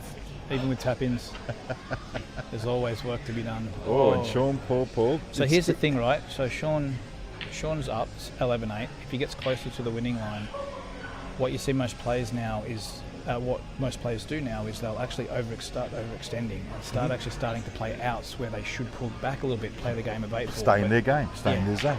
But what you might see Sean do is actually overextend to try and get over the winning line. So Timmy will get his opportunities to come back at Sean. Yes. But Timmy has to take them, and Sean has to give them. So. And if you've watched the match, Michael, but one of the weaknesses Sean has had, which that's why his tactical has been good, shot there by Marc. Is that sometimes taking the shots on he hasn't executed, and he's let Tim back into that frame. Yeah. Just a little roll through by Marc here. Doesn't want to hit that red. And he has. And unfortunately, Tim trying to play the safety has opened up one of Sean's bad balls. And Marc pretty fat on the black here. Yep. So Josh needs 13-8, folks. Josh needs to break and run the rack and keep the pressure on Marc. He needs to find something, Michael, to build to give him that enthusiasm again. So if I'm Josh here, I'm just saying to myself, try and get to 10, or actually trying to get to 11 before Marc gets to 14. So that's my goal now, is to win 3 in a row to get to 11 before Marc gets to 14. So I also think Josh is a person who plays on enthusiasm, you know, and when he loses that enthusiasm sometimes, he loses the ability to care. Yeah, well, he's sort of, the way he is out there right now is sort of just, it's very sort of dull. I mean, look, Does a And the Temujin mannerisms, sort of right? The mannerisms, the hands going like that because he didn't get a ball in, Yeah. the shaking of the head, as I said to that's Tim. the Tem. I explained to a couple of people about how shaking your head is a no Yeah. and nodding your head is a yes. And it's also negativity and positivity. And Yeah, therefore, correct. if you can hold your head and hold it and keep only nodding, you stick within your parameters of keeping your adrenaline in the right Yeah. place. I get too many people shaking their heads all the time, So but they're Timmy- always unlucky. Timmy should be potting yellow onto red here. I'm just leaving the white on the bottom rail. Okay, yep. That is the shot. Don't try and pot it. Just Put the play the pressure yellow. on him. Play Yep. the yellow on the red. Try and play it so the yellow doesn't come up and leave a spot to go under for the black. Just Yep. yellow on the red. You can Just even the leave, right pace. as long as the yellow's on this side, the black side, not the top side. So a little drag shot, Timmy. Drag. That's a shot. That's a shot. That's perfect. That's it. That's perfect. Okay. Now let's see if Sean takes this on. So now, So I don't know about the safety here. nah, Sean has to now punch this in off the rail, come across. And he gets the angle for coming Yeah. across. Oh yeah, Yeah, well, it doesn't. I don't know if it does too much. whether it promotes. But that's, Yeah. you're right, that's an option. I'd be having a dip here because you can play red at the top. You want to centre the white, then you can play red down the bottom right and come across for the 8 ball. You Yeah. can even come across and knock in the yellow On the as angle. well. Yeah, for sure, for sure. So this is what dreams are made of. Oh, Marc's a bit filthy there. That looks good. And Sean That's has perfect. executed very well. So now I'm playing. So now this is it. I'm playing. It's a natural shot. No, I'm playing to Huh? knock this yellow in. Oh yeah, So okay. you knock the yellow in, you can't. And then lose. you're safe, yeah. I'll say that you can't Yeah. lose. But Yeah. so play this hard, not hard, but enough to knock the He's yellow done in it. like that. Exactly Yep. like you called it, Michael. Oh no. And now he's Chinese Smith. Yeah, just be good, hey? I'm going to do a lot of mistakes when I get out there. I do, yeah, I'm not good at this. You said that very well. You said Played that it well. very well, Sean. And it- right now, even though Michael and I know Tim very well, 12-8, I think Sean Walpole's very much in the box seat.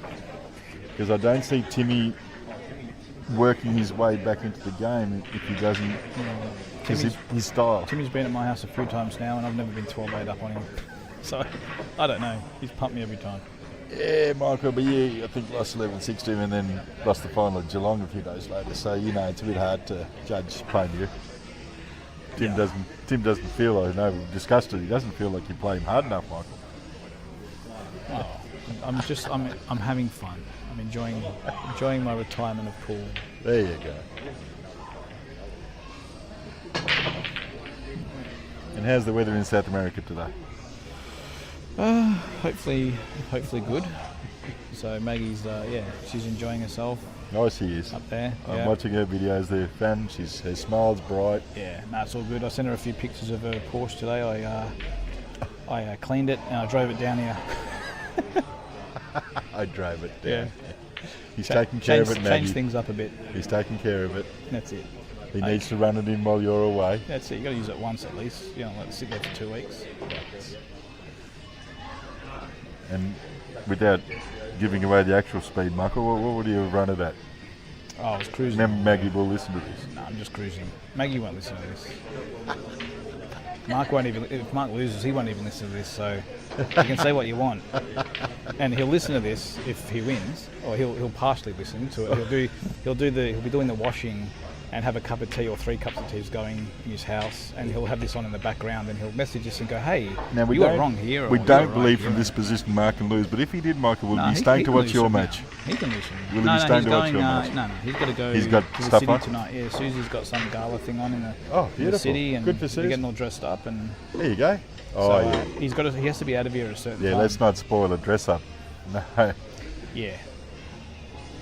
I think he's rocking the 8 Ball FM to the Gala Crowns Casino tonight. Right. And socks.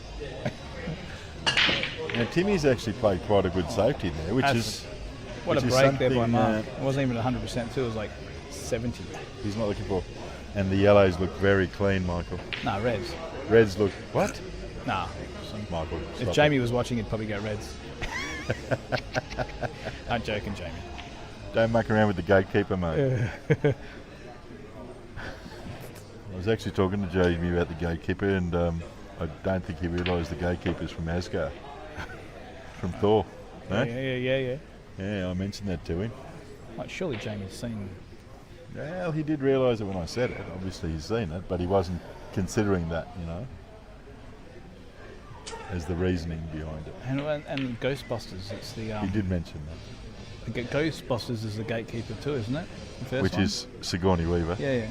And she's killed aliens. Yeah. So I'd go for her. So. Did you put the Rocky music on, Michael, for your warm-ups, or? No, I've got my own music ready to go. Got some Andre Rieu. Got some Metallica. Metallica today. Yeah. Righto. Some R&B, some Michael Jackson. There you go. That's it. That's me. So I found back in the day when I used to practice, I would listen to a lot of Metallica. So I find, that's a good shot there by Marc. Getting into the zone. And he's starting to get that rhythm. I think me getting into the frames. zone. Oh, you, sorry. Yeah, when I was. Well, Marc's in the when I was zone at the practicing. moment. So this black ball's going in the same pocket as this. The centre. The ball in the centre. Well, there's two ways you could go about this, but this is perfectly fine. That's good. He just wants to not be So on the he's other following side. through, right? Yeah, he wanted to come over a little bit more. And Tim had the opportunity to pot that and go the out. Unfortunately, I don't know if he actually could pot it because he's just rolled it up. Shot there by Marc. So I was saying before, back in the day when I practiced, I used to listen to a lot of Metallica, and I found that by listening to it now, it sort of reminds me of those days and gets me in the zone. So what you practice with, good finish there, what you practice with at home. What brings out the good vibes too is the deal, right? Yeah, so Marc's on the hill now. Marc is on the hill. And I just think this match is teetering to a finish because Josh, I think, has lost a bit of his enthusiasm after those couple of indiscretions that happened probably the last 3/4 of the way through. 7 frames or so, he just hasn't looked himself. Yeah. But he won 4. You can win 4 or 5 frames. So all he has to do right now is get to 13. It'd be nice for him just to do a master break to get some belief. And he's got a ball in. Great He's got a few opportunity, balls in. He's got choices of reds or yellows. Another ball falling. No, it's sitting there for him. So yellows would be the balls. Yellows would be the balls. But so I'm taking the one in the centre, or you can play the one in the top, roll forward, and the one in the centre, and then you land on the bottom balls. You could even go into them. And what about Sean here on the yellows? If he pots this, he's all right. I think it's finished if he gets this. Yeah. Oh, he's jawed it. He's jawed it, giving Tim another opportunity this is what I was to saying get a before frame. about getting chances now. So Tim will get his chances to close in on Sean, and Sean's not on 14 yet. So it's gonna. These next couple of frames for Sean he's going to feel it. Like every ball, if could Tim be can 8 get ball. to 10, yeah, no, like he can. 2 frames. I'd be trying to get to 12 here. No, I know, but to start with. Yeah, just get this frame. That's Get all. That's this all I'm frame. saying. Yeah, Get of this course, frame. we know that. Oh, Tim. Wow, bit of a risk there, but okay. And unfortunately, if you watched Tim's match at all, he was 4-0 up, and it actually got into a bit of danger, and Tim got out of position a bit, and he had a shot there, like this Josh. into the top right-hand corner, and then again with the other red acceptable, and he actually missed it. Yeah. Missed it by a bit, and then the turnover came. Timmy started to miss. I think this is more tactical. I think for Tim, this is match ball here. Oh yes, for sure. Agreed. Josh looking good here. He's landed on these balls. Okay, And for the match, we want Josh to make this out, to make it a match. He's going to get it. Wow. That could have gone anywhere off that jaw. Could have sat behind the black. How's that for luck? Huge shot for Timmy here. Like that's match over. Yeah. Timmy, what are you doing here? Yep, nice. Oh no. Sneaking himself again. Tim's done that 3 times, reckon, Actually, Dad, it's cuttable. in the match. It's cuttable. No, but Yeah, I was saying, yeah. like even this one, like Yeah. he hits the good shot, and somehow the white doesn't hold right. Well, you know these tables are a bit bouncy, a bit fast, so Unfortunately, Michael, 12-8 down when you had the opportunity, like Josh just did. Tim might be a little bit nervous if he misses this, because as you said, it could be match And I've got to point. say, big credit to CueballTV. These camera angles, the stream, everything is amazing. When I put it on today, when I put it on today and looked at it on YouTube at home and then, oh, this actually looks really, really good. So big credit to you, mate, and all the work you put in to come down and let everyone else watch this, and family members, and taking your weekend away. Well, Maggie could be watching this in South America like I do when I go on my Thailand and Filipino trips. I'm always lucky. I've watched the Nationals twice now, care of Dan, while I've been in Phuket. I'm sure Maggie wants to put down her drinks and not speak to all her friends about business to watch me whack around red and yellow balls on a green table. That's how she probably sees it. But you know what? She does support me. She does tell me, all positive things. And You can do it. yes, I'm not going to tell you what she tells me, but She is a positive thinker. she is. So a bit of a deep breath there by Sean. This is Because this a is big the money. frame. This is the money right now. 12-8 to go, 13-8. Tim's missed a couple of positions on shots he's had to go for, and Sean That's has a a good shot. chance to actually go on with this now. He's feeling a lot more comfortable than he was a minute ago. Timmy's at the point of no return now, so this is it. Yeah, If I'm him now, I'm probably doing this cut break. yeah. They started off with the breaks okay, and then they both started going in off. It is going to schedule or not? Dan there saying the tournament is actually running the schedule at the moment. We do know that Marc and them started a little bit later than Timmy's frame and actually caught up and are ahead now. Yeah, and now they're 1 frame away from a win for Marc and 5 away for Josh. Mark's just not in. He's just contemplating what he wants to do here.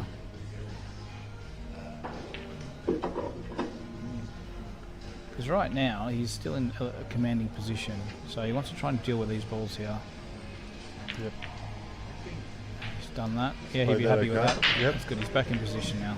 Sean with a break, and a yellow has fallen, so ball potted. White ball's on the table. Sean's advantage.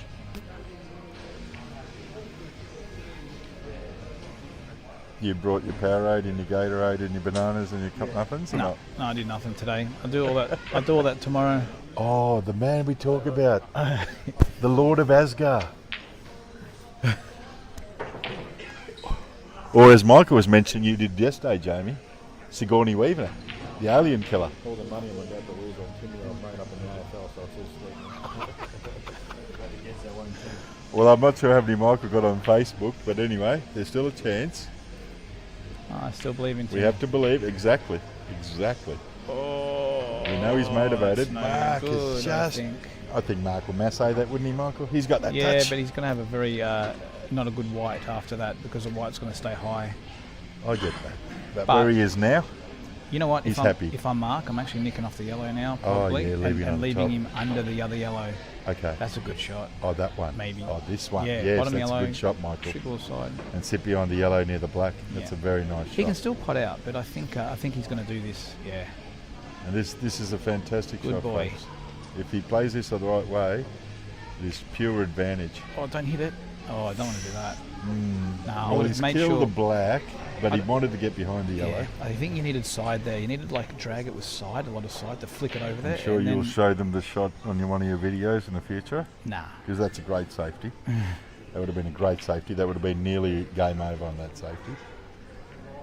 Oh no, Josh. If Marc can get through to this white ball, Marc gets this.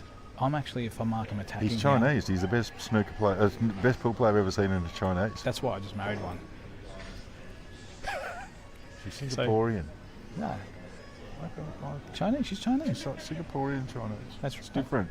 Same. Slightly. She's Chinese. She's Singaporean. I don't know. Doesn't matter.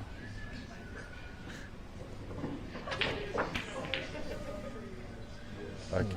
Well, So- he hasn't affected the black, which he could have dangerously opened.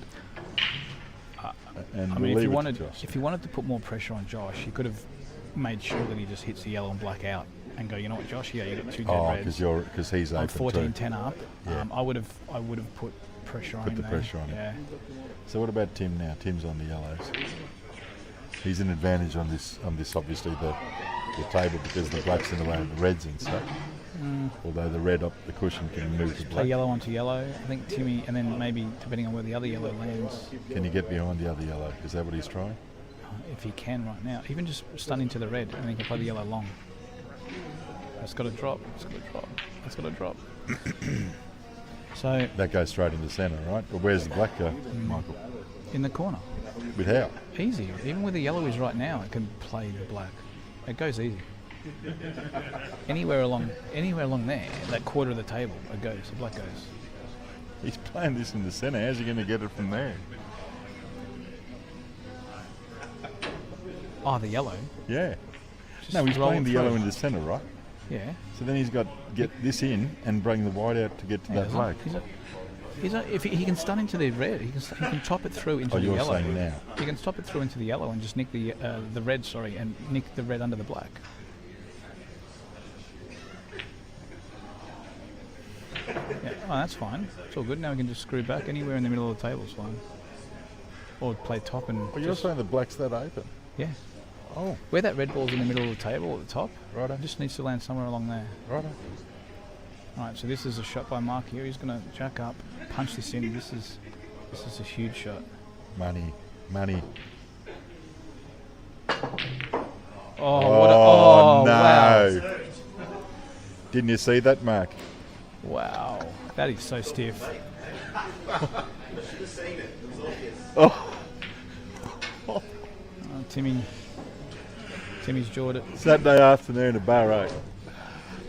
Yeah, so Kev, you can see that it was on it, Oh, Michael, apologise, mate. That angle is magnificent. but he missed the yellow. But he missed the yellow. Oh, jeez. I'm still thinking about Marc's shot. What a cracker shot. And he gets that out of there.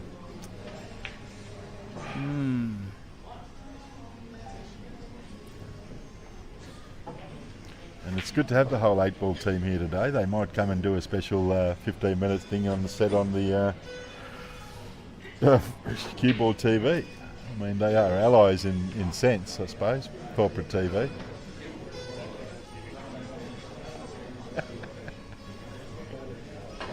It's good to see you and Marc wearing your shirts, Oh, mate. anything but in off. Oh, wow. He'll take that. He's playing today. He's got to be Michael Jordan. Yeah.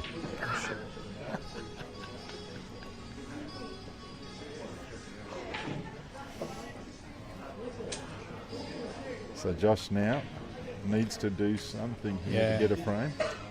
I Because Marc really probably should have been out after that last shot.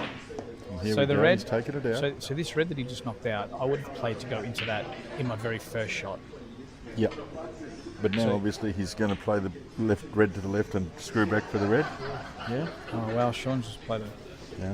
Wow. a You did say, Michael, with Sean's game, the closer Sean gets to 15, the more there's going to it's, be any, it's opportunities for anyone. Tim. It's anyone though. But no, I think there's some people who really know how to clean, and then other people who, like most people, they do find the nerves getting in the way. Right? I got nerves just watching this. How do you get out of there? I think you've picked up a lot more nerves since you became efficient. That's all I know.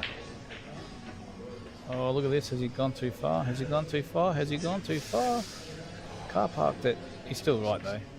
Let's hope He knocked so. this in. Let's and hope he gets this one. misses for the crowd. Let's misses hope the he centre gets this. pocket. And there it is.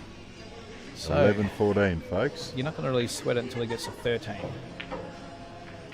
And Tim Shelton, I believe, There it is. now will be at 9. That's such a let off.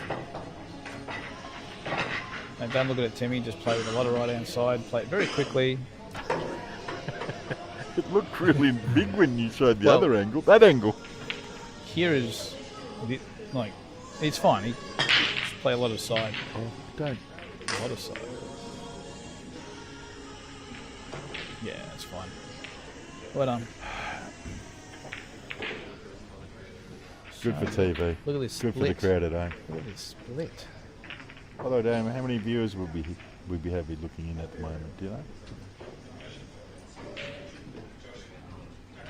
I'll just check on Facebook, Twitch. I'll check on YouTube. Okay.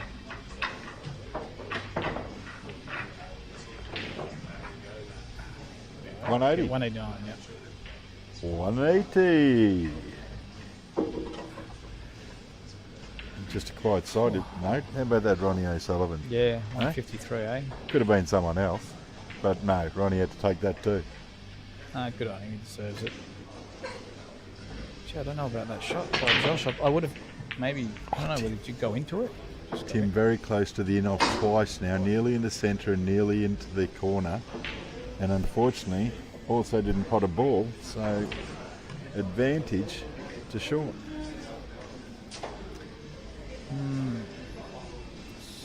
It's good that Josh looks like he's interested again. He's actually taking the time, looking at all the options. Yeah. He was a bit despondent there a few frames ago. His whole body manner. I think he has to take the teller ball first. Yeah, this is it. And Sean taking on the yellows. Is Geordie's first ball, giving Tim an opportunity. If Tim can get to 10, well, that's what I was talking about. So Tim needs like to you just said, it's just a little pressure of scoreboard. take the one frame. Just try and win this frame. That's all I'm saying, mate. Just try and I win did this mention frame. him outside Michael. It was 15 to go, so we do work on that theory. One of our former team players brought that in, and a lot of us have used it ever since, haven't we?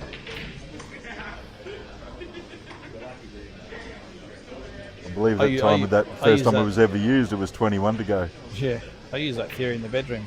We Only won 10 to that. go, only 9 to go, only 8 to go. And Maggie's not even here. And that's right. That's the beauty, Michael.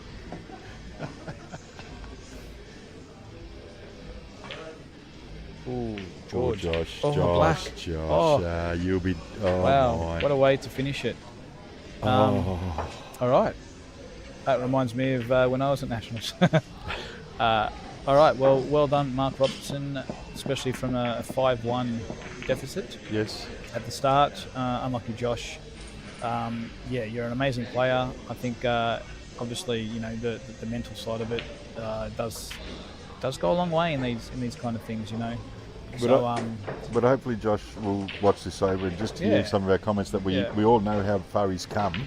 Yeah. It's just that sometimes we fall back because of frustration. Yeah, it's just, you know. Oh, he's played more than all of us, I reckon. Like him and Sean Dempsey, like all the time. The amount of time they both put in over the last. And his results show, Michael, years. for Australia, for all those national titles, everything. Yeah.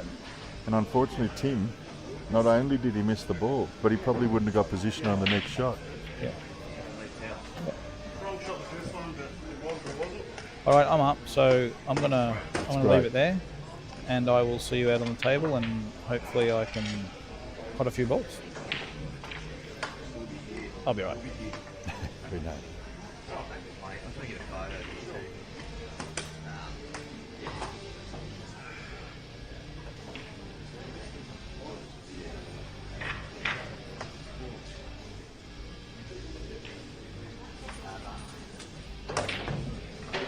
Get him. All right, so back onto the table. Sean Walpole. An opportunity on the Reds. He's going to play like he has played all day. Take advantage of the turnover shot. Take advantage of the turnover shot and keep himself in the game. Yes, Dan? Tim there just having to try and hit the ball in. Let's see what Gents. Sean chooses here. Hello. What's Sean on? Yellow. Yellow. Red, Okay. red. What? Oh, Red. well, that's a big difference. Yeah, so he was looking at how on the yellows are, I think, before he's deciding his safeties. So, you know, first thing, if you're going to play safeties, you've got to look at how gettable are Mark Lane's ball. Because they're not gettable at all. Well, then that's why you play Changes the the safety. safeties. Absolutely. But he's looked at, if Tim pots this ball and goes into the yellow, how easily does that then get on? Yep. And he'll probably conclude reasonably easily. So Played another safety. don't leave him that. And he stuck to his game plan for nearly all the match. I do give him that credit that he's very staunch to what he It's always believes going to. in. This is always his game. So I get that, but a lot of Except- people, like you say, can't except- stick to it. Here's where I'd say the exception. If Sean was playing, say, a Steve Jamison or a Rod Bowen, someone just a lot better, he would not play like this. He would have to play more attacking. Because if Well, you he'd have if you're to go- just he'd gonna, have to go if you're toe-to-toe going a to go little bit. full percentage against someone like that, they're just going to beat you 100%. Yeah. And unfortunately, even though he has played that well, his execution has let him down today still, Sure. if he goes back and watches it. Yeah, That absolutely. even when he's done all this work to get to that position, he still misses. And he knows that. He knows he's just lacking talent, so he wants to get the most out of what he has. I know. And he does that exceptionally well. He's But brilliant. I'd say to him again, like, if you everyone- want to play those blokes, you're going to have to lift your ability. I would say this, there'd be like maybe 9 intermediates in the state who, if they adopted Sean's exact mentality and strategy, would be as good as him, Yep. but underperform significantly because they just attack all. And again, mate, that's the Aussie way. Yeah, well, it's more fun to That's play the like Aussie that. way. It's a No, lot we more were fun to talking play about like Mick Hill before. Yeah, oh yeah, And you explaining mentioned what it. Mick Hill said Exactly. in Well, it's one more of his fun. first visits. It's pool can be stuffy and boring. Sometimes you want to get out. No, in he the sun and have a appreciates nice that time. what he used was the word gung ho.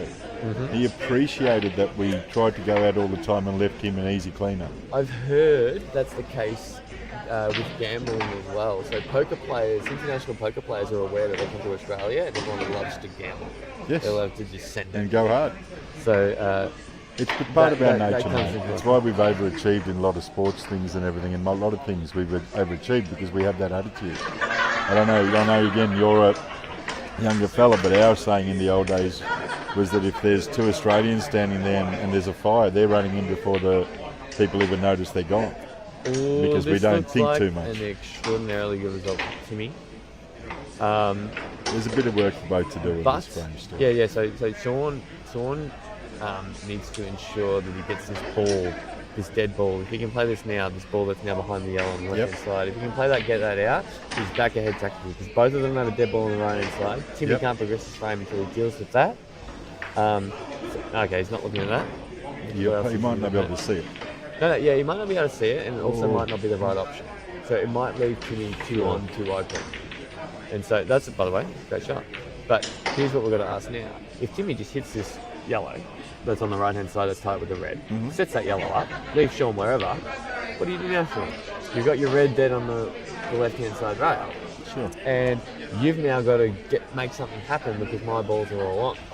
And that's why I said Sean's priority should be getting that ball out, because then Timmy wouldn't have that option. Yeah, Because if wouldn't Sean have had the that luck out, of that ninja, I understand Sean's that. balls would all be on. But he might not have been on it as you said. So that might have That been was an option. probably the only option I thought he didn't go for that because that was a smart move. Yeah. Now Timmy's going to get lucky. Oh, no, he's this not. is a disaster. No, for he's Tim. not. This is the worst thing Tim could have done. Oh, I don't know. So he did the shot I mentioned, but he smashed it. He didn't need to smash it, and it's gone as bad as it possibly could have. Because now Sean can just, if he wants, just bury the white exactly where it is and say, Timmy, have a go. Yeah, no, What are of you going to course. do? Of What are course. you going to do? But that's And, how balls roll. That's what you have to come up to when you're walking to the table. Yeah, and so it might have been the case that Timmy thought the shot that I mentioned was still going to put Sean ahead in the frame, which I don't think it was. But he might have thought if he does that, Sean's going to be too able to get him or something. And so Yeah. he's tried to make something happen. It's So the old rule, introduce mate. If you move your variance dead, into the that's what frame. one of the reasons now is to move your dead balls early, is so the opponent doesn't feel comfortable. Yes. Okay, because that was the catch. Well, that's what Timmy was doing When we there. were at a table and we saw dead balls, we'd be like, "Oh, well, until he does anything with That's those, what, we don't have to that's worry." what Timmy was doing there. He was getting his dead ball out. But he's hit it so hard that it's unfortunately gone all the way around the table and gone dead again. Yeah, he hit And it now with- Sean's there was an technically... erratic shot. Although, this has now gone back against Sean, I would say. Because... Oh, he's still got a lot of balls to play with, mate. Yes, but we're now in a situation where Timmy's out is on, whereas it wasn't before. Because it does look like we're just one little nudgerino Kick away around from down it. here Yeah, I understand from everything that. being on. And so that's, I mean, Sean's lost advantage from before, where Tim had nothing. Sure. So Sean played a waste of a shot, you could say, where he didn't ensure that if Timmy did something like this, Sean would now have tap-in. Yep. Right? If these two reds here were out elsewhere, that are behind these yellows who were elsewhere, Oh, of course. Timmy couldn't have done what he did. And that's how, Sean's going to make That's a go of what it I like. anyway. That's what I like. That's a great shot. No, he's willing to take it on. Now Sean can get him. Exactly. Because have a look I at don't all. know whether he does. On everything he's done so So far, he doesn't like to attack, does he? So he's just never going to go for it. and that's the catch, right? To me, see, he's Oh, already... look, he's going to create things. Guys, Whoa. he's got the 13-9 up vigor. And he's like, I'm going to There it make is. things happen. There it is. I'm tired of playing tippy-tappy nonsense. I'm going to actually have a dip. When Michael stepped into the table, mate, all he said was this: the closer Sean gets to 15, the more mistakes Sean's going to make. Okay? Because that's the nerves of getting to the line. Well, actually, it could also Just be- then, it he could took also on a be shot he's which attacking. normally he wouldn't, as you said, right? But that's not necessarily a mistake. That can be just. That's not a mistake.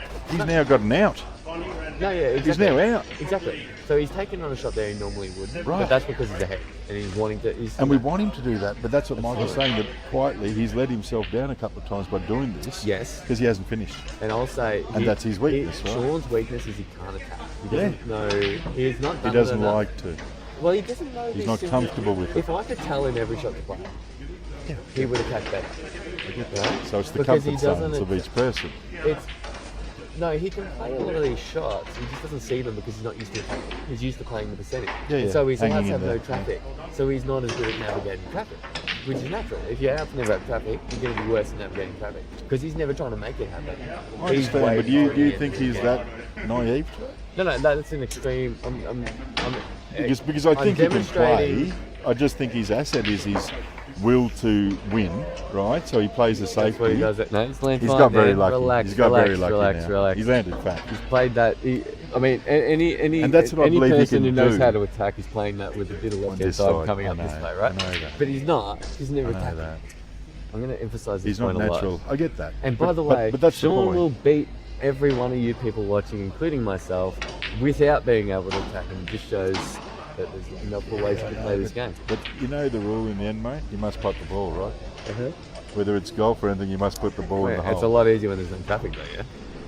And that's how Sean's going to play, so that most of the frames For him. he's got the mop For him, ups. you're saying. He doesn't have to navigate these No, through the precise gaps. angles. I He get it. doesn't have I to get it. extract these balls because he's just going to wait. I get it.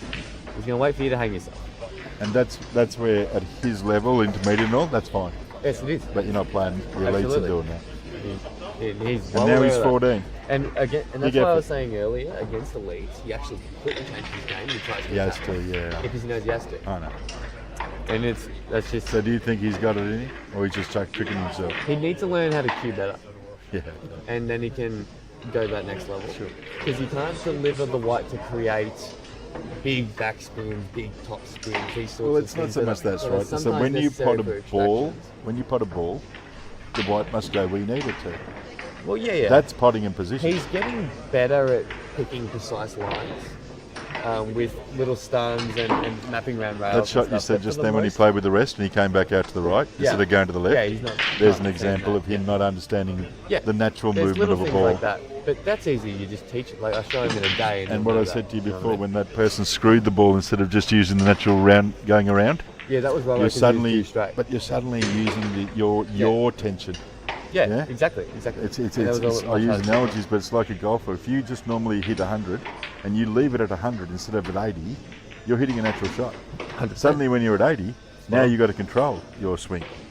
That's the difference when I see people do screw-in tops and all that. Which is, by the way, one error we've seen a lot. Well, error you could say, or thing that has cost Timmy a lot, is there have been a few shots here and there. Unfortunately, I've been on commentary when they've occurred. Where he missed like he's three had times. he's had the option to just play pure side, but he's played bottom and side and got too much into the bottom. He gets too cheeky. Yeah. And then it's not It's his too style, cheeky, mate. It's just he likes to play the more screw. But if you really play a lot more side, you can augment the angle such that you don't need to play top or bottom some of the time. Tim, I think this may come into a fair bit more than people may be realising, but the FSN cloth is so much more reactive than say the wool cloth that Tim might be useful that could be throwing his Affecting it, game for somewhat. Especially with the amount he plays bottom where he doesn't feature. For sure.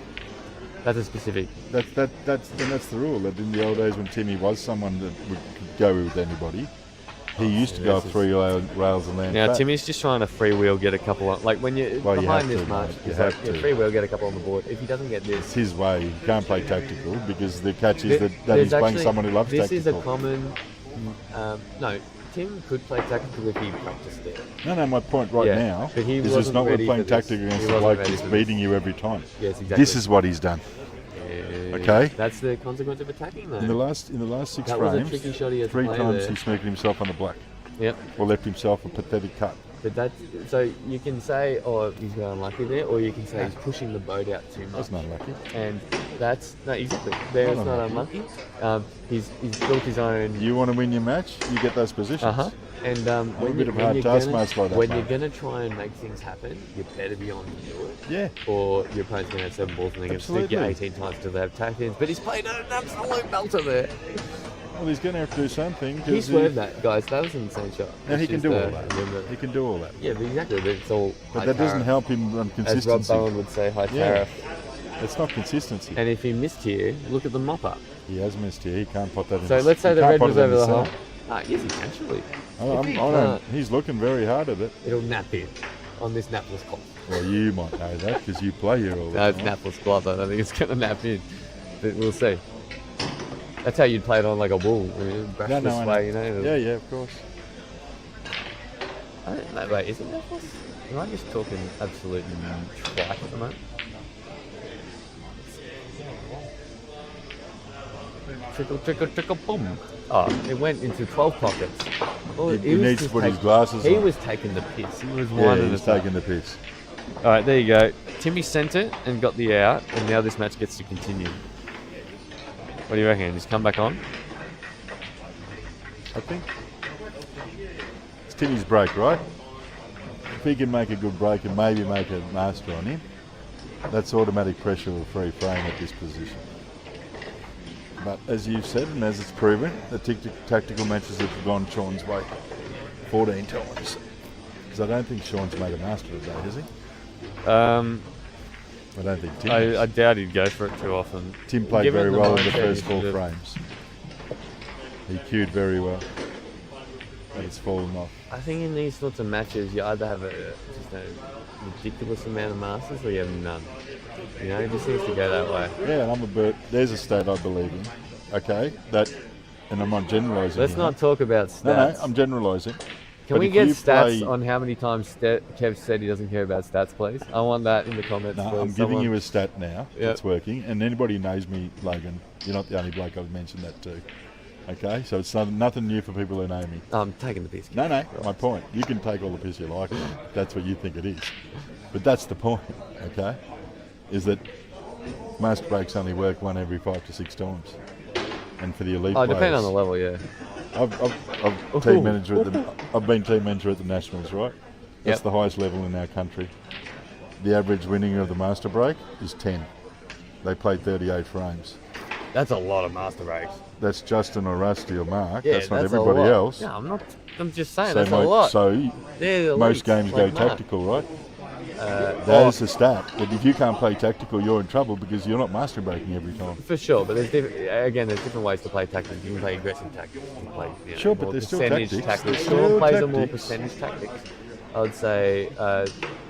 Sean does play percentage tactics. I all play a his- more they're not good. aggressive tactics. I'm trying to force the issue earlier. Sean will wait percentage, and that's why we're funny when we play doubles. We're always Mark arguing will play about this attacking stuff. tactics. Yes, Mark does that. Michael will play negative But tactics actually, when he's Mark, behind. Mark can play both. And Michael? Of course. Oh, They're you two of said- the best Did you say Michael, experiments. not Mark? No, Michael. no. Michael Mark can will play play both. attacking Yeah, these more. guys can play all of them. Whereas and they'll Michael will customise play- based on who they're playing. Yeah. 'Cause once they're good enough, they can play every type. No, well, those two, they study that. If you understand. Absolutely. They study that. Absolutely, they do. Whereas a Benny Noonan And you're gonna Jake play a Ian, they're more free players. Yeah, they're they're still still just champions. gonna They play in a different way. aggressive safety. Exactly. Whereas Mark Exactly, and 'cause Mick they will want the game to occasionally go go on. into the. Yeah. You don't want to call it negative, but I call it defensive. Defensive. Fine. Yeah. Good word. Oh, he's fouled, is he? He's fouled. Good call, Sean. Good call. And then for Unbelievable. anybody watching in, please remember, Oh, it's Timmy. better to win the right way. Timmy can now play. Oh, actually.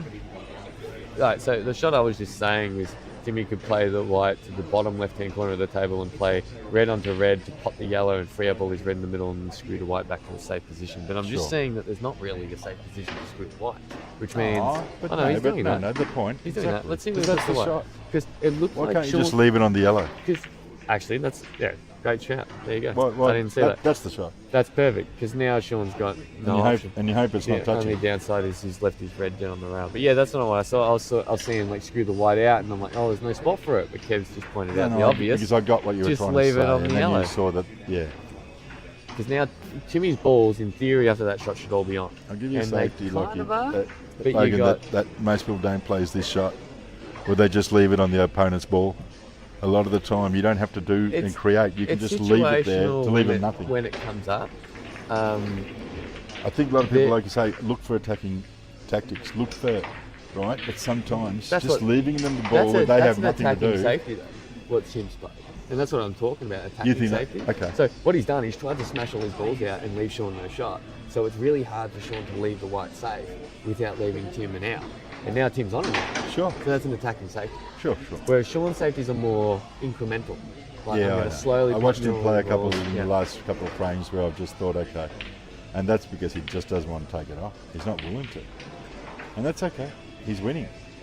Yeah, absolutely. And this is how he plays, and he's very good at it. And if you're winning, that's And what it's where, you want to do. where if I'm playing Sean and I'm not on, because I like to attack, if I'm not on, he's going to smash me. Yes. But if I'm on, I'm going to smash him. Well, because you get all those outs that he leaves you. No, and I if get Timmy was really on to that, he would have. What, he was falling was out? on. He he fell was right falling off. Let's Yeah. say he didn't fall off. He could have obliterated Sean because he's And percentage and play could not be unfortunately, good that's the catch. Because if Timmy didn't fall off, he's playing up here now. He's not playing Sean. enough. Yeah, Yeah. It's that he does fall off that he's intermediate.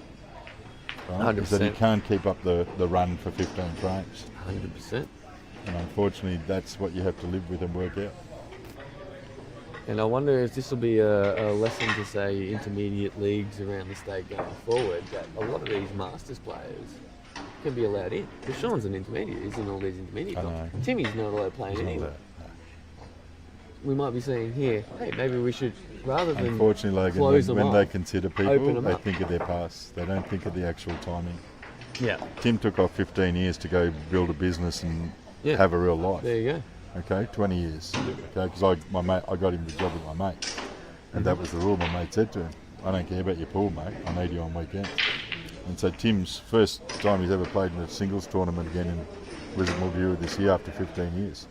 Oh, outside of EDPL, that's the only Yeah, ball he's outside of played. team weekly. Yeah, right. Yeah. to Actually, go to I all was the surprised to tournaments. see him at that. That was the first one I've ever So seen. this year he's actually, instead of going overseas with me, he's playing all the tournaments, and he's actually nearly entered every one of them. Already went through all of Thailand. And that's good for him. So, you by the know. way, what Sean was trying to do, he's got the snooker. So he was trying to do two things there. He was trying to get the snooker, which Yep. is nailed. That's Yep. the harder part of the shot. Yep. The easier part of the shot was making the Make it yellow come in the over. way of the red, Yeah. so that Tim could. He's failed the easier part of the shot, but he got the harder part. Which is what you want, right? Which is If the you had better to part. choose The which better one, part, yes. take that one. And we're away. And now Timmy's in also. Joseph Evans, Michael Skerry. He's only potted 2 yellows. Joseph is He'll be broken. disappointed with that. That's a huge break. He's absolutely obliterated that. I believe he's one of our true up-and-coming young players, young Joseph. Well, we have, what, 4 of them? Yeah, we all have our opinions. No, we've got 4. Who's 5th? Maybe Kieran, if you see him in a couple of years. Who's your 4? Jack Green, Toby Clack, Joseph Evans, No. Sean Jensen. No, that's it. I just feel some of them are at different levels at the moment. Oh, absolutely. I But think they're the right up-and-comers. now he's the most motivated. I think Sean's a Oh, very Sean, special player. I have Sean at 1. So Probably yeah, of Toby, course. after he finishes Tim, becoming that's a very bad professional miss, Tim. genius or whatever the hell he's doing, will be certainly well, up there. Toby's the one that is the what do you call it, the difference, because he actually is motivated to do other things that are a bit different to his pool. He's born into a pool family, if you understand, and his whole life, I know even at 2017 he was our mascot at the Nationals, and he was so motivated back then that we always knew he'd be something. But he's chosen not to take this as his main avenue at the moment, and he's still capable enough, but to go overseas and Yeah. play and do Chinese 8 ball. And All right, so back to the games. Sean's at... he's got it. He's got it. So he Yeah, played... okay. I think he played the snooker there. Do you think he finishes now and finishes the match right here? They're certainly on. I'd like to see him go for it, but it all depends on how accessible that black is. If that black swims into that You're right saying pocket, it doesn't go past the red? Okay. well, if it's even if it's half a pocket, you might reconsider.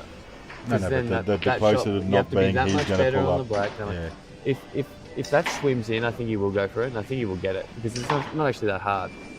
No, but I get the point that the way you're saying he plays, unless it's sure, he's not taking a chance, right?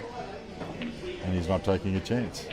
No, well, I agree with this because It's this what is you the way called he's earlier, been and playing. that's how he plays, and that's how he's And, winning. he's That's how been he's playing 14. it well. I agree. If he's left the pot on this red, then 9 that out is of 10 a people, disaster. intermediate or elite, are taking that on and finishing. It depends how you're feeling Right. as well. I think Whereas he's played an he- awful shot. I think he's understand now actually- watching him. I No, think he's played the biggest stinker of the match because he's just Do left you? Timmy on this. All right. I think he's just on this. Oh no, I'm way off. What am I talking about? Yeah, I don't think he's on. But I think he had the best chance of making out before and he didn't take it because Yeah, and now he was he's gotta nervous ask, about the is black. his position He was better nervous now or about the not? black. Well, has that red moved when Timmy hit it or not? So it's moved such that I think Sean can glance off one of these yellows and try and leave the white in See, the he's same playing the top position one left again. earlier. So Is he going for the pot? nah, no chance. If you're going for the pot, that's not the ball you go for. So he's going for the snooker, and it looks like he's left it on, I think. Yeah, I think. So now it's just a Well, question even of if it's can not Timmy on, hold Timmy for can the just other bring it ball. out and now cover that pocket Yes, you're right. and really that'd put be- Sean in the pump because he knows Sean would have Sean's to not play the willing ball to in the go. left middle. Yeah, he's not willing to go yet. So this is where Sean is. He's gone the sort of tactical approach, but he's played. That was the risk. That was the risk. Hitting the black. Was he going to hit the black full enough that he could hold for the other ball, or was he going to hit on the right hand side and sneak himself? Unfortunately, he's that's done what that. we call attitude when you take the shot on. You got to play with authority. No, he accepted the natural line, and it would have been down to how thick or thin he hit he the hit ball. that If he nervously, hit it a mate. bit thicker, it would have been fine. I think Robbo hits that with authority to land fat on it. Yes, but he didn't play like that. Yeah. And He Timmy's played the nervous. natural role. He's 4 behind. It's not nervous, it's just a much harder shot. Oh, Like maybe he plays the same shot if he's 14-10 up. You don't know. But I've watched him a lot.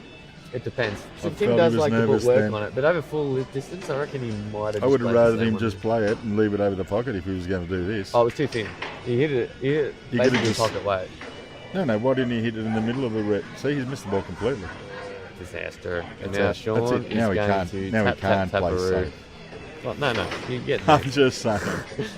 Oh, I didn't think he played safe before. funny he You starts see. with this. This is probably the ball to start with. It does depend how tight this is. I'd actually personally start down here. Yeah, boop, and come boop, across. And then that's your last ball. for Me block. too. But it does depend how tight this ball is. Yeah, you now- just be good, Dan. Well, again, now he's got a screw, You just right? be good. You just land on it.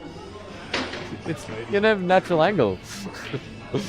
Chill, Dad. Chill, brah. Nah, Sean's probably right. He's played that like an idiot. Why's he done that? Why is he? Why did he do that? Why did he play it like that? Again, he's shooting the ball.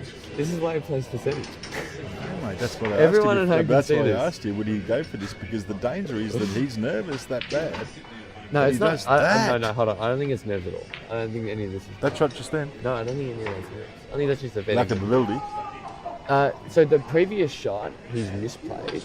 He got lucky and didn't go enough, yeah. No, well, he should have played backspin to No, I screw get into it. the line. I know what And he so he's should have misplayed. He's made the wrong decision, misplayed, and then on that shot, he's You don't now think that he's was landed now out of- nerves because he's completely mucked it up? Well, nerves will play a part for sure, but it's more the mapping error, I'd say. The OG's just gone 1-0 up on the other table. Nick Sierra, you mean? Yes. I've been told by all the other OGs that Nick Sierra can't possibly start well. So if he starts well, and so if he and I've also been told by these OG people that Tim Shelton can't possibly lose. So if Tim loses and Nick Sierra starts well, you people have no idea what you're talking about. I don't know why anyone would watch your podcast. It's a bunch of nonsense. I'm just sticking. No, I know you do that, mate. I know you do that.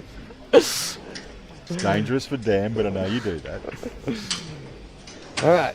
So is this a comeback for Tim Shelton? Well, If obviously it anyone is. could do it, Come on, the mate, maestro. Logan. They Just call him the then, maestro. I gave him that name. I give most of them their names, mate. Oh, you gave him the name. Who do you think I gave the underdog to? Marc Scary. Robertson. So yeah, Sean I basically. appreciate we don't know each other that well. Sean had the match won. Sean had them. And Then he I get every shot he blew played it. because the black was with the red, yeah? The moment Everything Tim got he rid was of that fine. He red, had tap-ins and he fucked that's it. Like, right. You gotta. That's when I pull him in and say, kid, you've got to care more, like in your confidence. Well, You that gotta should have been his. believe. See, he started with that ball and it didn't link to anything. know that. Do you We know what both it said linked? that. Do you know what it linked to? The black. Do you know why? Which made it a great you know last the ball. catch, Logan? When he hit that, again, he was going to believe in his ability, and look where his ability nearly He went in could have off. played 4. So he could have played a stun, 2 Yeah. inches, a natural angle roll up, a natural angle, And what natural you angle. said, I give you that. And he that chose you to play know the him and route you know where how he he would have. plays, because that's the point, that his cueing and But- execution is his letdown. Yeah, but He's got a What great I, B just, game. what I described as the route was the best route for him. Because he can't For play him, these you're like saying. screws and stuff. And he didn't choose that route and it Of course cost he him. did. Look at these tap-ins, Dan says. Yeah, they're tap-ins, so he has gets away to with He it. has to get this down He after gets missing away that with it. last shot. No, because that last shot he played in that last frame was just threw the ball to Q. Yeah, We but Q at the the ball. mistakes are before that. Exactly. That's what I'm saying. It's like Josh when he made those mistakes and suddenly it just Absolutely. gave up. He's So, confident. so if side. he gets a nice cannon on this yellow, land on this ball, he's got tip and he's cap got to and be root. out. He's got to be Absolutely, he can. You probably load this up with right hand side to change the angle. But he's not done that. He's just accepted it. See, this is like an elite player is playing that with a bit of right hand side to thicken the angle snookering and yourself. and stun into that ball confidently, so that he's guaranteed on this ball to the left middle, and then he can make the out like that. But Can Sean Sean will just- Walpole is your friend and the person you know, can Yeah. he win Geelong Intermediate? Yeah, absolutely he can. Can Playing he finish? exactly like this. They're playing exactly like I this. know, he but can he's win making the Geelong finishes Intermediate. very nervous because now he's just chosen the end ball. Doesn't matter because he's going to outplay people by just being better and more mindful. Sean's know. one of the favourites for that comp. Anyone who doesn't think so is kidding themselves. Well, after watching him today, like I said, I think his B game's fantastic. Yeah, but he he gets only has a nervous big on he gets nervous on the A game, which, as I said to you in the end, mate, you can hide as much as you like.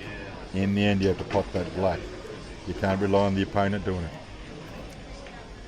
You get lucky if the opponent does it. Stop. He's fine. He never misses these. He's made this hard, He Dan. never misses these.